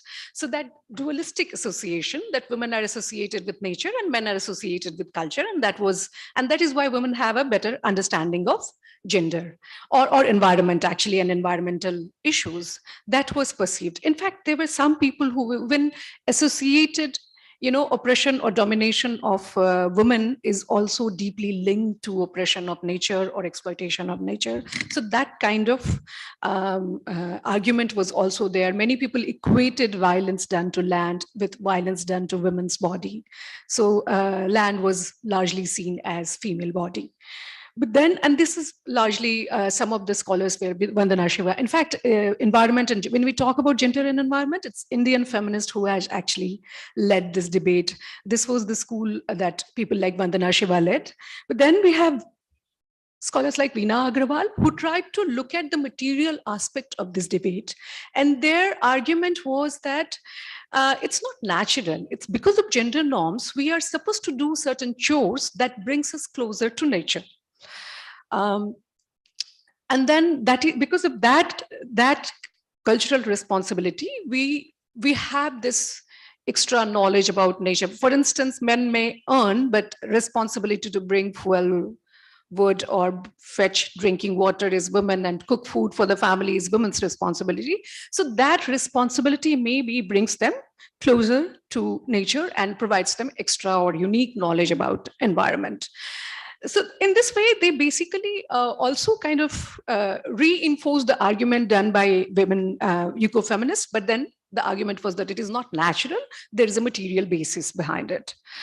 So if we look at gender, I mean, you won't see a lot of research specifically on gender and environment. You see gender and water and gender and land rights, that kind of. So gender actually does not stand out as a constant or predeterminant factor of environment, but rather it emerges as a salient feature of environment. And it is also manifestation of social inequalities in the environmental issue. It is also very difficult to say what the association between gender and environment usually is deeply interdependent. In some way, gender causes environmental inequalities or environmental changes, but at the same time, environmental changes also trigger gender gap in many ways. For instance, I would here share that when I was doing this research in Uttarakhand, in this urban Uttarakhand, what we saw is that poorer people were living on relatively higher locations, whereas privileged neighborhoods were located in relatively lower land. But when we went to villages, we saw something opposite. Poorer hamlets of Dalits were located on the higher land. And then during the research, we realized that it is because lower lands are, poorer people were located on lower lands, and the reason was that lower lands were more prone to flood, and impact of natural calamity was quite prominent. So that now you can see that how caste, gender, everything is impacted. Similarly, I would talk about back in mid 2000s when I was doing my study master's thesis. I was talking to experts in Bhagalpur Silk University, and they were like very quite clear that Bhagalpur Silk is unique and we have no competition, etc. But then when we are talking to silk spinners, they were very clear about what is happening, and their statement was, "Jab se ye China or Korea aaya hai, hamara kaam manda pad gaya hai." They were clearly talking about that how because of deforestation, they have to buy cocoons from other states like Chhattisgarh, and that also affects their ability to own the kind of work they are doing. So in a way, environment, when we look at environment, it is people's relationship with nature, which needs to be understood as rooted in their material reality. There are many implications of climate change. One is that deforestation. And when we see deforestation, as I just now shared, it also, we already, I mean, in 2019, we had time use data, and we saw that time poverty is an issue that women are struggling on women and girls are constantly struggling. Recently, we at C3 Center for Catalyzing Change, we completed a study on child marriage, and over 12,600 people participated. And by the way, this study was commissioned by Women Development Corporation only. So about 50% of the participants were youth, young boys in the age group of 16 to 26, and girls in the age group of 14 to 24. And we also collected time use data, and it was very clear that girls are spending more time on unpaid work. Now, this is something we have seen in time use data of 2019 also, that women are spending about 19% of their time on unpaid work, whereas men are spending only 2.5% of their time on unpaid work. And interestingly, even that 2.5% time that they spend on unpaid work is usually done for their personal grooming consumption, et cetera, et cetera. So we see then with climate change, we also see rise in food crisis and poverty. We know that anemia is rising. I mean, just now Tanmay was talking about how NFHS data, last data of 2020 is showing that anemia is on rise. So these environmental changes play a very critical role in impacting women's health, burden of unpaid work, and therefore overall status in their economy also. In many ways, forced migration is also induced because of environmental changes in many cases. Recently, we saw the impact of COVID crisis, and we know that one concern was that children are dropping out of school, and girls definitely comprised a very huge proportion of that total children who ever dropped out of school. Then we also saw that girls are getting married, child marriage was on rise, and we have enough evidence to say that it was happening. In fact, the Bandhan Tod app, which is a very promising app introduced by government of Bihar, was probably used most frequently during the COVID crisis. So all these points are there. I don't need to repeat it because of time crunch. I will just discuss about what possible approaches we can think about. One way is that in 2020, we have now the Hindu Succession Act has been revised and daughters are now co-partners, which means they have equal right to property, but at the same time, they are also responsible towards their parents like their brothers. So the law is there. The right, the Indian Constitution has not been hesitant in providing those legal rights to women. But then when it comes to implementation, that is the real challenge. So one way would be to ensure effective implementation of these laws, and also skilling girls and women to use these resources in a judicious and sustainable manner, to utilize it, not to exploit. Because we usually, we were growing up in an era where we would say exploit karo resources ko. That was a common terminology, but now we are back. Now we have to stop and think about it. So we need to train them in that. Then women's collective, I'll go back to my study with elected women representative and child marriage study. In both the study, one point came very prominently that women associated with women's collectives like Jivika were kind of, they expressed more neutral, more progressive views. For instance, we had one indicator, tendency to control girls' sexuality, in which Jivika members had like lowest tendency to control girls' sexuality. And you will be surprised to hear that highest was among unmarried boys in the age group of 16 to 26. And I'll go back to Dr. Veena and Dr. Rita, I think, Geeta, sorry, Dr. Geeta, that we need to think about it. Who are these boys? They are children, they are our children, and what kind of society we are creating. So it's very important to be cautious and careful while, and Women's Collective has definitely, we have Chipko movement and lots of other movement that is showing that women's collectives can play a very important role. We do need to engage Panchayati Raj institution members. We have a huge force of like more than 50% local governing body members are women, and as we just now discussed, that material experience of women do enable them with this unique knowledge of nature. So maybe they should be involved in planning of such issues. We do need to promote participatory planning and programs like Har Ghar Nalka Jal. This sounds like a overarching program, but I know that women are going to benefit from this program more because that is their responsibility. Similarly, Jal Jeevan Haryali is a very promising program, and it's very important if we could make it more participatory, effective. And last, I think, while I was talking about Jal Jeevan Haryali, we are seeing that how encroachment of water bodies, how we are trying to map where there was a pond. I grew up in this city, and I know there are lots of ponds which has been completely appropriated. There is building over there. So that rampant commoditization and concretization needs to be regulated. And here, this is my last point. I'll just take 1 minute. I fondly remember Professor Purnima Shekhar Singh, whom we lost last week. She was heading the Center for Geographical Studies, where I also teach. And today, while I'm here, students have gathered to remember her.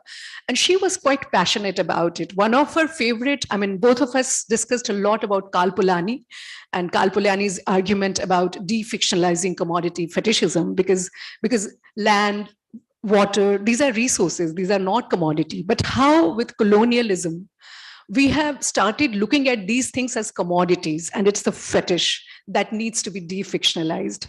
So that type of argument and debate, I was really privileged and honored that I had that scope here in this city. And I hope we would together be able to, revive and strengthen such spaces. Thank you.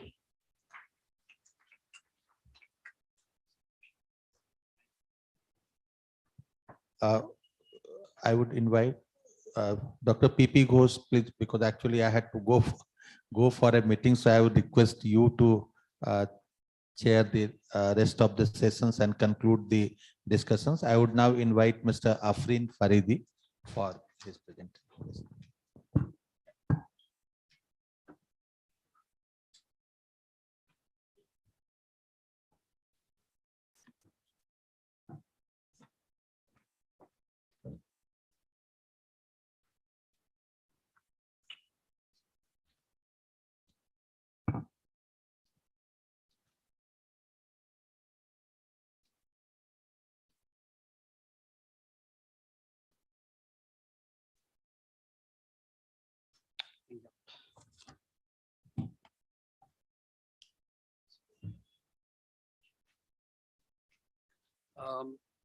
Good evening everyone.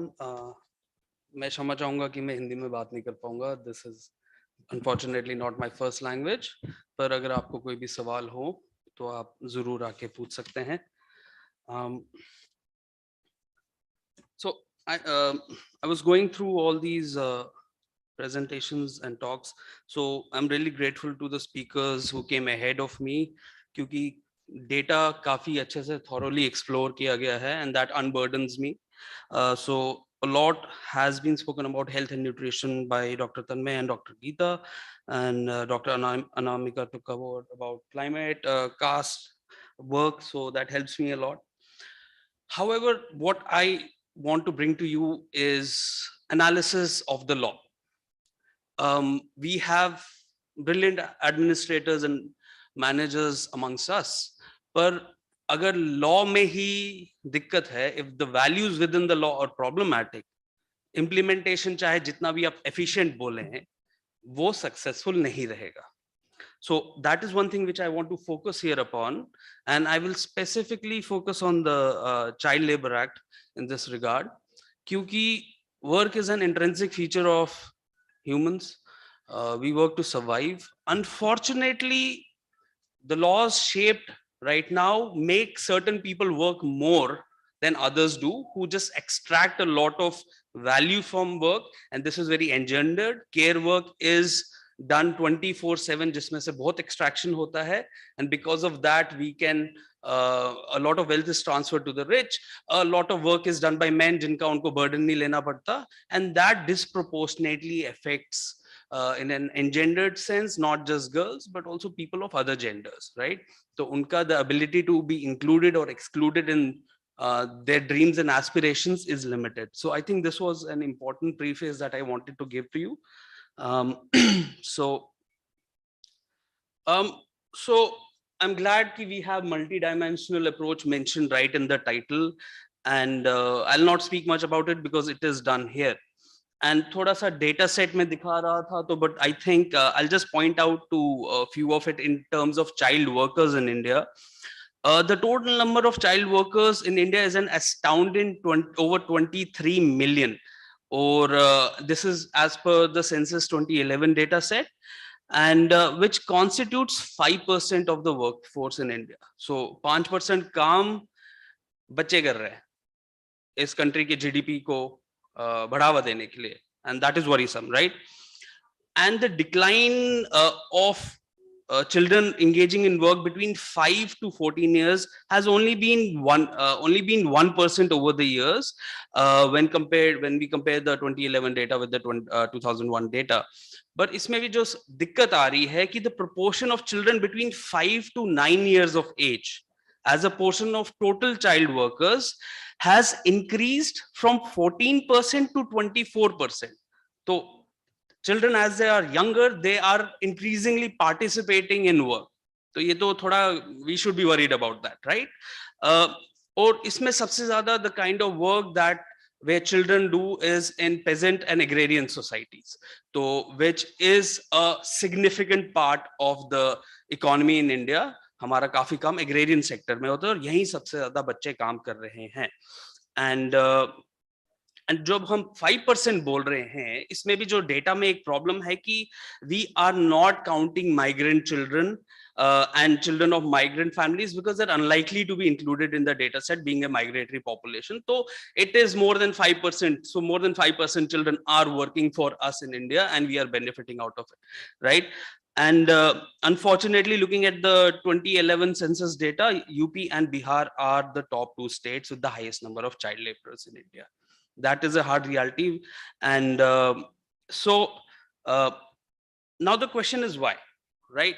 And I think there's a lot of data set over here. I will not focus too much abhi yahan. You can come to me and take the data. I have references, to wo aap dekh lijiyega. Ab the question is that we do have a lot of institutional protections in India for the betterment of children. Law hai. So we have the basic feature is ki fundamental rights hai. The central feature of our constitution, we have Article 14, right to equality, Article 15, 16, which gives a lot of leeway to the governments to essentially draft more special laws for the welfare of children. RTE 21A, Article 23, which prohibits human trafficking, and 24, which prohibits employment of children.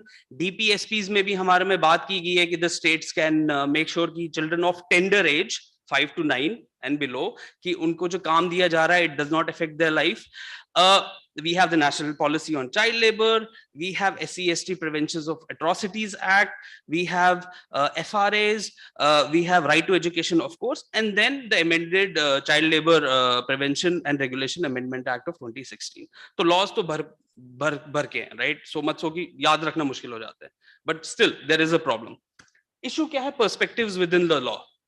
Pehla hai, as was said before, there is a colonial bias which shapes the dominant perceptions regarding child work and educational practices in India and also other developing countries, right? तो वो थोड़ी जो अमानत आई है हमें from the Britishers वो छूट नहीं पा रहे हम, ठीक है?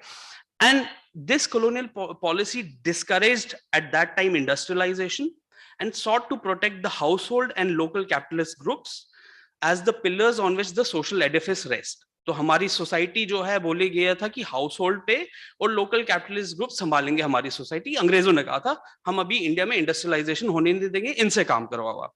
सो essentially the control of kin, आपके सिबलिंग्स जो हैं, was praised as a form of socialisation and factory work was energetically opposed and ultimately prohibited. History यही है कि British did not want India to be an industrial house, तो उस time mechanization भी नहीं होने दे रहे थे, in fact deindustrialization हो रहा था और सारी जिम्मेदारी households पे जा रहा था. This is a very important source of the problem and we will see ahead. Second, a demographic perspective. This whole habit of policy makers and economists, Malthus से आया हुआ है, again अंग्रेजी education system में जो भी दिक्कत है population पे डाल दो. Demography is the biggest problem. Demography ज़्यादा है तो poverty होगा, social ill होगा. At the same time, they use words like human resource, पर फिर demography को भी गाली देते हैं, right? Very ironical, right? They'll use both the things in the same cause. And ये 60s, 70s का है कि this notion that population explosion is the cause of every problem. And hence, if there are more children, तो आप समझ लो कि government पे बहुत ज़्यादा load होगा. तो ये another reason था कि आप सारा जिम्मे चढ़ाओ बच्चों को. तो अगर बच्चे ज़्यादा है तो बच्चों से काम कराओ basically, so that they can support themselves. Government नहीं करेगी support भाई. आपने ज़्यादा, oh, really? Okay. And coming to that is then with this coming to a neoclassical perspective, जिसने हर एक चीज में utility चिपका दिया. So essentially, in order to be a successful part of the society, you should have some utility. तो बच्चों को भी utility कोई दिखानी चाहिए. कैसे? कुछ काम करके. अगर आप काम नहीं कर रहे हो तो don't be part of the society. All right. So why has the law failed? I will quickly go through this. And पहले तो 1986 का जो हमारा post independent law जो था on child labor, it was essentially a colonial act. और इसमें दिक्कत क्या थी कि essentially even our unfortunately constitutional framers, right, उन्होंने भी ये बोला था कि family is the central feature of the society and we should not do any changes which shake this institution. So हमारे जो policy makers हैं, economists हैं, we never critically located family as a site of work जहां बच्चे सबसे ज्यादा काम कर रहे हैं. This constant need to reaffirm culture and family values में यहाँ बच्चे फंस गए. And this is what the law does as well. And I'll tell you how. Essentially, if you really see ki, I have cited certain sections wherein the Indian government has accepted child labor as a harsh reality. This is a quote taken from representatives of the government. And also you'll see certain sections of the law, both the 83 law, which allows for exemption of work undertaken by child with aid of the family. तो आपको पता है हमारी कितनी बड़ी families होती है, तो even if it is a second third fourth मामा, जब तक फैमिली है तो फैमिली है. ठीक है, तो मामा काम करा रहा है तो ठीक होगा, but under that guys a lot of extractive labor is pushed onto children and especially the girl child, right? And we can see that data ki because of laws like this hamara child labor population went from 11 to 12 million in the 2001 cycle. So I'll come directly to the current law. Again 2016 mein we had become signatories to the ILO conventions on child labor. Uske baad bhi the 2016 act does not put a blanket ban on child labor, right? Even now it uses the word prohibits and regulates, right? So there is no complete prohibition of child labor. Abhi bhi regulation ke baat pe hum atke hue hain, wherein we need to eradicate this word, and there are committees by the government in the parliament who have said ki ye word hata do regulation. Jab tak aap seriously prohibit nahi karoge tab tak kaam nahi banega kuch, right? Not just that, the 20 is even worrisome because it extends the definition of family to family enterprise. अब आप immediate family members की बात नहीं कर रहे हो, उसके enterprise में अगर बाकी लोग भी हैं तो उस वजह से भी आप उसमें I'll just quickly wrap this analysis up, right? तो उसमें so essentially you are extending the scope of children working in such units. Not just that, so leisure time becomes very important in this. हम कहते हैं कि बच्चा सुबह 8 बजे से 2 बजे या 4 बजे तक स्कूल जाएगा RTE में, और उसके बाद अगर काम कर लिया तो क्या हुआ, स्कूल तो चला गया दिन में. But leisure time is important for children to replenish their ideas, to rest and come up and again, think about their futures. However, laws like this allows children to work after school hours. तो आप दिन में पढ़ाई करोगे, शाम को काम करोगे. That is being allowed. So this is a problematic law, right? So you can't blame bureaucrats कि आप implement सही से नहीं कर रहे हो जब law में ही दिक्कत आ रही है, right? One more issue is that the limitations set for work undertaken by children over 14 years, जो hazardous का definition है, उसको एक तो number of the sectors wherein children could work has been reduced. Second, एक जो issue आ रहा है कि the definition of hazardous is being defined by adult work. तो जो factory act में hazardous का definition है, जो above 18 लोगों के लिए बनाया गया है और जो environmental concerns के लिए बनाया गया, वो आप बच्चों पे apply कर रहे हो, right? So that is another issue. And again, I've put up the reference below so you can go through this. Okay, so I'll conclude by saying ki what can be done, right? Of course, no one size fits all. I think we need to decentralize lawmaking in India. Not everything should be pushed on to the central government. We need to reclaim that federal structure, right? Which we were known for. Interdepartmental and interinstitutional approach, and I see that organizations like this are being very successful in doing that. Not just that, we should not only focus about children while having these discussions, but also adults, their parents and their families. So things like PDS, public distribution system, Manrega, which give societies, which pull them out of precarity and which stop them from pushing children into work is important. Second is that we need to devolve more finances and powers to the state so that they come with contextualized laws for their own region. It's very difficult for me to speak about Bihar because मैंने 2 साल तो काम J&K में किया है, but the context here is completely different. So I cannot in any way imagine a prescription which I can come over here. तो governments को भी वो दिक्कत है, central government एक law वहाँ का डालेगी which is like hundreds of kilometers away with a completely different topography, cultures, systems, and think कि सब जगह चलेगा, नहीं चलेगा, right? One issue is also that this current law penalizes parents as well for pushing children into work. I think penalizing structures rarely help. We have talked about justice a lot. So ensure leisure time for children. So not just for our children, we like our own children to have playful time to play and rest. This should be for every children. Any law which makes children work during off hours is problematic. And finally, I think which has been talked about, holistic safety of children, better speakers than me have spoken about.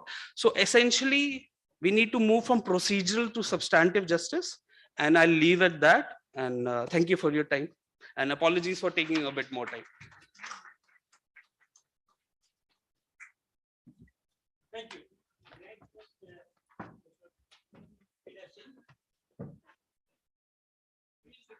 10 minutes. I know it's not a fair request. No, I'll finish off before that. So a very good afternoon to everyone, including chairpersons and all the delegates. And at the outset, I would like to thank ADRI team and Dr. Tanmay Mahapatra for allowing me to come here and participating in this workshop. I also came to know about the various dimensions of this workshop. So, okay. So I bring my greetings from AIIMS Patna. And as told, I'm heading the Department of Burns and Plastic Surgery at AIIMS. So I was particularly told about the general perspectives in tertiary healthcare centers. So how do we perceive it and what are the problems do we face? So actually, before I was, when I was given this topic, I did some literature search. The first search which I did was that what are the objectives? Why this National Girl Child Day is being celebrated? I was aware that it is being celebrated on 24th of January every year since 2008, but wasn't aware about its exact objectives. So I just came to know, like any other day, it's about the awareness, and awareness not only regarding the rights, but also what are the needs.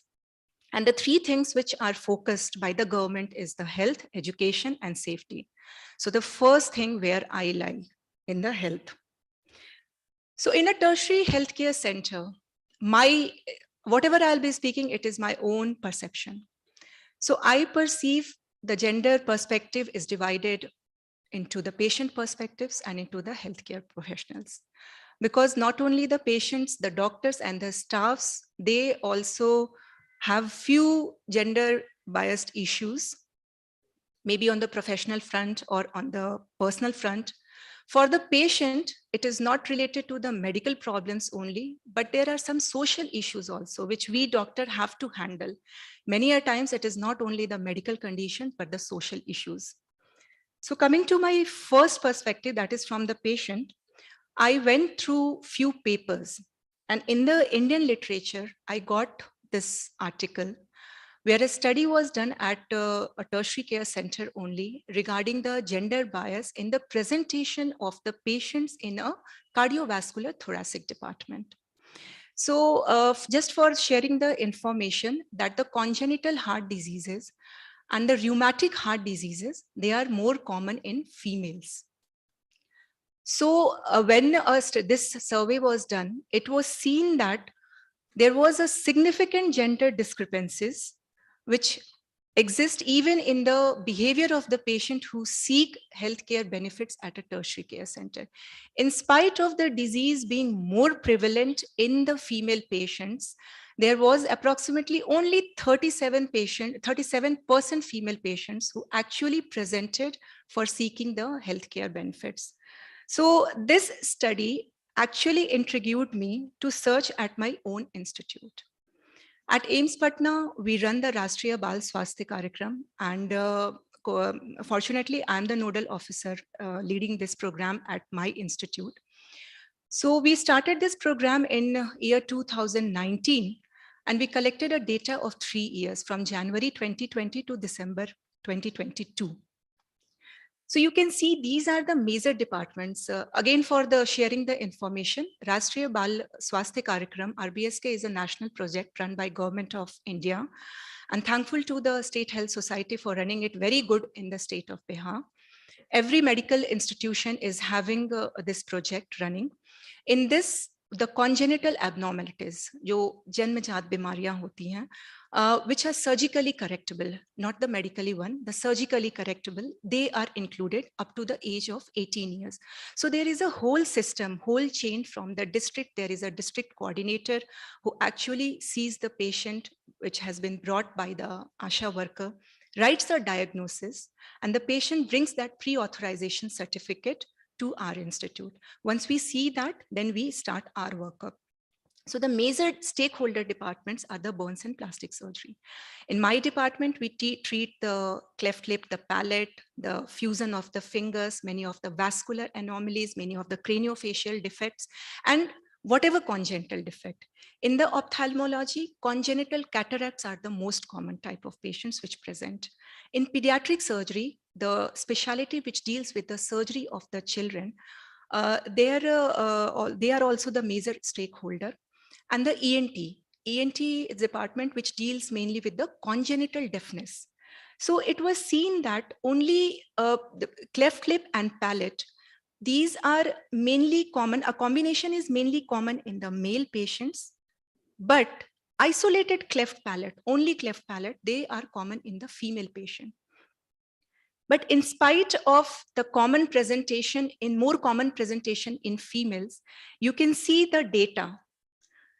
Out of total 568 patients, there were only 193 patients who belong to actually this female. So even with the availability of the free treatment, out of the total patient population in RBSK for the last 3 years, we encountered only 33% patients. So that's a huge difference, even at the tertiary care center.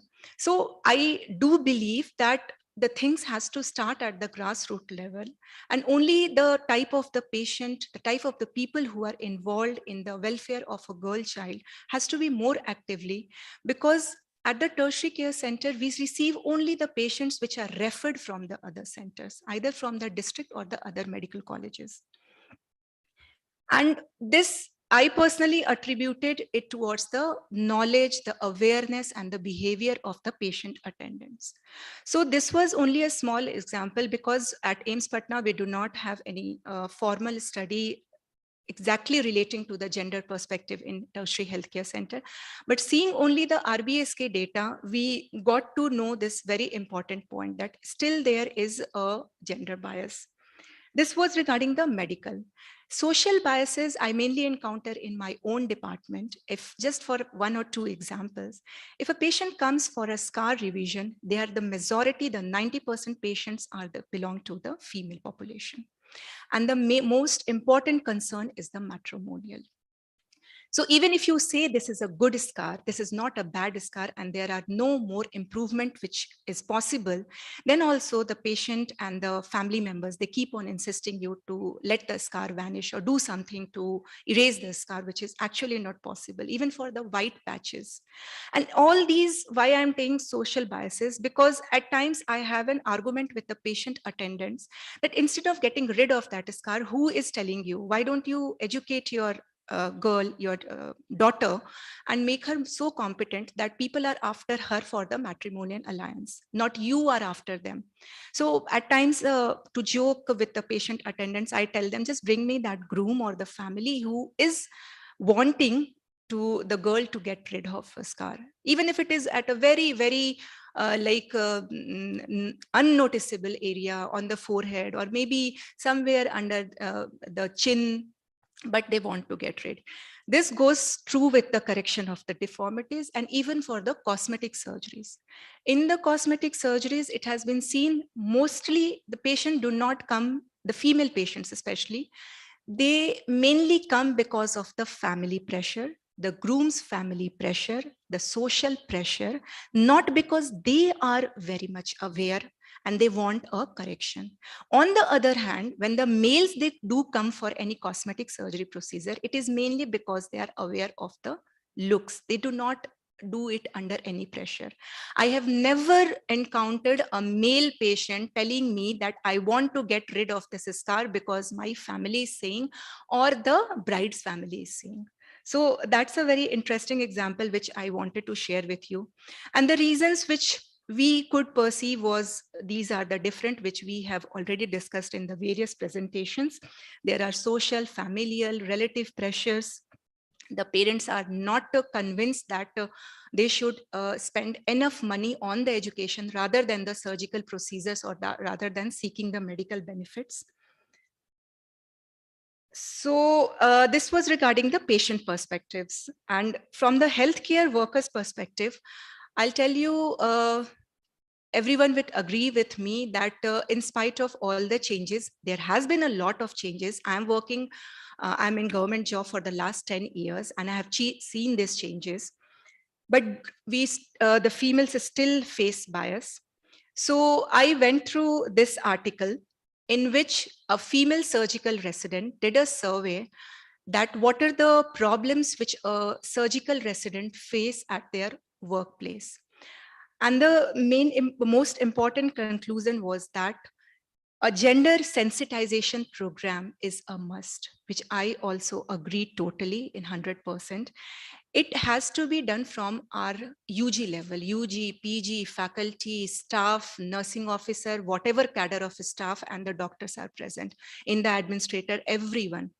So this should be a compulsory program, maybe incorporated in the foundation course early in the education after completion of the school.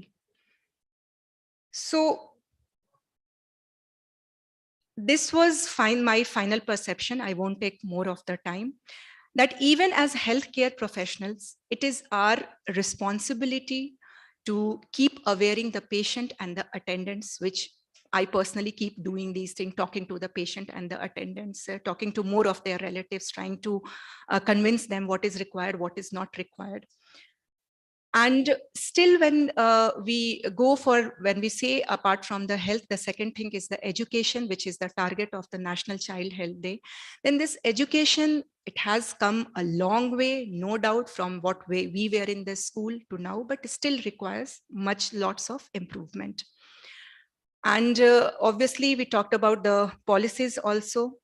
So here also, even in our policies, that whom do we offer the treatment as doctors, whom we do not offer, it should not be gender biased. So that becomes our responsibility. And just to end, I also delivered a talk on the navigation of a surgical resident in Indian scenario in general surgery.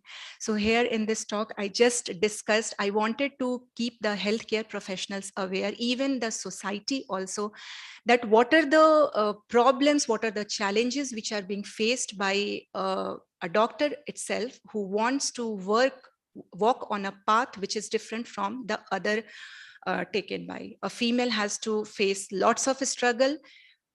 Thankfully, I have never, but it's there that a general perception is there. A female resident has to do 3 times more work as compared to a male resident to have the same value, to have the same amount of training. So with these words, thank you so much. Thank you for giving me this opportunity.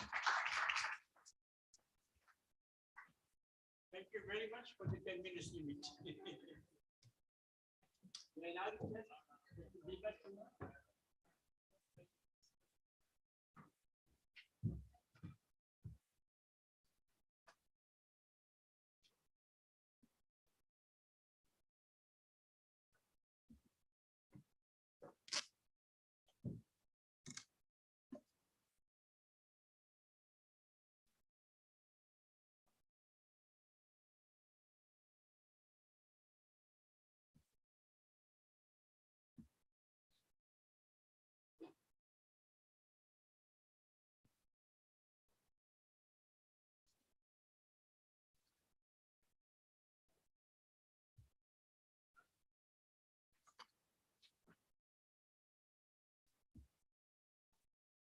So good evening, everyone. So on the eve of National Girl Child Day, I wish everyone a happy Girl Child Day.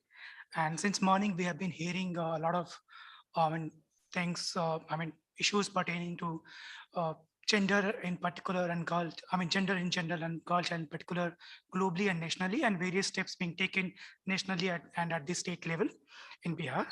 So, I think several steps have been being taken.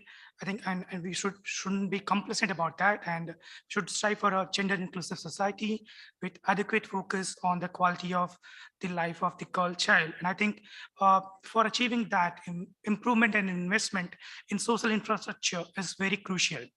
So with this, I now come to the topic of my presentation, and I'll speak in Hindi and English both. So मेरा topic gender centric smart cities mission है, और मैंने basically smart cities के mission को gender lens से देखने की बिहार के कॉन्टेक्स्ट में कोशिश की है. सो सबसे पहले मैं संक्षेप में स्मार्ट सिटीज मिशन के बारे में बात करूंगा. उसके बाद मैं बिहार में जो 4 स्मार्ट सिटीज डेवलप किए जा रहे हैं उनके प्रपोजल्स में जेंडर एस्पेक्ट को लेकर क्या क्या मेंशन किया गया है in general and girl child के कॉन्टेक्स्ट में इन पर्टिकुलर के बारे में बात करूंगा, और अंत में क्या किया जाना चाहिए उसके बारे में डिस्कस करेंगे. And at the outset I also must admit that what I am going to present is based on a preliminary findings of my ongoing research, and I think it will take further detailed analysis going forward. So smart cities mission एक centrally sponsored scheme है जिसको कि 2015 में launch किया गया था। इसके दो कंपोनेंट्स हैं, एक एरिया बेस्ड डेवलपमेंट अप्रोच है जिसमें कि सिटी के किसी एक एरिया को आइडेंटिफाई करके डेवलप किया जाएगा। डेवलपमेंट के 3 मॉडल्स हैं बेसिकली, या तो रेट्रोफिट करके किया जाएगा, या रीडेवलप किया जाएगा, या ग्रीनफील्ड मॉडल अडॉप्ट किया जाएगा, और अ कॉम्बिनेशन ऑफ इधर द टू। और एक पैन सिटी कंपोनेंट है जिसमें कि आईसीटी को इंटीग्रेट करके पैन सिटी लेवल डेवलपमेंट किया जाएगा। स्मार्ट सिटीज मिशन का बेसिक प्रीमाइस इंफ्रास्ट्रक्चर डेवलपमेंट है और पब्लिक सर्विस डिलीवरी को इनहांस करना है with technological and institutional innovations. और डिफरेंट सिलेक्शन राउंड्स में स्मार्ट सिटीज मिशन के अंदर 100 सिटीज को सिलेक्ट किया गया, और जिसमें से बिहार के 4 सिटीज हैं, भागलपुर, पटना, मुजफ्फरपुर और बिहार शरीफ से। अब एक एक करके हम देखेंगे भागलपुर, पटना और मुजफ्फरपुर, बिहार शरीफ की स्मार्ट सिटी प्रपोजल्स में जेंडर एस्पेक्ट और गर्ल चाइल्ड के कॉन्टेक्स्ट में क्या क्या मेंशन किया गया है। तो coming to smart city proposal of Bhagalpur, तो भागलपुर के प्रपोजल में सिटी का जो स्ट्रेटेजिक फोकस और ब्लूप्रिंट है वो ये है कि जो चिल्ड्रन है, older persons and persons with disabilities है, उनकी क्वालिटी ऑफ लाइफ को इन्हांस करने के लिए quality of health, education and safety को इम्प्रूव किया जाएगा। सिटी के विजन में एंड गोल्स में ये मेंशन किया गया है कि प्रोजेक्ट्स के डिजाइन एंड डेवलपमेंट में भागलपुर के सभी सेक्शंस ऑफ सोसाइटी को ध्यान में रखा जाएगा, खास करके old, children and persons with disabilities को। ओपन स्पेसेस के कॉन्टेक्स्ट में भी चिल्ड्रन का रेफरेंस है कि चिल्ड्रंस पार्क क्रिएट किए जाएंगे apart from other open space projects like river front, multipurpose park, cultural and sports centres. Apart from that public transport के कॉन्टेक्स्ट में ये मेंशन है कि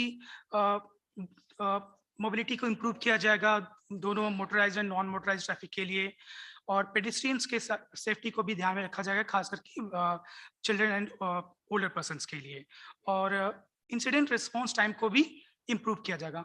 और एक टारगेट स्पेसिफिक पॉइंट ये भी मेंशन किया गया है कि जो स्लम्स में बच्चे रहते हैं, जो स्कूल जाते हैं, उनका जो स्कूल अटेंडेंस है वो 50% से 95% अचीव करने का टारगेट है।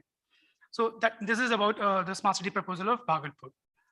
Coming to Patna, smart cities mission का एक पैरामीटर जो था कि वो सिटीजन एंगेजमेंट को किया जाएगा, सो दैट वी सिटी के डेवलपमेंट में बॉटम अप अप्रोच को अडॉप्ट किया जाए। और इस कॉन्टेक्स्ट में प्रपोजल मेकिंग प्रोसेस के टाइम पे पटना में एक स्पेशल टीम को क्रिएट किया गया ताकि स्लम्स और स्ट्रीट वेंडर्स को कवर किया जा सके, और विमेन, चिल्ड्रन, ओल्डर पर्सन्स और पर्सन्स विद डिसेबिलिटीज से भी इंगेज किया जा सके और उनके व्यूज को भी इंटीग्रेट किया जा सके सिटी डेवलपमेंट में। और बट ये कितना हुआ ये बहुत डिबेटेबल है, not only in the context of Bihar but nationally, and I am not going to getting into that debate. So और सेफ्टी एंड सिक्योरिटी के कॉन्टेक्स्ट में पटना के प्रपोजल में ये मेंशन किया गया कि 60 close circuit television cameras install किए जाएंगे एरिया बेस्ड डेवलपमेंट में, जहाँ की सिटी को डेवलप किया जा रहा है गांधी मैदान वाले एरिया में, ताकि प्रॉपर मॉनिटरिंग ठीक से हो सके। कमांड एंड कंट्रोल सेंटर से एक अपना पटना ऐप भी क्रिएट करने की बात है, जिसमें कि एक पैनिक बटन होगा किसी इमरजेंसी के टाइम में फैमिली से और कमांड एंड कंट्रोल सेंटर से कनेक्ट होने के लिए। महिला पुलिस स्टेशन जो गांधी मैदान में है उसको भी इंटीग्रेट किया जाएगा पेट्रोलिंग के लिए और क्विक रिस्पॉन्स टाइम के लिए। सिटी के विजन एंड गोल्स में ये भी है कि पटना फोकस करेगा स्कूल और हेल्थ के इंफ्रास्ट्रक्चर पे, खास करके गर्ल्स स्टूडेंट्स के अटेंडेंस को इंक्रीज करने के लिए, और होमलेसनेस के इश्यू को भी एड्रेस करने की बात है through by improving night shelters and having more short stay homes. की इंफ्रास्ट्रक्चर के कंपोनेंट के रेस्पेक्ट में ये मेंशन है कि slum free area based development होगा। करीबन 3000 हाउस होल्ड्स को जो स्लम्स में रहते हैं उनको EWS हाउसिंग प्रोवाइड की जाएंगी। स्मार्ट क्लासरूम्स क्रिएट होंगे। सैनिटरी पैड डिस्पेंसर और इंसिनरेटर्स फॉर गर्ल्स स्टूडेंट्स के लिए अवेलेबल किया जाएगा। I think on this aspect I think as ma'am was saying 38 districts में भी बहुत सारा काम किया गया है, और इस going forward I think I think that in that respect some milestone has been achieved certainly. Muzaffarpur के केस में ज़्यादा कुछ नहीं मिलता है जेंडर और गर्ल चाइल्ड के कॉन्टेक्स्ट में, बट इतना कि इंक्लूसिव सोसाइटी को अचीव करने की बात की गई है, इन्हांस मोबिलिटी को इन्हांस करके वुमेन एंड चिल्ड्रन के लिए, ओल्डर पर्सन्स के लिए भी, और स्ट्रीट क्राइम्स को भी रिड्यूस करने की बात है through effective surveillance. Now coming to Bihar Sharif, इसमें भी बहुत कुछ ज़्यादा नहीं मिलता है, but in terms of city vision and goals, ये mention किया गया है कि dedicated facilities create किए जाएंगे women, children, older persons and differently abled people के लिए, और safe environment भी create किया जाएगा. और वो safety और security का जो बात है वो करेंगे community and cultural policing के through, जिसमें कि ये भी बात की गई है कि पिंक ब्रिगेड फॉर्म करेंगे, वॉक स्क्वाड को क्रिएट करेंगे ताकि गर्ल्स की सेफ्टी और सीनियर सिटीजन्स की सेफ्टी को इंश्योर किया जाएगा. So I mean to conclude, basically हमें ज़्यादा कुछ तो मतलब जेंडर और गर्ल चाइल्ड के कॉन्टेक्स्ट में बिहार के स्मार्ट सिटीज में जो कि डेवलप किए जा रहे हैं उसमें नहीं दिखता है, but at least in case of Bhagalpur and Patna we have some information, but not in case of Bihar Sharif and Muzaffarpur. And I think going forward एक तो ज़रूरत है कि जेंडर सेंट्रिसिटी का मतलब जो एक डिटेल्ड एनालिसिस हो बिहार के स्मार्ट सिटीज के कॉन्टेक्स्ट में, और जितने भी प्रोजेक्ट्स इंप्लीमेंट किए जा रहे हैं जिनका कि टारगेट जेंडर सेफ्टी और एम्पावरमेंट का है, उसका एक इम्पैक्ट इवैल्यूएशन हो. And there is also need to focus on gender inclusivity, not just at the city level, but across the state. I think, this is happening here.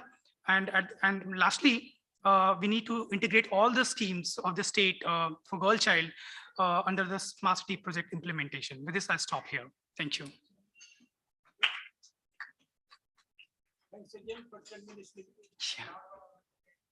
Thanks. I thank all the resource persons of the session for making the very successful one. And we now move to the next stage.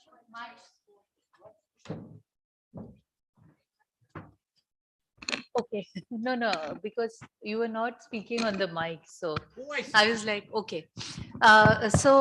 Before the speakers leave, I would just like to present them with a small memento because they have been really sweet, and like Anamika said, some of them were told on Sunday to just come and they came, and we really appreciate that their effort, and we really thank you for that. So this is a small memento from our side.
Fine.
कौन?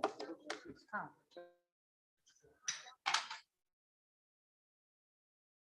हाँ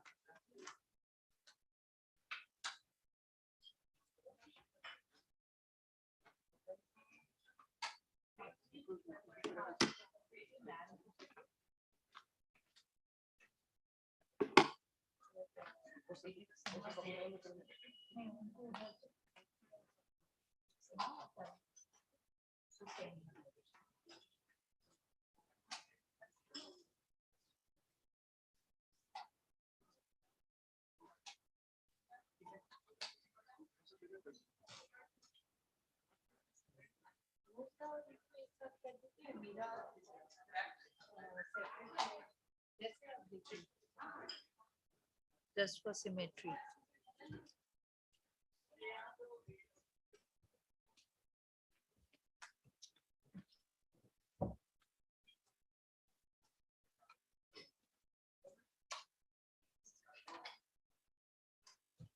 Okay, so I think now we have come to our final session, which is a panel discussion.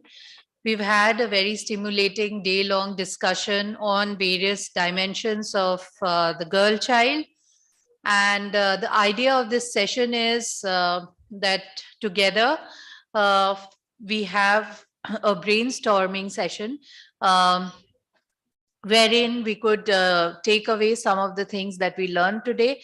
Of course, the takeaway cannot be immediate. All the takeaways cannot be immediate, but then we would hopefully discuss the way forward in this session. So I would like to request the panelists to kindly come on stage. I'd first like to invite Shri Tripurari Sharanji to come.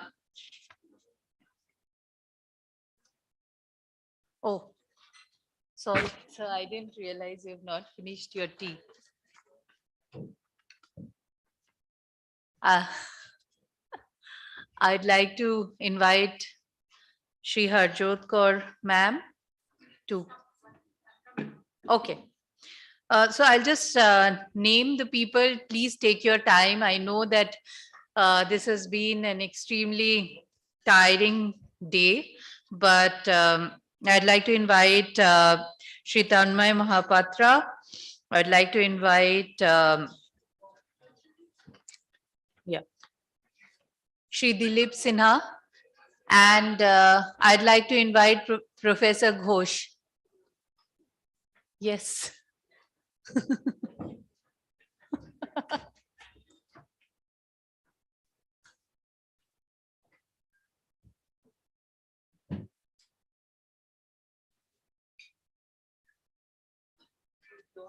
People that side so that we were clear across.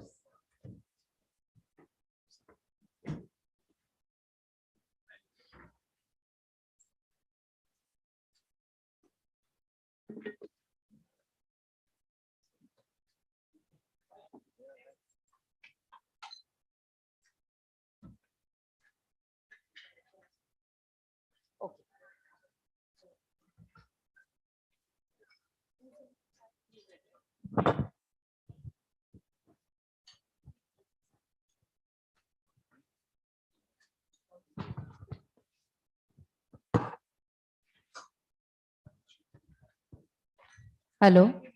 Yeah. So shall we start? Yes. So thank you everyone for coming today, and special thanks to ma'am that she conceptualized this workshop. The idea, and she went ahead with this idea that the Day of the Girl Child should be not limited to what we traditionally think. Like I said, and we saw today throughout the day that जो girl child है वो ना सिर्फ gender पे काम करने वाले लोग जो हैं वो उनको उसके बारे में बॉदर्ड होना चाहिए. वो एक मल्टी डायमेंशनल अप्रोच हमें अपनाना पड़ेगा अगर हम रियल चेंजेस चाहते हैं. तो चाहे वो हेल्थ हो, न्यूट्रिशन हो, इकोनॉमिक डेवलपमेंट हो, लॉ हो, या फिर एटीट्यूड्स और बायसेस की बात आई, हमने सारे डायमेंशंस को देखा और उसको infrastructure, smart cities, child rights, सब कुछ आज हमने बात की। और यही इस वर्कशॉप का पर्पस था कि सब लोग आए और अभी at the end of the day, when some people would be still soaking in all the information that we got throughout the day, here we are in this panel where we thought that this would be the right way that we end it by putting forward some of the major learnings that we learned today and how do we move forward in future. So one of the ideas that we had right at the beginning, that not only we had to celebrate Girl Child Day, we did a workshop and then we forget about it. We hope that this effort would be something concrete in the field where we have a multidimensional approach to learning about the girl child. So one of the factors that came out in all the presentations in technical session 1 and 2 were that there is a need of awareness programs about different policies. And because most of the people found that there is a gap between what the policy is trying to achieve and what it should be in the field. So in order to do that, one of the recommendations was that there should be awareness programs. We also heard that there are various awareness programs that are running in the field. So I'd like to know from you, ma'am, in terms of the awareness programs, what are the challenges that sorry, the government faces in implementing those or running those, and how can researchers come together with the government in order to make the awareness programs better? Thank you, Ashmita. And I would also like to compliment you for organizing such a wonderful multidimensional approach workshop on the gender issues. Thank you so much, especially Advi and especially Ashmita. Coming to the communication strategies that we have adopted as part of WCDC, there are a large number of issues, as we've been discussing today, on which we need to spread social awareness, dissemination of what the government is doing. And we have an IEC campaign, which we generally are conducting at all levels. But as the stakeholders are very high, and we have to reach to each and every person in the village, to each and every household, to different stakeholders, right from teachers to students, to adolescent girls, to college students, to parents, especially boys, and then fathers and community leaders, faith level leaders, frontline health workers, other members of society, government officials down the line from district to the village level, panchayat mukhyas, sarpanches, ward members. So it's a huge task, and we have many partners who are helping us with this. But we found that the most effective way of doing it is through the collectorate, the district collector, because initially we were doing it through our multimedia agencies and various partners. But we find that the social campaign works best through the collector. If you give him the money and if you give him the campaign, you give him the creatives, you give him the films, then you suddenly find that they are showing those films at school levels, in Anganwadis, in PHCs, in panchayats, in many other places where we don't seem to be very eagerly going at places, because the quantum itself is huge. Even if you want to do some kind of a say campaign on just putting some hoardings at each and every school about, say, domestic violence or 181 or immunization or gender biases or things like that, the sheer number is huge. So thanks to this campaign, which we launched recently about the gender violence elimination week the UN week that we made. So we tried to change our model, and we gave a lot of money to collectors, gave them a free hand. And they basically only wanted those audio visuals from us and different kinds of things. And suddenly the reach increased very many-fold. I can show it on my mobile. I have it, if I can plug it in, the number of activities which are happening in each and every district at various levels is mind-boggling. And all the various stakeholders are suddenly into the picture, and there seems to be a mass movement about one particular issue in one particular week, and they're driving it down, this thing. So I think unless or until we can have a mass movement kind of a campaign where we are touching the lives of each and every household, I think our message gets lost somewhere. So we're trying to do that. We're also coming up with a new campaign, which basically is now focusing on the men folk, right from boys to the male folk of the society, as to saying ki how gender sensitive aap hain, aap kitne gender sensitive hain. We are also coming up with, we've just pioneered with GAD, and we are trying to get a online posh course for all our employees, government servants, government workers, in both in Hindi and English, so that they do it annually, regarding what is sexual harassment and what kind of things constitute sexual harassment, both in Hindi and English, so that down the line we are able to disseminate कि gender क्या है सबसे पहले, और आपको अगर आपके office में कुछ महिलाएं या लड़कियां काम करती हैं तो आपका उनके साथ किस तरह का बिहेवियर होना चाहिए, क्या चीजें जायज हैं और क्या नहीं है, और खास करके इस बात को कि आपकी इंटेंशन को नहीं देखा जाएगा, ये देखा जाएगा कि आपके किए गए कृत्य का इम्पैक्ट दूसरे सेक्स पर क्या पड़ा या दूसरे जेंडर पे क्या पड़ा।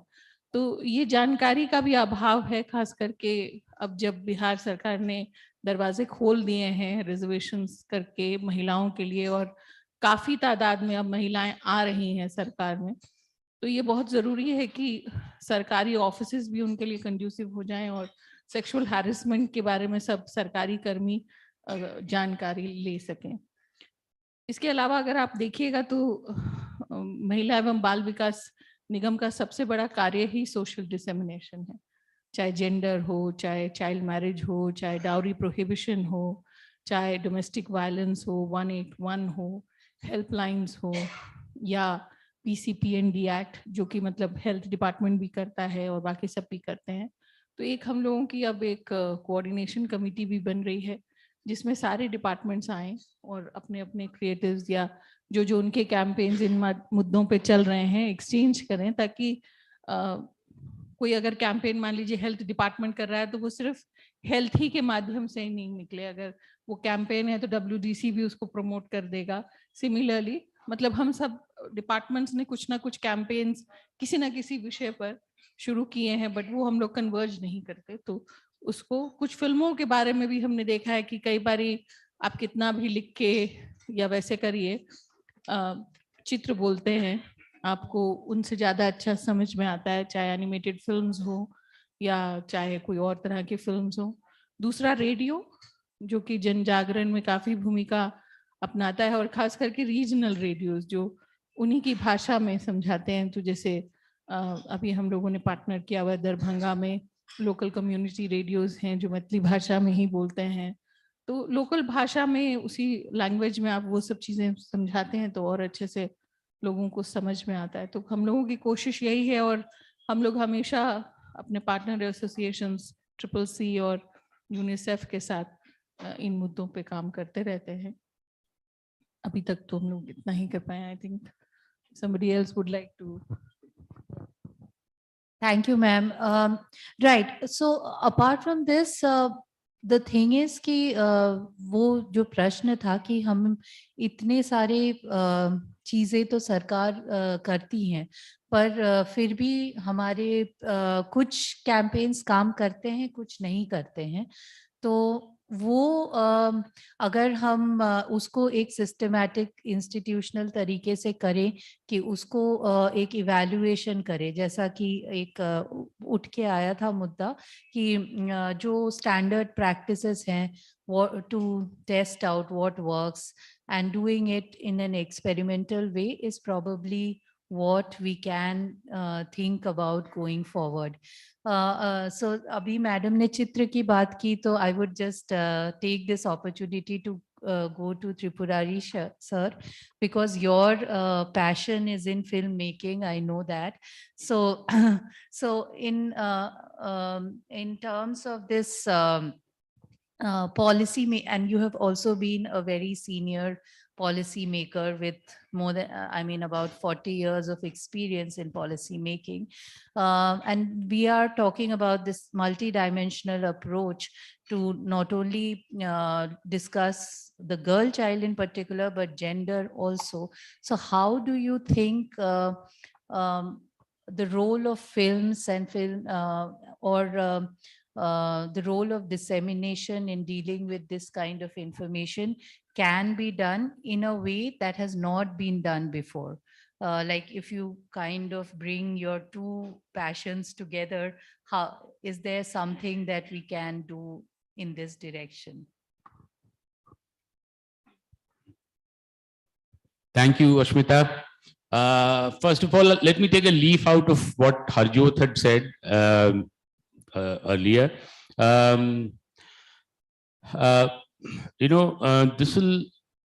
This whole approach, this multidimensional approach, for it to become successful or to be able to yield, substantive results, it'll really need to be converted into a mass movement. And conversion of something like this into a mass movement is obviously not a very easy thing to do. It is not within an individual or a unit of the government, within their ability to be able to do it. It needs a far more exhaustive and a far wider effort, as well as various dimensions in the involved in that approach. Now, there are two things which I would like to point out here before I come to cinema. And it is not my passion. I am a filmmaker, and my films have been shown all over the world, not in big cinema houses, but in the internet, that is shown as your primary thing. Well, we'll keep that aside. Let me focus on what we are talking about right now. So, two things. First is, we have talked about various dimensions of the problem, and people have presented their papers and everything, and all of it has been by way of field studies and statistical evidence and so on and so forth. So before I get on to the medium of cinema and everything, let me tell you, Ashmita, that beyond the point, beyond the threshold, statistical evidence begins to, the effectiveness of statistical evidence, begins to fall. It begins to falter. Okay. So therefore, we have to, and I know in the course of time, people would be doing, I'm sure they are doing, anecdotal evidence.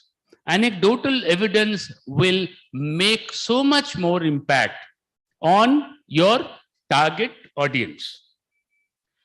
Second thing that I want to say is that what we are doing here right now, I would like to see a microscopic version of this, and maybe not as sophisticated a version as this, but a microscopic version of this at the panchayat level. Conducted in a language which is intelligible to the audience, which is available at the panchayat level. And that is something which, if you do, and do it in greater numbers, that is something which will convert it into a mass movement. Because this is something which is politics neutral.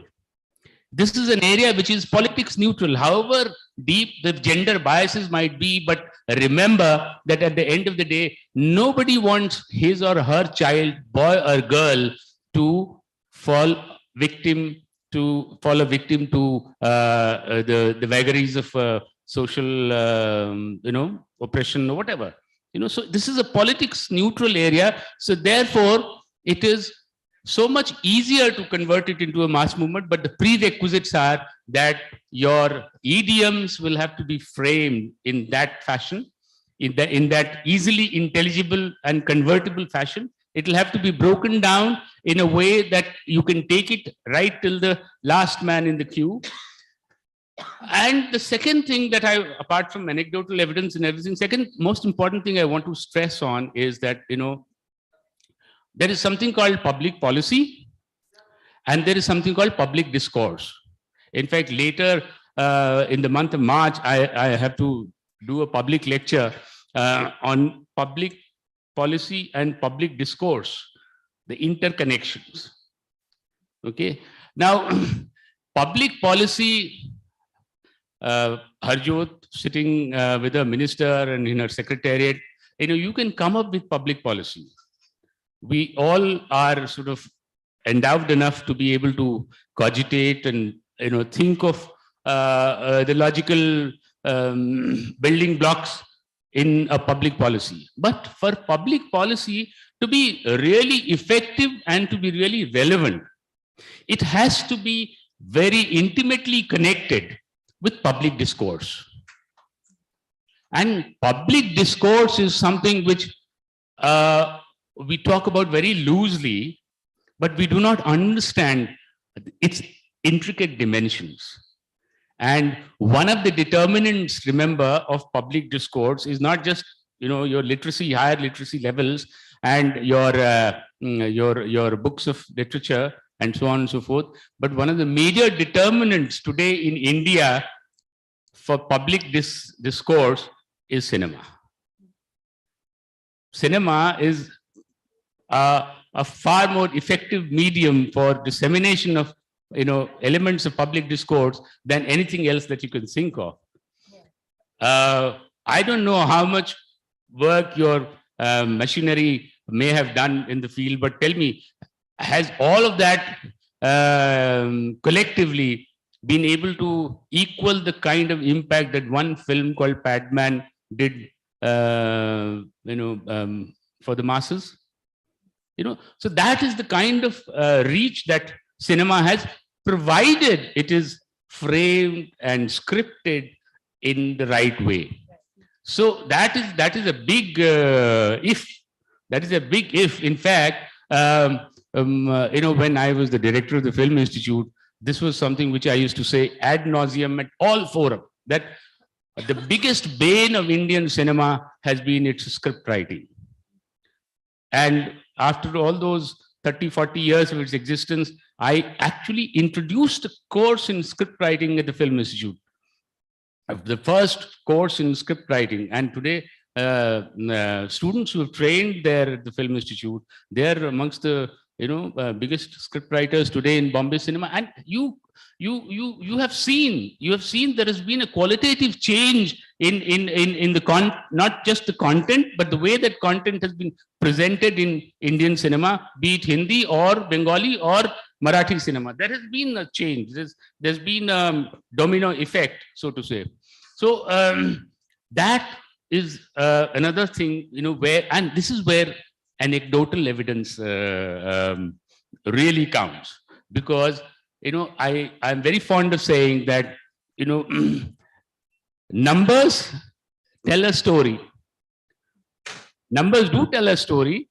It's a question of joining the dots, but all stories also will yield numbers to you eventually. All stories will yield numbers to you eventually. And to conclude, I'll just give you one small anecdote picked up from my own village, my own personal experience. तो वो हमारे गांव में हमारे एक बंधु हैं, वो बीए इकोनॉमिक्स ऑनर्स उन्होंने लोकल यूनिवर्सिटी से किया और एमए इकोनॉमिक्स ऑनर्स किया. उनकी शादी हो गई, वो 21 साल के हुए उसके पहले. तो आप समझ सकते हैं कि वो उनकी पत्नी जो है वो तो 16-17 साल की थी या 15 साल की, जो भी था. शादी हो गई, पढ़े लिखे थे, ये राम नारायण भाई उनका नाम था.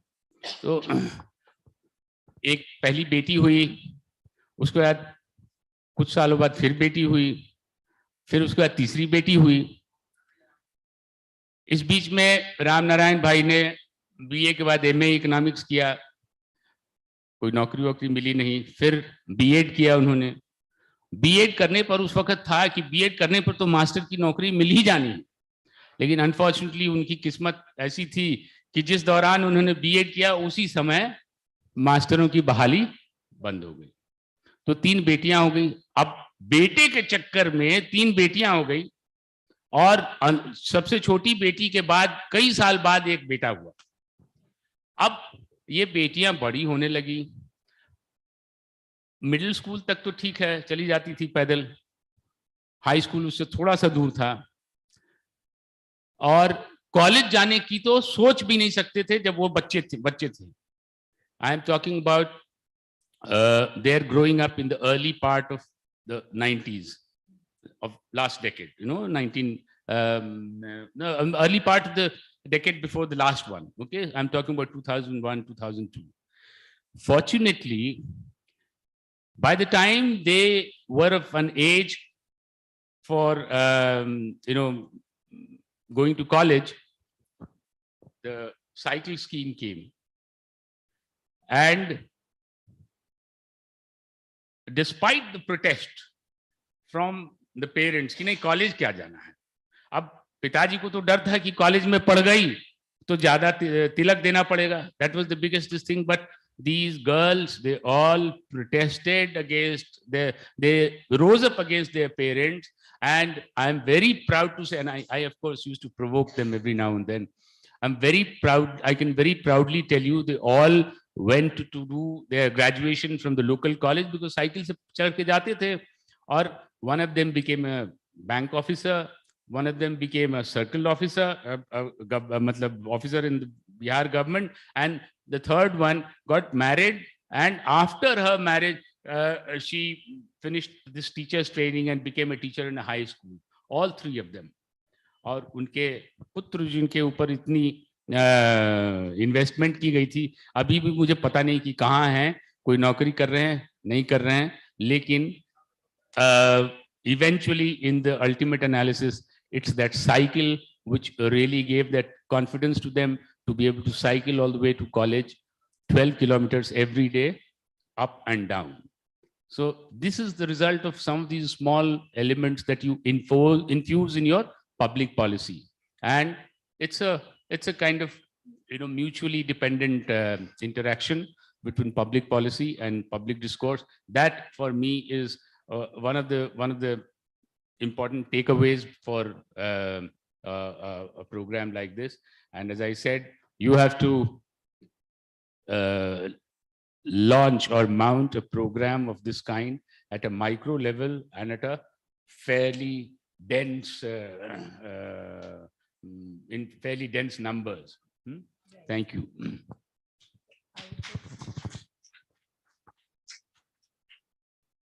Thank you.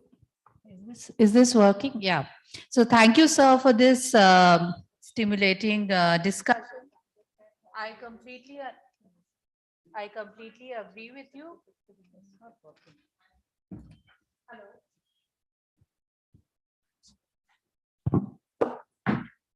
Hello. Yeah, I completely agree with you, sir, that statistics, वो वाला point मैं एक बार वापस आना चाहूंगी. Anecdotal evidence is extremely important, and I realized that after when I started to do some work in public health, because many times we are dealing with such complex and multidimensional issues.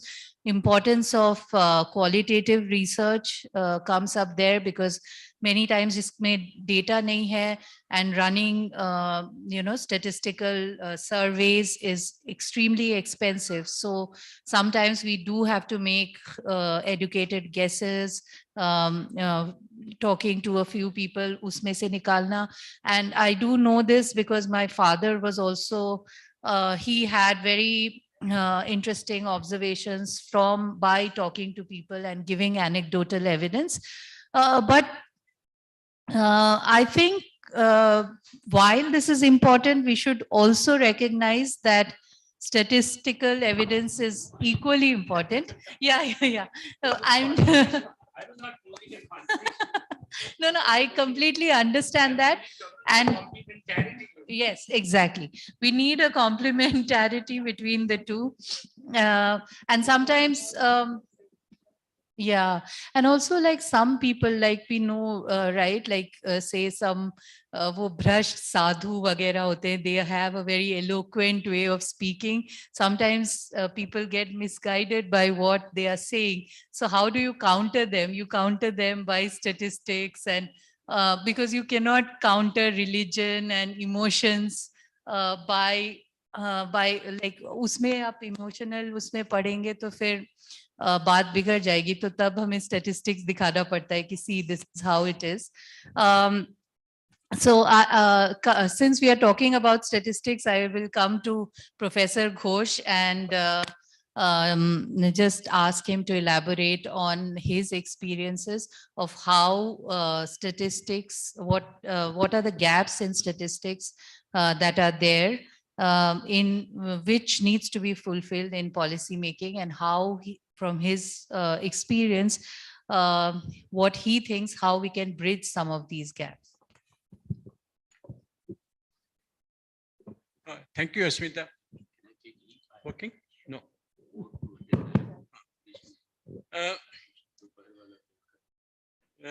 ये जो statistics है,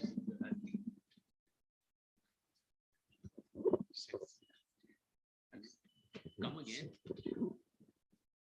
Yes.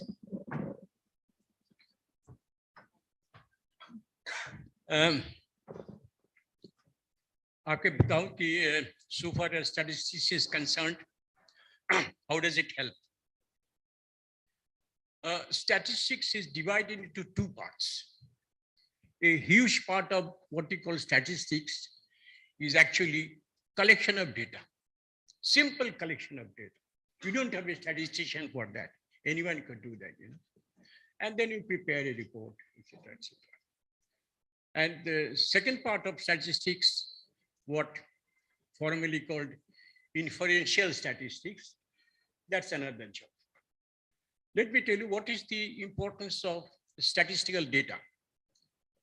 My own idea is that one of the first thing that statistical data does is to sensitize people about the intensity of the problem. Even without knowing the extent of poverty in India, you know, 12% or 15% and 18%, I can make out there is huge poverty in India. A policy doesn't differ if it is 15% or 25%. The same policy has to be taken. 15% level of poverty or 25% level of poverty. The same policy has to be taken. But even then, we have been using this below poverty line data for how many, half a century practically, from 70s onwards. Because of the fact that every 5 years, a data is published, people become aware of the problem, okay, of which he is not a victim. I'm not a victim of poverty, although I'm one of the, you know, not policy makers, but I contribute to that process. So that's the most important part of collecting statistics. Second, it is true that we have poverty, but unless you have some data on poverty, it is not possible to decide what is the reason behind that poverty. Okay, so if you want to do a little analysis of poverty, then you have to go, what is the reason behind poverty, which class of people more affected, and which class of people relatively less affected. So basically, all these things together is a information process. And the second important aspect of politics is what I was saying, informational politics, is not so much needed in social affairs. But there are many other fields like medicine, there is agronomy, and there are a few other physical processes where what statistics does is that when you collect statistics, you get a huge number of numbers, 10, 5,000 नहीं, लाख, 2 लाख, 10 लाख का number मिलता है. If you have to draw some inference from the 10,000 numbers, those 10,000 numbers have to be condensed. Okay, those 10,000 numbers have to be condensed, and then you have some techniques by which relation can be done. All those things are done by statistics, which is of course very important and very many fields there. But I presume in social statistics, it is not that important, not altogether unimportant. But most important part of statistics is that they tell you repeatedly what is the state of affairs, and once the things are going down, you become very, very cautious. For example, the last NFH data has indicated several indicators where things are worse than what it was before, which is not expected. We are spending so much resources on nutrition, so much resources on health, so much doctor, yet things are going down. I can understand our being poor because of historical reasons, but I cannot understand why should be more poor today than I was yesterday. उससे थोड़ा सा improve होना चाहिए. If things go down, it is a matter of concern, and it is the business of statistics to aware people in general and the policy particulars in what word about that process. Thank you. Yeah, moving on to Shri Dilip Sinha. You have been a diplomat and a policymaker with the government, and you have a wide experience from various other countries that you have worked. So from your experience, and also, so when we look at India, it is almost like, it would be almost like Bihar being part of India is like in many of the research studies, when we are putting forward why we are working in Bihar or explaining Bihar to the outsiders, we say that although in general, on average, India is in a certain level, within India, Bihar is at a level where we can compare it to sub-Saharan African countries. It is one of the poorest states, and so on. However,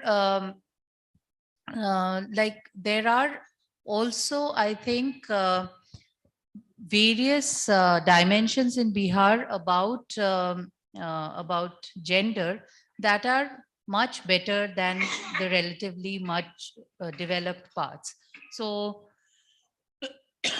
from your experiences from working in India, in other states, and also outside the country, how do you see the gender practices in Bihar from everyday life, and also in policy making? What is your experience? Where do you feel we are from where we were and where we are heading to? Thank you, Smita, and thank you for having me here. And also congratulations to Adri for organizing this conference at such short notice, as you yourself mentioned. As you mentioned, I have some experience of living in different countries. Some of them much more advanced than India in terms of gender awareness and gender fairness, and some behind India as well. Within India, as you mentioned, Bihar is not really at very far behind, although in economic terms, Bihar has become a drag on the economy. It is in economic terms, per capita income, etc., is very low. But as you mentioned, in terms of gender awareness, I'm not sure if Bihar is at the bottom, but the very fact that it is economically poor changes perceptions, and perceptions are more important than statistics. And I'm sure you would have more statistics on this. But from my experience of living outside in different countries, I have felt that some factors are extremely important in ensuring that women play a much more prominent role in the economy, in society. And one of them is security. security is extremely important. And if there's insecurity, a lack of safety outside while going out, then obviously women do not go out.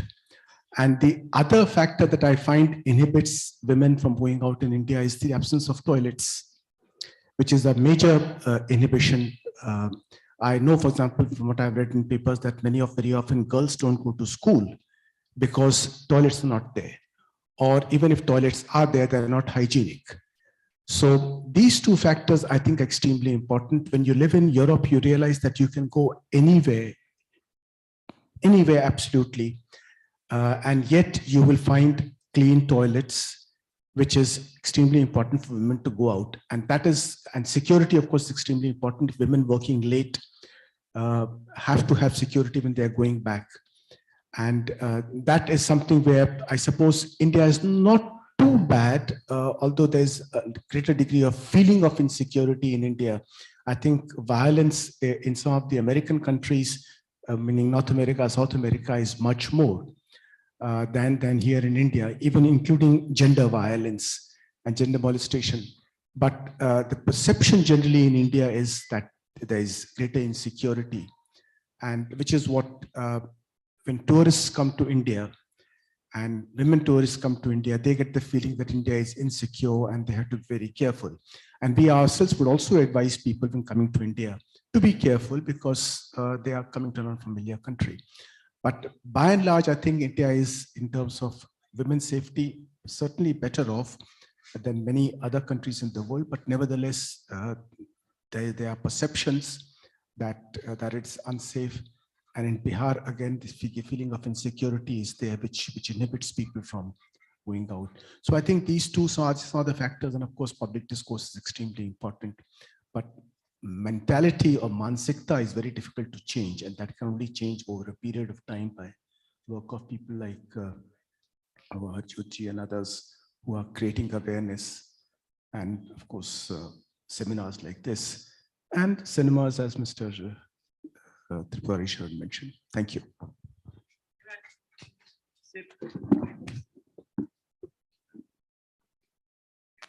Just remembered when he was speaking, I had never been there, but I am told that in Southeast Asia, many countries, there is a vegetable market, just that you have it here. When the market is over by 8 o'clock or 9 o'clock, the owners go, but they don't lock their vegetable counters. It is left open, in an open way. So that's the level of security. We have a trust among themselves that everything need not be locked, or in every place there should not be a police to look after whether things are okay or not. And that's a cultural difference, I think, which has existed in many places. Yes, but then, at times, even in India, many village vendors, not vendors in cities, they don't take their vegetables stall back home. Yeah. They just cover it up with cloth, tie it up with rope, and they go back. And many of them have women vendors over there who will go back very late. Of course, they don't go very far. They'll probably go a kilometer or two and stay home. So there is security, obviously, because they feel secure in their own mohalla. But outside the mohalla, they feel insecure. And that is institutional security that's extremely important, which perhaps people in India do not have. That when I'm moving around in my own locality, I feel safe, but I'm in another locality, I don't feel safe. So that is something that's there perhaps especially in Europe, where security is much more than in. Thank you very much. I would also just like to say a few things on that. When you talk about security for women, I think many times the narrative has been made by somebody else. The narrative's main purpose is to dissuade women from coming out from their houses, to make them stay in their houses, to make them scared that coming out has consequences and you're better safe at home. And I think there is a narrative to that aspect also. When you look at the papers, you generally find that the reporting of negative incidents is very high, but the positive ones are unreported majority of the time. accidents can happen anywhere. We must accept that. And accidents is not the general rule, it is an exception. आप अपने घर में भी सुरक्षित नहीं हैं, वहां पे भी आपके साथ कुछ अनहोनी हो सकती है, और आप घर के बाहर भी सुरक्षित हैं, वहां पे भी आपको ये नहीं सोचना है कि मेरे साथ अनहोनी होनी ही है।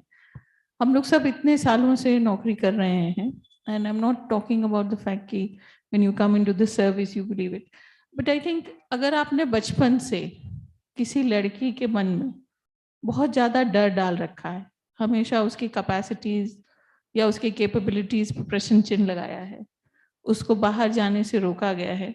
जैसे कभी कभी अगर आप देखिएगा बाहर की फिल्मों को, अगर आप देखिएगा और हिंदुस्तानी फिल्मों को देखिएगा, तो कई बार हम लोग भी बाहर की फिल्में देख के कहते हैं कि भगवान इसको डर नहीं लगता है, ऐसे ही जा रही है, पता है कि इस जंगल में कुछ है फिर भी आराम से जा रही है, इसको डर क्यों नहीं लगता है।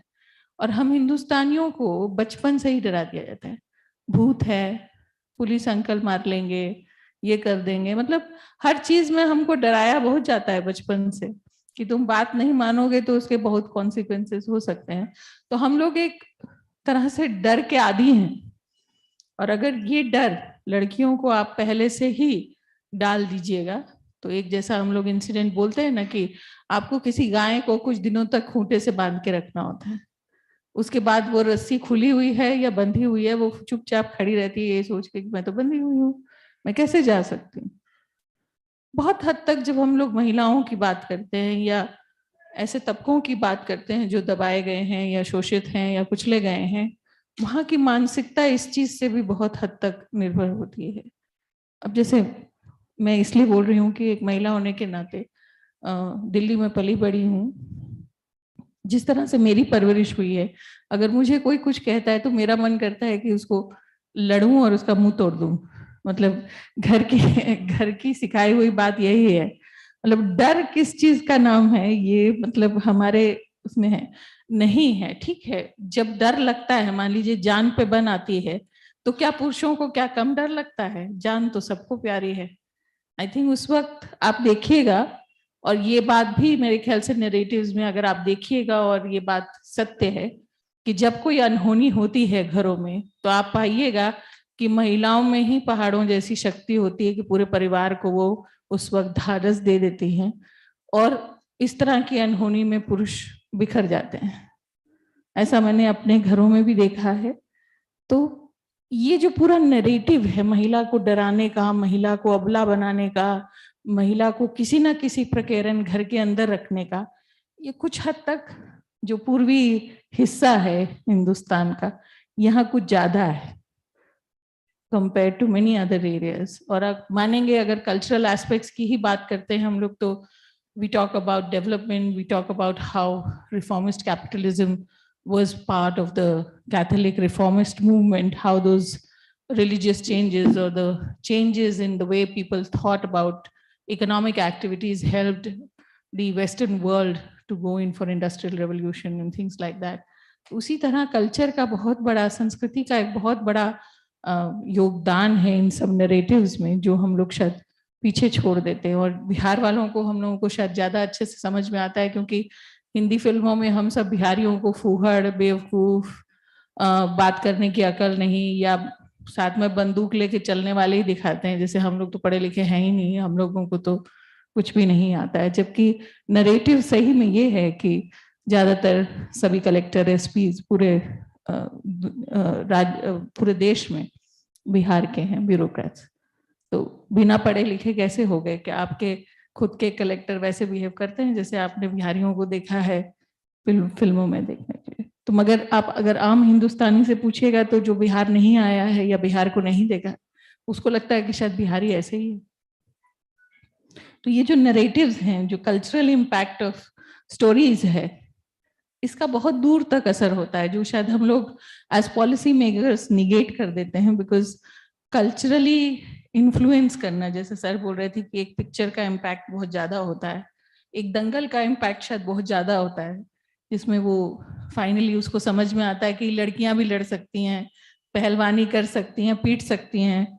तो नहीं तो उसको यही लगता है कि मेरा शायद छोरा नहीं है तो छोरी तो नहीं लड़ पाएगी, पर उसकी छोरियां यही दिखाती हैं कि लड़ना तो हमें आता है, मौका मिल दो हम अच्छे अच्छे को पटक के मार देंगे। तो वो वाली बात है। शायद उस तरह की फिल्म बिहार में नहीं बनती कि लड़कियां पीट रही हैं किसी को। हालांकि यहाँ पे भी है, आप अगर देखिएगा, छपरा का ही इंसिडेंट मुझे अच्छे से याद है। हम लोगों ने अपने नायिका में उसका उदाहरण भी दिया है कि एक परिवार है, उसकी 6 लड़कियां हुई। वही शायद लड़के की आस में, लड़का तो नहीं हुआ, 6 लड़कियां हुई, लेकिन वो 6 की 6 लड़कियां पुलिस में हैं। कोई सीआरपीएफ में है, कोई बीएसएफ में है, कोई बिहार पुलिस में है, कोई सीमा सशस्त्र बल में है जो है। एक लड़की बड़ी और सबकी सब 6 की 6 अब पुलिस में है। तो इसलिए मतलब ये कहना, और जो जिस हिसाब से बढ़ चढ़कर अब लड़कियां पुलिस में आ रही हैं बिहार में, तो आई थिंक ये भी बताता है कि कहीं ना कहीं लड़कियां अंदर से निडर हैं। समाज उनको डरपोक बनाने पे पता नहीं क्यों इमादा है। Yeah. Just a few reflections on what we discussed. It's been a long day. I can understand people are also tired. तो कुछ reflections. मैं जिस दिन पहली बार पटना आया था 2013 में, पटना आया था मतलब पटना के अंदर आया था, पटना स्टेशन से गए हैं उससे पहले। 2013 में मैं पहली बार पटना आया, एंड एक्चुअली उसके बाद और गया नहीं। आई अल्टीमेटली स्टेड हियर। ये जो अपने परसेप्शंस का बात कहा एंड ये जो नैरेटिव्स का बात कहा, नैरेटिव्स तो पढ़ाया जाता है। लज्जा ही नारीनंग भूषणम पढ़े हैं हम संस्कृत में, इसीलिए हिंदी खराब था क्योंकि संस्कृत लिया था क्लास 7 में। और उसके बाद वहां से लेके आज हम लोग वहां पर आए हैं जहां पर दंगल मूवी देख के लगता है कि ऐसे मूवी भी बन रहा है। नाउ द प्रॉब्लम इज हम बात कैसे करते हैं। आज देखा ना, एक ऑटो एक लड़की चला रही थी, कितना तेज लड़की है। As if I'm actually putting a different narrative into it, as if it is an exception. A girl of our family doing something outwards is something to be praised with a certain level of reservation, bringing us in the back foot. आज girl child day है तो बाकी कल girl child day है तो बाकी 364 दिन क्या बॉयज चाइल्ड डे है। We need to have Child's Day and we need to have been a population where every day is a Child's Day. We don't have to worry whether it is a boy or girl. इसमें एक question भी आपके पास था madam, हम लोग convergent कैसे हो जाए। आज कोई बच्चा, हम लोग कुछ भी, हम रिसर्चर हैं तो उसको कभी न्यूट्रिशनल टूल से, कभी हेल्थ के टूल से, कभी एडुकेशन के टूल से नाप रहे हैं। सर जैसे बोले इन्फरेंशियल स्टैटिस्टिक्स से डिस्क्रिप्टिव स्टैटिस्टिक्स के, डिफरेंट स्टैटिस्टिक्स के उसको अप्रोच कर रहे हैं। अश्मिता जैसे बोली क्वालिटेटिव क्वांटिटेटिव एविडेंस का अमलगमेट करके we are trying to get into those 50 shades of grey. Now how we action on them in a concerted approach, because आपका वो जो 3 साल की जो बच्ची आज एक आंगनबाड़ी बलवाटिका में जा रही है, वो कोलोकेटेड अगर है तो वहां से बहुत आसानी से चली जाएगी प्राइमरी स्कूल में।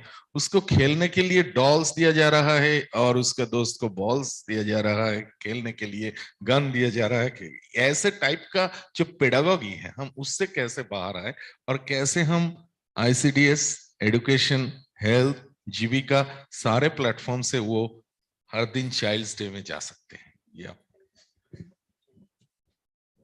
And I think it's time to get some questions from audience also. Yeah, I was just about to say that, particularly this audience, I would assume that they are very dedicated audience, that you care to stay back till the very end. So I would invite either specific questions or in general if you have any reflections about this issue, or you would have some suggestions, I'd be very happy to invite you to come up and just give reflections. I'm just taking the liberty to take a little, I know we are running out of time, but we are not that far ahead. So yeah.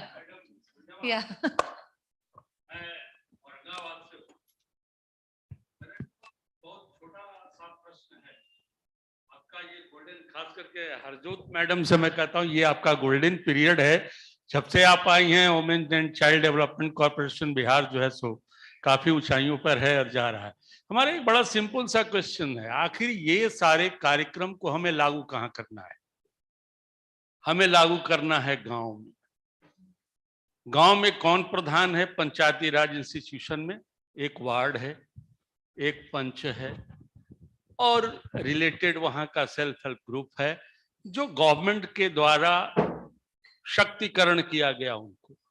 लेकिन आश्चर्यजनक ये है कि पूरे औरंगाबाद जिले में जब ward और पंच से हम बात करते हैं तो उनको ये मालूम ही नहीं है कि गवर्नमेंट के इफेक्टिव प्रोग्राम्स क्या हैं और गवर्नमेंट के ये महिलाओं को सशक्त करने के लिए, गर्ल्स चाइल्ड को सशक्त करने के लिए, गर्ल्स चाइल्ड को सिक्योरिटी प्रदान करने के लिए, चाइल्ड लेबर के अंतर्गत वो सारे जो रजिस्टर्स वगैरह आदि मेंटेन करें, ये अवेयर नहीं है।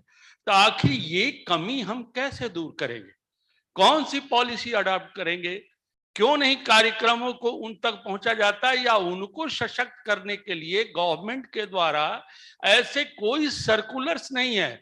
मुखिया के लिए हैं, ये बाकी सारी चीजों के लिए है, लेकिन जो सीधे इंप्लीमेंट करते हैं वार्ड लेवल पर, गांव लेवल पर, उनके अंतर्गत ये स्ट्रेंथन, उनको सशक्तिकरण के लिए और उनको डायरेक्ट इम्प्लीमेंटेशन का अपने वार्ड में या गांव में करने के लिए वार्ड सचिव भी बनाए गए हैं। लेकिन ये सारे बिल्कुल मतलब आश्चर्यजनक है कि यहाँ तक सरकार की नजर पूर्णतया जानी चाहिए। और ये जो इंटीग्रेटेड कंप्लीशन जो प्रोग्राम है, मतलब समेकित प्रोग्राम या समेकित कार्यक्रम निर्णायक और कार्यक्रम क्रियान्वयन की जो शक्तियां हैं वहां तक पहुंचनी चाहिए। इसके बहुत कारण है, मैं इसमें नहीं जाना चाहता कि क्या है क्या नहीं है, वो सारी चीजें हैं। लेकिन खास करके जो इसमें इच्छा शक्ति और राजनीतिक जो ये हैं क्या कहते हैं निर्णय, इस हेतु लिए जाने चाहिए और प्रशासनिक निर्णय भी वहां तक जाने चाहिए जो, क्योंकि आखिर हमें वहीं जाना है, उन गरीबों तक। शहरीकरण की हम बात नहीं, शहरों में बहुत सारी चीजें हैं, अवेयर हैं महिलाएं, सारी चीजें हैं, लेकिन खास करके जहां हम जिस गांव में और जिस वो लेवल पर हम बात कर रहे हैं, उस लेवल पर हमारा आप समूह से अनुरोध होगा कि एक ऐसा मतलब खास करके निर्णय लिया जाना चाहिए सरकार के द्वारा कि वो कैसे सशक्त हों और कैसे वहां पे उस लेवल पर आखिर हम फिल्म कहाँ दिखाएंगे, आखिर हम जो अवेयरनेस प्रोग्राम है कहाँ दिखाएंगे, ये सारी चीजें हैं। धन्यवाद।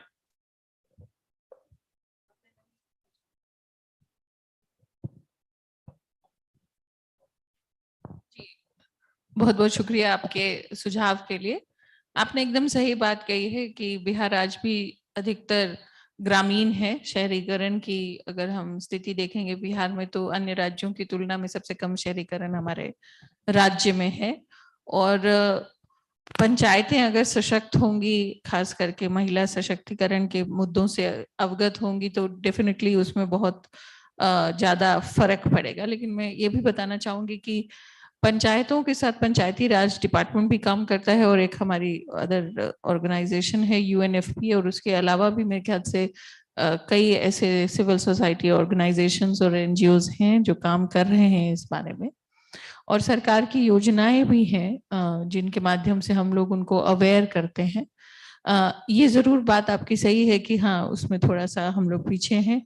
कारण ये भी है कि 5 साल में आप एक सेट ऑफ पर्सन्स को जब एम्पावर कर लेते हैं या कम से कम प्रशिक्षित कर लेते हैं, तो 5 साल बाद चुनाव में वो सेट बदल जाता है, तो आपको फिर से वो काम करना पड़ता है। तो अभी जो रिसेंट इलेक्शंस हुए हैं उसके बाद हम लोग फिर से कमर कस रहे हैं कि हमें सभी वार्ड मेंबर्स को, सभी सरपंचेस को, सभी पंचायत के मुखियाओं को और बाकी सदस्यों को इन सब चीजों के बारे में अवेयर करना है। और खास करके अगर हमें बाल विवाह का अंत करना है तो उसमें पंचायतों की बहुत बड़ी भूमिका है, ताकि पंचायतें, जैसे हम लोग कहते हैं कि ODF हो गया कि टॉयलेट सब जगह है, तो वैसे ही क्योंकि पंचायतों के पास ही जन्म मृत्यु रजिस्ट्रेशन और मैरिज रजिस्ट्रेशन का भी पावर है, तो बाल विवाह मुक्त पंचायतें होनी चाहिए या जेंडर सेंसिटिव पंचायतें होनी चाहिए जो फख्र से कहें कि भाई हमारी पंचायत में ये सब चीजें नहीं होती हैं।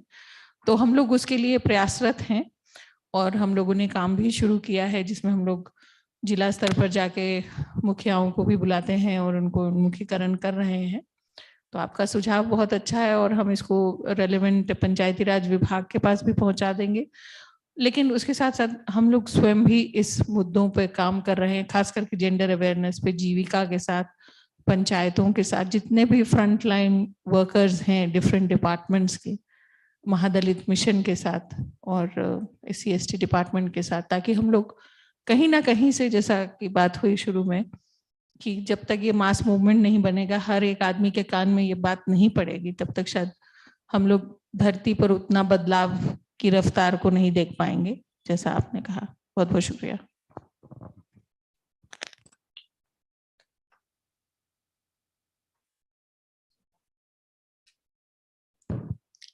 Thank you. So I am Sudhanshu. Interesting discussion अभी जो हुआ है, उस बीच में एक बड़ा ही रोचक चीज लगा कि पब्लिक डिस्कोर्स में मास मूवमेंट के रूप में कम्युनिकेशन का उपयोग करने की जरूरत है। तो अभी तुरंत जब हम अभी रोहतास से कल आए हैं अपने कार्यक्रम सर्वे को कंप्लीट करके, तो वहाँ एक बात उभर करके आई है कि जैसे अगर हम कहते हैं कि पैडमैन का एक सोशल इम्पैक्ट है जिससे लोग अवेयर होते हैं और लोग कनेक्ट करते हैं, कुछ सोचते हैं, लेकिन जब बिहार की बात आती है तो यहाँ जो स्थानीय भाषाओं में फिल्में बनती हैं, उनमें जो शब्दों का प्रयोग होता है, और ये पटना को अगर छोड़ दे तो बाकी जो अन्य जिला है उनके सिनेमा हॉल हैं या पोस्टर्स हैं, आप देखेंगे, जैसे फॉर एग्जांपल आप देखेंगे कि अगर किसी मूवी का टाइटल हो जाता है दुल्हनिया लाएंगे पाकिस्तान से, so I mean it tells a lot. I mean आप, हम ये नहीं कह रहे कि इसके काउंटर में आप ये कहिए कि हम दुल्हा लाएंगे जापान से या समथिंग लाइक दैट, बट जो हो रहा है, या भाषाओं में जो देखेंगे भोजपुरी संगीत में, तो हमारा जो एक एफर्ट हो रहा है जो कम्युनिकेशन इंप्रूव करके और एम्पावरमेंट का, उसको निगेट करता हुआ भी एक चैनल एक्टिवेटेड है, और वो चैनल ऐसा है जिसको कंट्रोल या कुछ किसी तरह से ठीक करने का कोई एफर्ट पब्लिक लेवल पे दिख नहीं रहा है। तो कोई ऐसा कोई पब्लिक पॉलिसी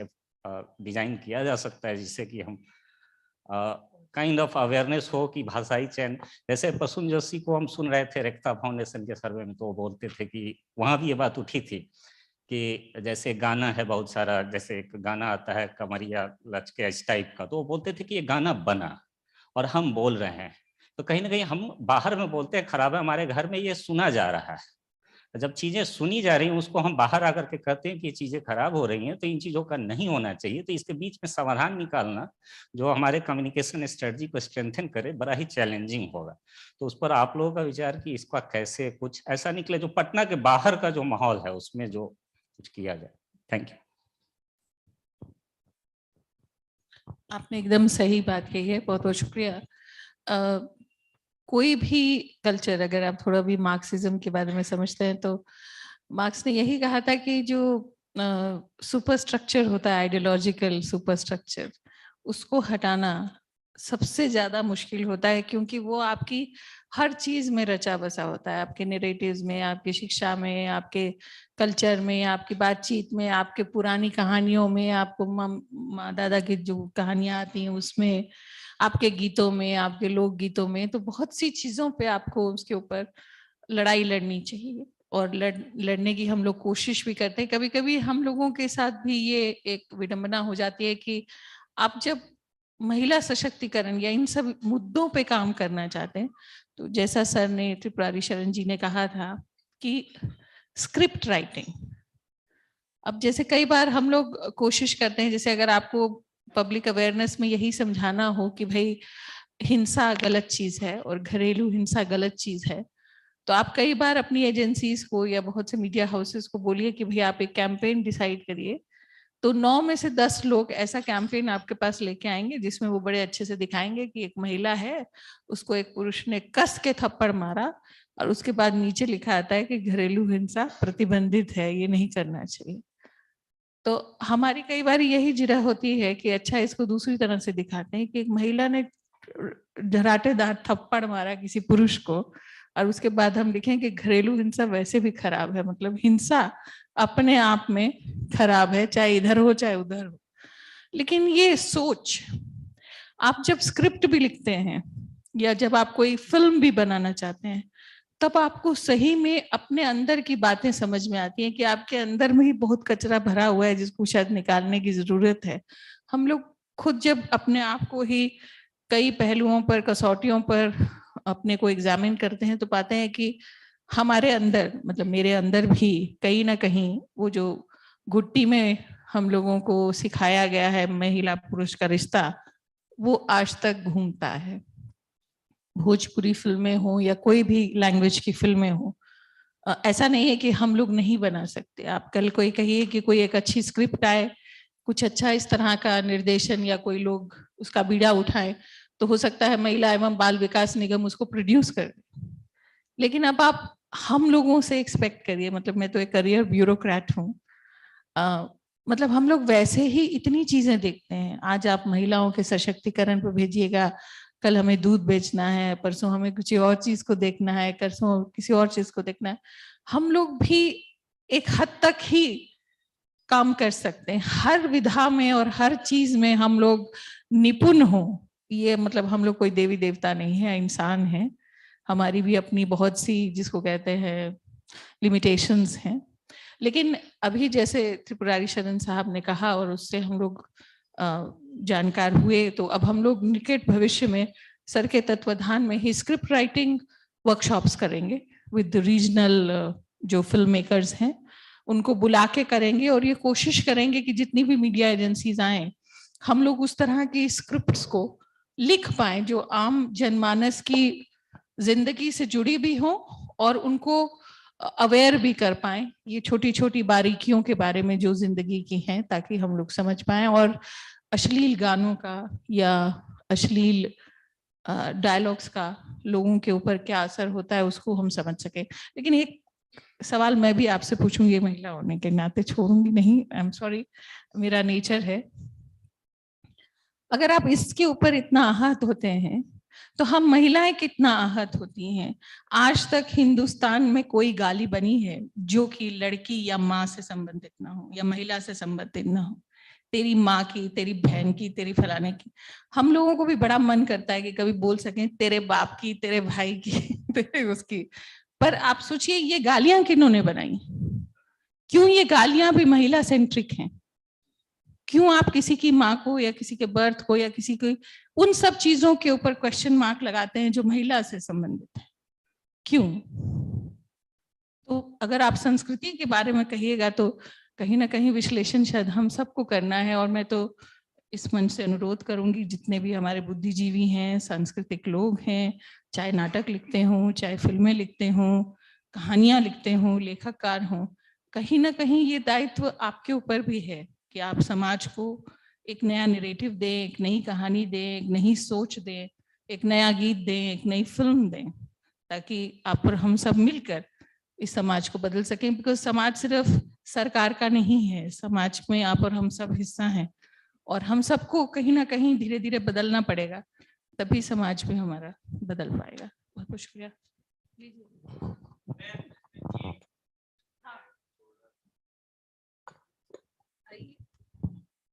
इनका सवाल था, हम सब ने आफरीन गाना सुना होगा, आफरीन आफरीन, ओरिजिनल जो है नुसरत फतेह अली खान साहब का।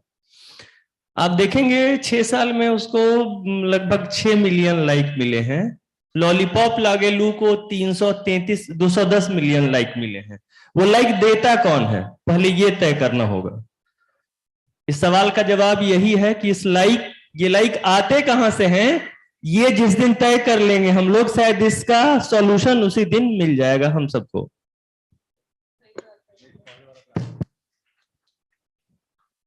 फर्स्ट ऑफ ऑल मैडम, आपने जो बोला उसके पीछे जो, अगर हम एसेंट ऑफ मैन जो किताब है या इसका जो जेंडर थ्योरीज है उसको लें, जब तक बार्टर सिस्टम तक था तब तक पावर का जरूरत नहीं था रिसोर्सेस इकट्ठा करने के लिए।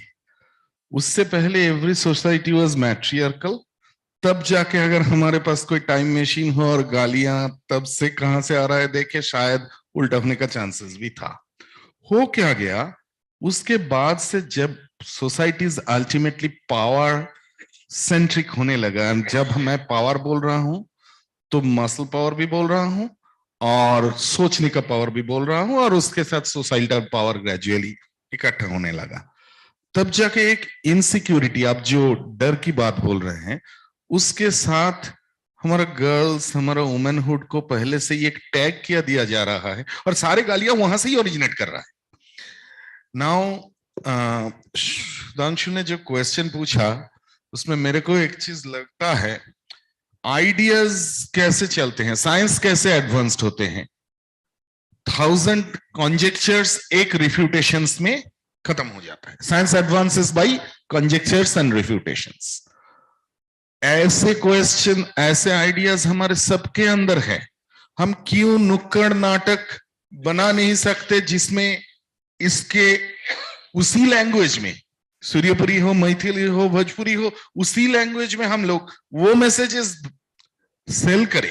आई am using the word sell, entertaining way में, acceptable way में, intuitive way में, so that ultimately there is a counter productiveness। तब मेरे को लगता है लाइक देने का आइडिया एक दिन बदलेगा। To add to this, actually these techniques were used by the government, but increasingly they are being stopped because from what I hear, that Adri used to do this massive Nukkad Natak program to promote literacy, and then from the government's level now, all those things have been stopped. And I was trying to do some work on public health, so I was told that abhi ye sab bahut expensive ho gaya hai, and the focus has moved on.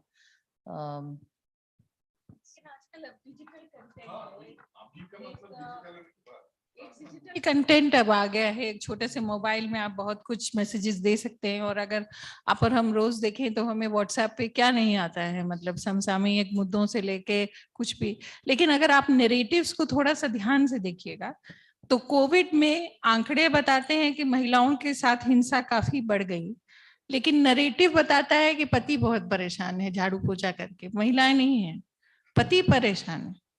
आप अगर ये जैसे ये आता है हम लोगों का क्या कहते हैं इसको, करवा चौथ, उस दिन आप देखिएगा कि ये बात नहीं हो रही है कि महिलाएं बेचारी भूखी प्यासी हैं अपने पतियों के लिए।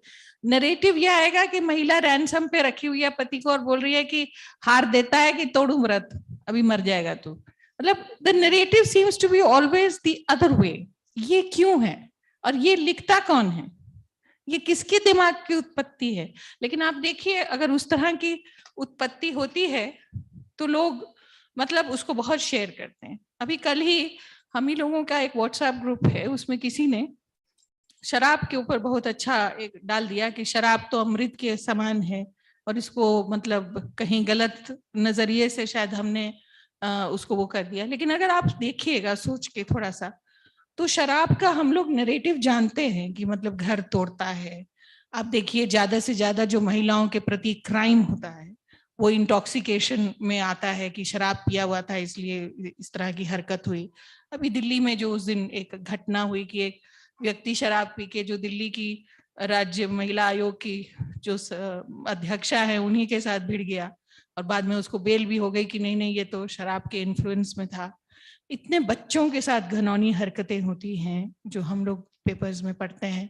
उस सब में भी देखेंगे कि 4-5 लड़के थे, शराब पी रखी थी और ये हो रहा था। तो शराब जो है, अच्छा, और दूसरा ये जो नैरेटिव आता है कि ठंड लग रही है तो सिगरेट पी लीजिए, और ये हो रहा है तो वो ले लीजिए। हम महिलाएं पता नहीं कौन सी मिट्टी की बनी है, ना हमें ठंड लगती है, ना हमको दुख होता है, ना हमको स्ट्रेस होता है। हम लोग तो नहीं सोचती कि भाई आज बहुत थक गई हैं, तुम जानो घर संभालो, बाल बच्चा संभालो, हम बोतल लेके खोल बैठे। ऐसा आप नहीं देखिएगा। सिगरेट्स के लिए भी वही है। ये जितने भी आप सोच लीजिए इस तरह के चीजें हैं, तो कहीं ना कहीं अगर आप इस नैरेटिव को सीधा मानते हैं तो बायोलॉजिकली शायद पुरुष बहुत ही कमजोर है, उसको पता नहीं कितनी चीजें चाहिए खड़े होने के लिए। और हम महिलाएं देखिए मार खा के भी, ये खा के भी बुलंद खड़ी है, ना दारू चाहिए, ना सिगरेट चाहिए, ना कुछ और चाहिए। बस चाहिए क्या, थोड़ा सा प्यार चाहिए, थोड़ा सा अप्रिसिएशन चाहिए, और थोड़ा सा जीने का हक चाहिए। बस इतना ही है। मगर नैरेटिव्स आप देखिए क्या बने हैं। तो जब हम लोग वो पढ़ते हैं तब हम लोगों को ये क्वेश्चन क्यों नहीं आता दिमाग में कि इस व्हाट्सएप को कम से कम मैं तो नहीं फॉरवर्ड करूं, या मेरे ग्रुप में ये व्हाट्सएप आया है तो मैं इसका विरोध करूं। जैसे अभी मैडम ने कहा टेड टॉक्स पे मैडम थी, तो अगर आप टेड टॉक्स पे जाइएगा तो अक्सर वहां आता है कि जब पुरुषों की बात होती है, कि जब भी आप महिलाओं की बात करें तो 50% पुरुष तो वैसे ही स्विच ऑफ हो जाते हैं कि ये तो महिलाओं का मुद्दा है, इस पे हमको क्या करना है, वो जाने, उनका काम जाने। और ज्यादातर अगर कोई लड़का देखता भी है कि किसी लड़की के साथ गलत हो रहा है और प्रोटेस्ट करने का उसको लगता है कि ये गलत है, तो वो चुप रहता है, ये सोच के कि मेरा जो पियर है वो शायद मुझे कहेगा कि अच्छा तू तो बड़ा लड़की टाइप है, तू तो अच्छा तेरी बहन लगती है, जैसे हिंदी फिल्मों में कहते हैं कि तेरी बहन लगती है, अगर तेरी बहन लगती है तो तू बचा ले, अगर तेरी बहन नहीं लगती तो तू भी आ जा। ये कौन सा नरेटिव है? हम लोग जानवर हैं या हम लोग इंसान हैं? आप महिलाओं में तो ये नरेटिव नहीं देखेंगे कि तेरा पति लगता है, पति नहीं लगता तो आ जा। कभी सुनते हैं आप? नहीं। तो लिखता कौन है, सोचता कौन है, और फॉरवर्ड कौन करता है? कभी ये भी सोचिएगा अगली बार व्हाट्सएप आप लोग देखिएगा तो। Good evening, all ma'ams and all members who are presented here. My question from all members that why government and society take too much time to solve these types of Nirvaya and Sarda like cases after misbehave like rapes with someone girls, no community or society accept that girl individually in their family. So what are the messages for the society and government? The government takes such a long time to solve Nirvaya. ये तो जल्दी solve हो गया। बहुत से देखिए मुद्दों में जब हम लोग एफआईआर के बाद अनुसंधान करते हैं, अनुसंधान कौन कर रहा है, उसके कितने पहलू हैं, उसमें वो सब चीजों का सही रूपे अनुसंधान हुआ है कि नहीं। कभी कभी अगर आप देखिएगा कि हम लोगों का कन्विक्शन रेट पे, जैसे अभी किसी वक्ता ने कहा था कि हमारे कन्विक्शन रेट्स बहुत लो हैं रेप में या उसमें, तो उसमें बहुत सी चीजें हैं कि आपने उस वक्त क्या स्टेशन हाउस डायरी में क्या लिखा, आपने क्या बाकी सर्कमस्टांशियल एविडेंसेस लिखे या क्या किए। हालांकि अब तो कानून में बहुत सुधार हो गया, जिसमें हो गया है कि ओनस दूसरे व्यक्ति के ऊपर हो गया है कि आप प्रूफ करिए कि आपने क्राइम किया है या नहीं किया है, लेकिन नरेटिव्स फिर वैसे ही चलते हैं। मतलब रेप के लिए कभी ये नरेटिव चलता है कि एकदम गोली ही मार दो, अगर वो लड़के ने किया है तो बिना पूछे पाछे कि सही में वो ही लड़का दोषी है या कोई और दोषी है, उसको गोली मार दीजिए। कभी कभी ऐसा भी होता है, और जब पता चलता है कि वो लड़का आपका भाई था और निर्दोष था तो बुरा लगता है। इसीलिए कानून जो व्यवस्था बनी है वो सभ्य समाज का एक अंग है। अगर इसका पालन नहीं हम करेंगे तो सड़क पे कोई भी कभी भी मारा जा सकता है, चाहे लड़का हो या लड़की हो। उस व्यक्ति ने क्राइम किया है या नहीं, उसको भी एक फेयर चांस तो मिलना ही चाहिए ये प्रूफ करने का कि उसने किया था या वो कहीं और था। हमारी कभी कभी कानून व्यवस्था में जिसने एक्चुअली काम किया हो उसकी जगह कोई और व्यक्ति पिस जाता है, जैसा कि हम लोग कई बार देखते हैं। तो इसलिए जब हम लोग कोई चीज को बहुत जल्दी में चाहते हैं कि आज रेप हुआ कल उसको फांसी कानून चल जाए, तो कहीं ना कहीं हम अपने मौलिक फंडामेंटल राइट्स का विरोध कर रहे हैं। और आज बहुत अच्छा लगता है सुन के कि हाँ देखिए कल परसों में ही पकड़ के उसको फांसी लटका दी, लेकिन यही कहानी है जो बताती है कि आज तेरी बारी है तो कल मेरी बारी है, मेरे ऊपर भी यही बात आएगी और मुझे मौका तक नहीं मिलेगा अपनी इनोसेंस बताने का। इसलिए सभ्य समाज में कानून जो है उसको एक लिमिट में अपने हिसाब से चलना चाहिए, थोड़ा सोच समझ के चलना चाहिए। किसी की भी जान, चाहे आपको और हमको लगता है कि उसने ये जघन्य अपराध भी किया हो, आप और हम जानते नहीं कि उसी ने किया है या नहीं किया, लेकिन उसको भी ये मौका जरूर मिलना चाहिए कि वो अपनी जान बचा सके और प्रूव कर सके कि वही था या नहीं था। आई थिंक ये तो जरूरी है। Okay, so I think we can carry this discussions forward. Apne se, yeah, ma'am has been talking since morning, so it's the right time to end. I'm supposed to give the vote of thanks. So I'm really thankful for everyone, all the speakers who could take such a short notice and come and present their work and make this a success. But particularly the most important stimulant for this conference was Srimati Harjot Kaur ma'am, because and Avinash ji, who reached out to us.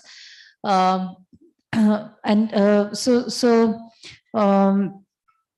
since at Adri, we have been doing these kinds of conferences over the years. It is this is what we are really passionate about, and we think that these kind of events should happen not only at regular intervals, but which have content and which can be carried out and made, and there could be actually social impacts on policy, and we'll keep striving to make that happen in future in the ways that we can help scientifically in whatever way possible.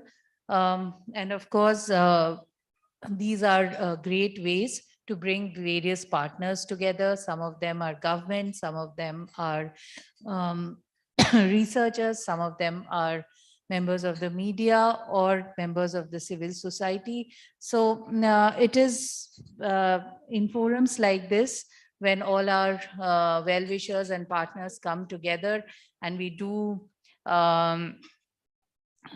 such stimulating discussions throughout the day, and we hope that we make some small changes out of this. Then we think that there is a reason for our existence, and so this is what I wanted to thank Srimati Harjot Kaur that she made this happen, and hope that we will have a continued partnership in future as well.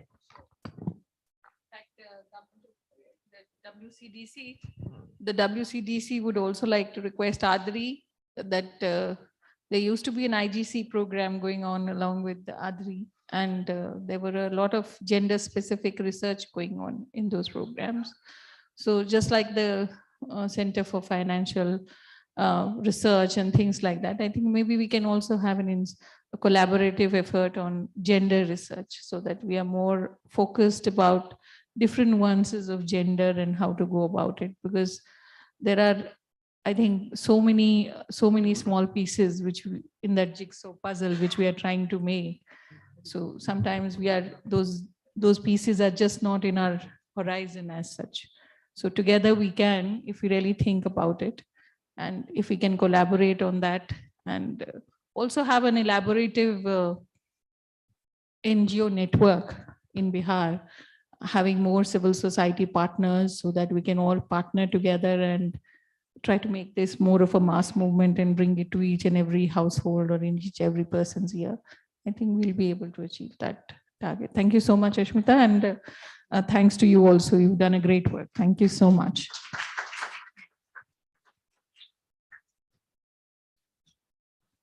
Thank you very much.